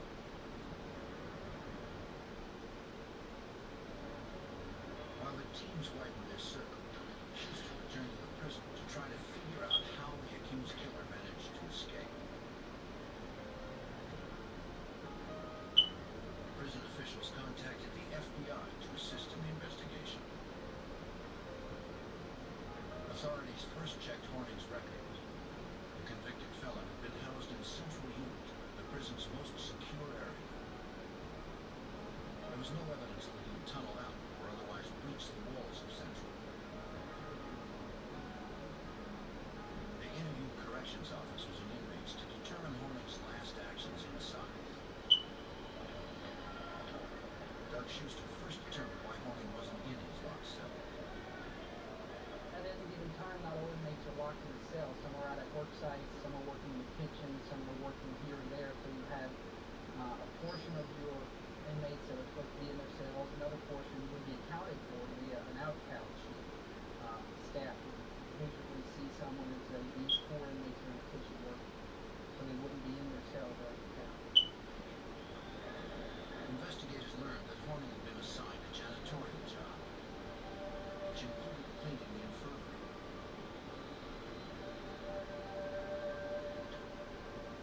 This gave him access to medical uniforms. Well, he was able to obtain the white lab coat from the medical unit located inside the prison here. He was able to get a pair of white pants from the workers in the kitchen. Investigators believed Horning exchanged his prison uniform for the lab coat, white pants, and the forged employee ID. They believed that he simply walked out of the prison and just a few miles into the town of Florence. Investigators looked over Horning's record to try and determine where he might go. One possible destination was California, where Horning had family and connections. The other was Winslow, Arizona, where Horning had vowed to get even with the cops and FBI agents who sent him to prison.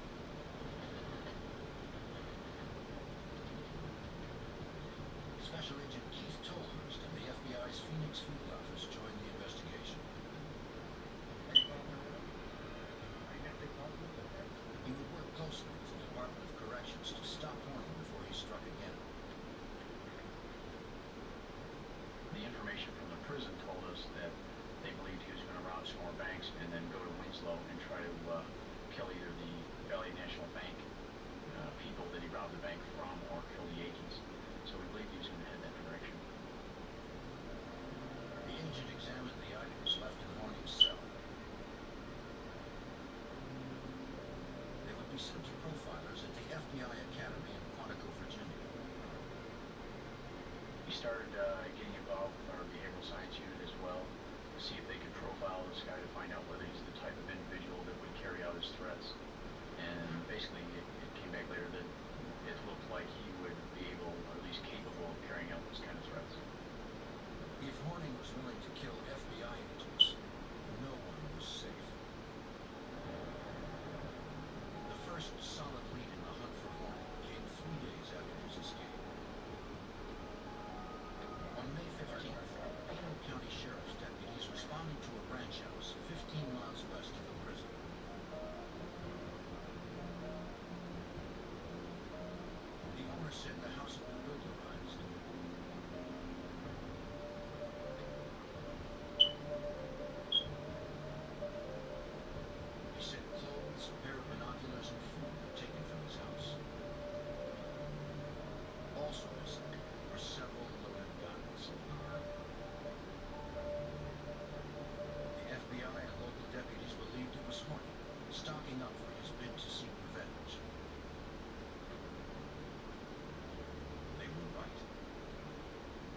now we're a little more concerned even that he was headed in the direction that he had said because he was starting to try to carry out his plan. The fugitive was now armed. The FBI turned to the media to warn the public and to solicit their help. At a news conference, agents released Horning's photo and information about his escape. Anyone spotting Horning was asked to call the FBI immediately, though they were instructed not to approach the suspected killer. The media coverage generated many leads. One came into the FBI from campers, claiming that Horning was stealing food, maps, and camping gear near Lake Mormon, about 170 miles north of the prison. Even though Horning knew how to hunt fish, the burglaries were essential to his survival in the woods. Local officers followed his trail. He'd break into cabins, he'd steal food, and then he'd move on. And what we ended up trying to do was a house-to-house search of all the cabins in the area. That was something that was going to be done by the local county sheriff offices, and they were searching as many houses as they could.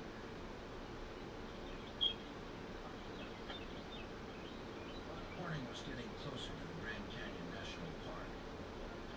The summer tourist season was beginning, which meant thousands of people would be in danger.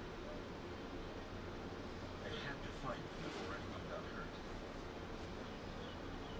Based on Horning's trail number, fugitive response teams from the Arizona Department of Corrections and Sheriff's Departments focused their search in Coconino County.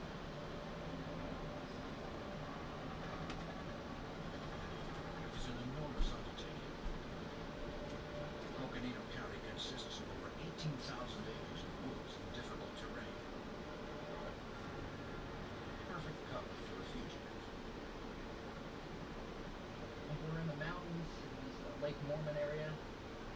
It's trees, mountains, rocks, hills, helicopters, massive amount of mobilization, radios, dogs, horses, trailers.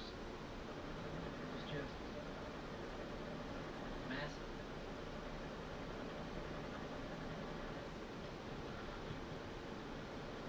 On June 3rd, 1992, a National Forest Service officer was patrolling a campground in Coconino County. The officer spotted Horning walking out of a wooded area. It was too dangerous for a lone officer to follow the armed killer into the forest.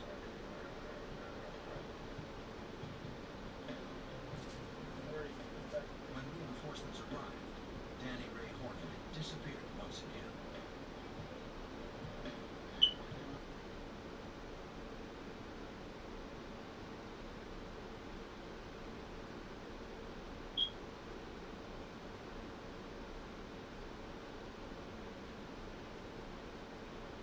His head. I guess he shaves his eyebrows too. And then he posts this video. Yo, oh my god, look like I got cancer. And his followers are looking at this like, what is this guy doing? And the next day, Mr. Prada posts a carousel of photos with his shaved head, and his audience is like, yo, is this guy okay? And they start thinking, maybe he's going through something, like maybe he's having some mental health issues. And then he...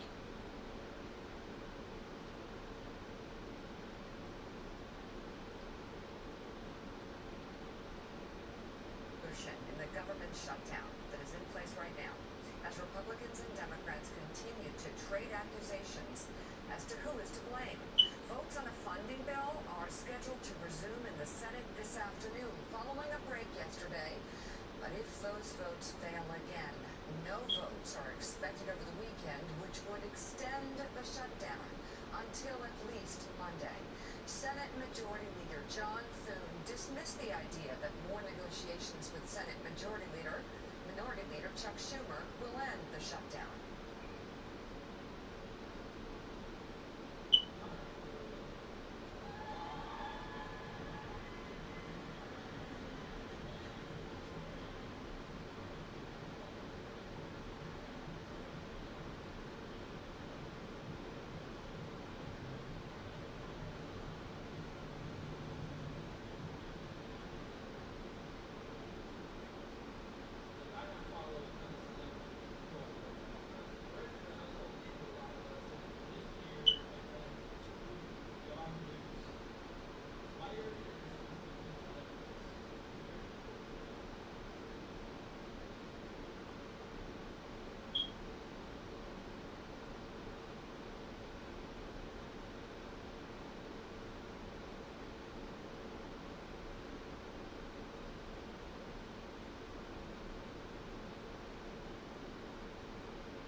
Designer space reflects who you are and how you live with an exclusive collection now on sale.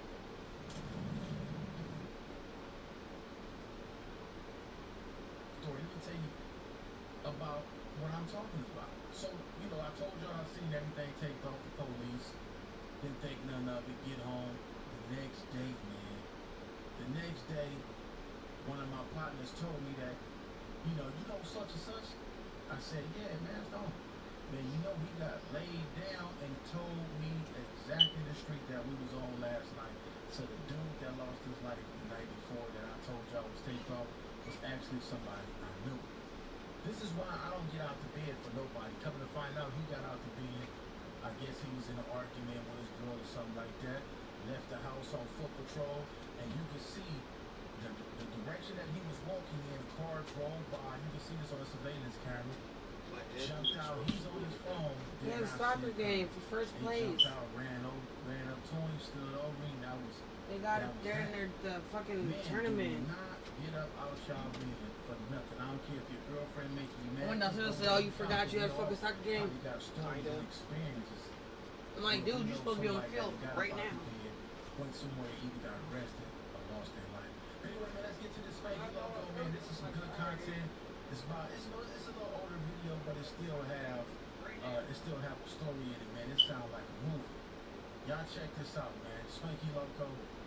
And oh yeah, y'all like, comment, share, subscribe to the channel. Let's get to this content. Alright, so let's get over here and check out Spanky logo and let him tell y'all what happened to him on something similar to what I just told you, y'all. Let's go. Oh, I shot up right there. I ended up getting shot up. That word is 19, 20, something like that. Something like that. You were just hanging out, you were just doing some regular shit. I was in by myself already, where I was tattooing out. And you're just out in front? No, I walked across the street to right across another. There was a liquor store there, and I went to go get a Keystone, and I think my kid's mom was making dinner and.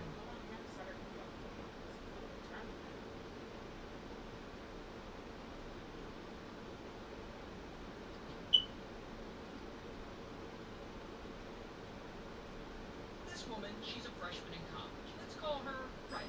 So one day, she's walking home from her...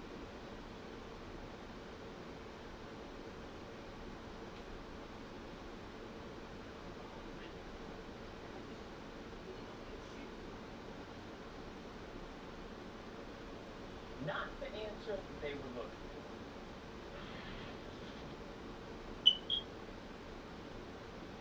What's going on, YouTube? This is Mad Dog TV, coming back with another one. So it looks like Skip Bayless just set the record straight about how Shadur Savage handled the media yesterday. This kid got the media going crazy without even speaking. We're going to talk about all that in this video. Let's get to it.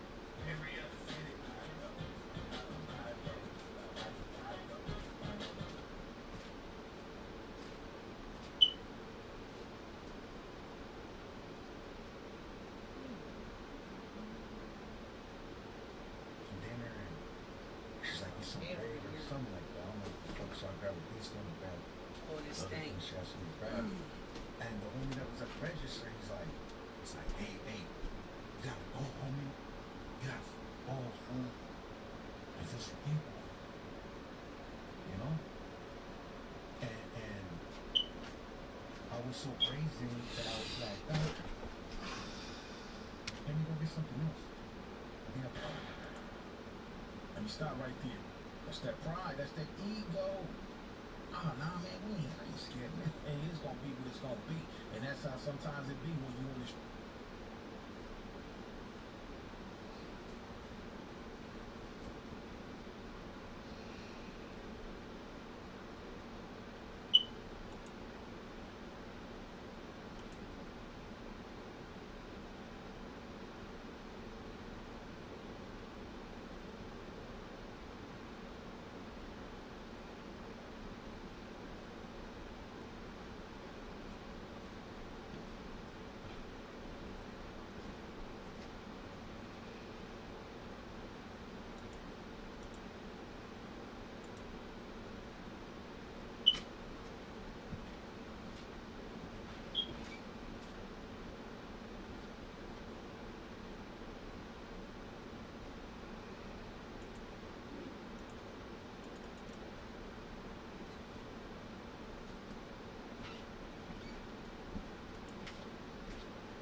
Yes, this is John L. Jones. I was wondering if my medications were sent down.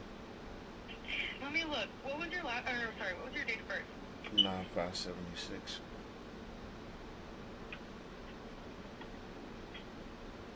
Yeah, we have several already for you. Is my oxycodone ready though? I don't see oxycodone. I see some insulin and the Omnipods. Was this something that was going to be sent to, like today or yesterday?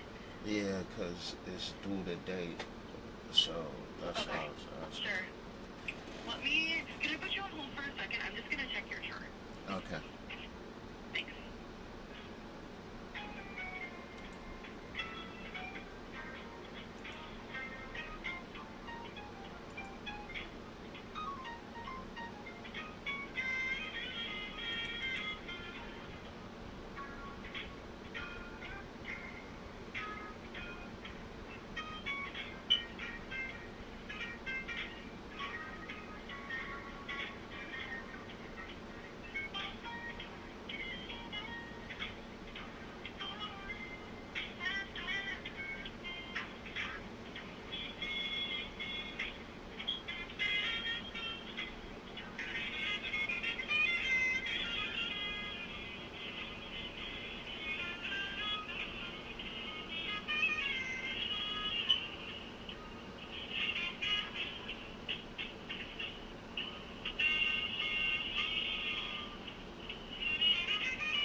Yeah, Kate, this is John. Oh, hi. Sorry, I don't know what happened there. I was just gonna try to call you back. So I don't see that they wrote you a prescription for Oxy. They sent over on Thursday. What the fuck?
The sheriff threatened him before busting his lip.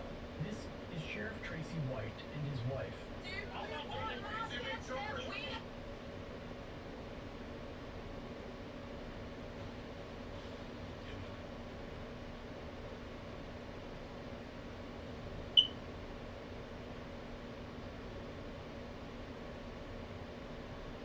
Hey, neighbors.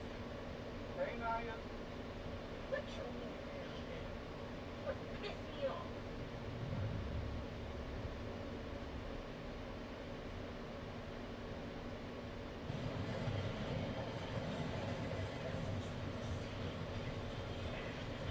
The individual in handcuffs right there, that's Donald Trump's top spiritual advisor. His name is Robert Morris, and he was just sentenced for sexually abusing a 12-year-old girl. Now, what do you think his sentence was, knowing that he's Donald Trump's close friend and spiritual advisor?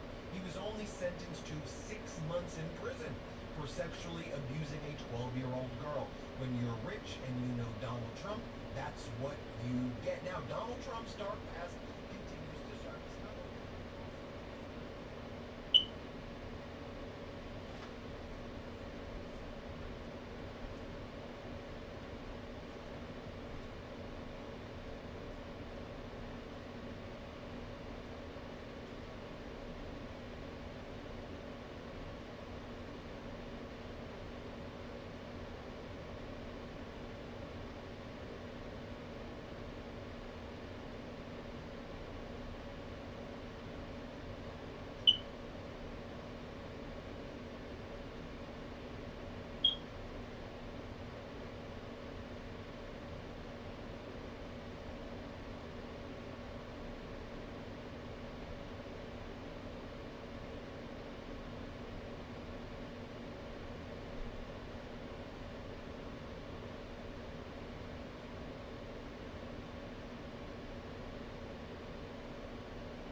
output.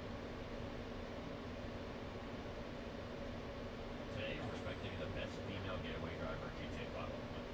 Our driver has to evade a full 30 clear.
told him that. I was like, you're not dependable.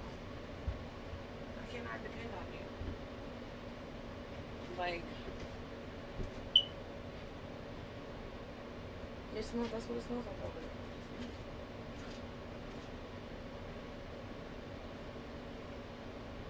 Like, you're not dependable at all. If I cannot depend on you as a father, as a husband, as a anything in a relationship, or just in this house. My mom is trying to call.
Yeah,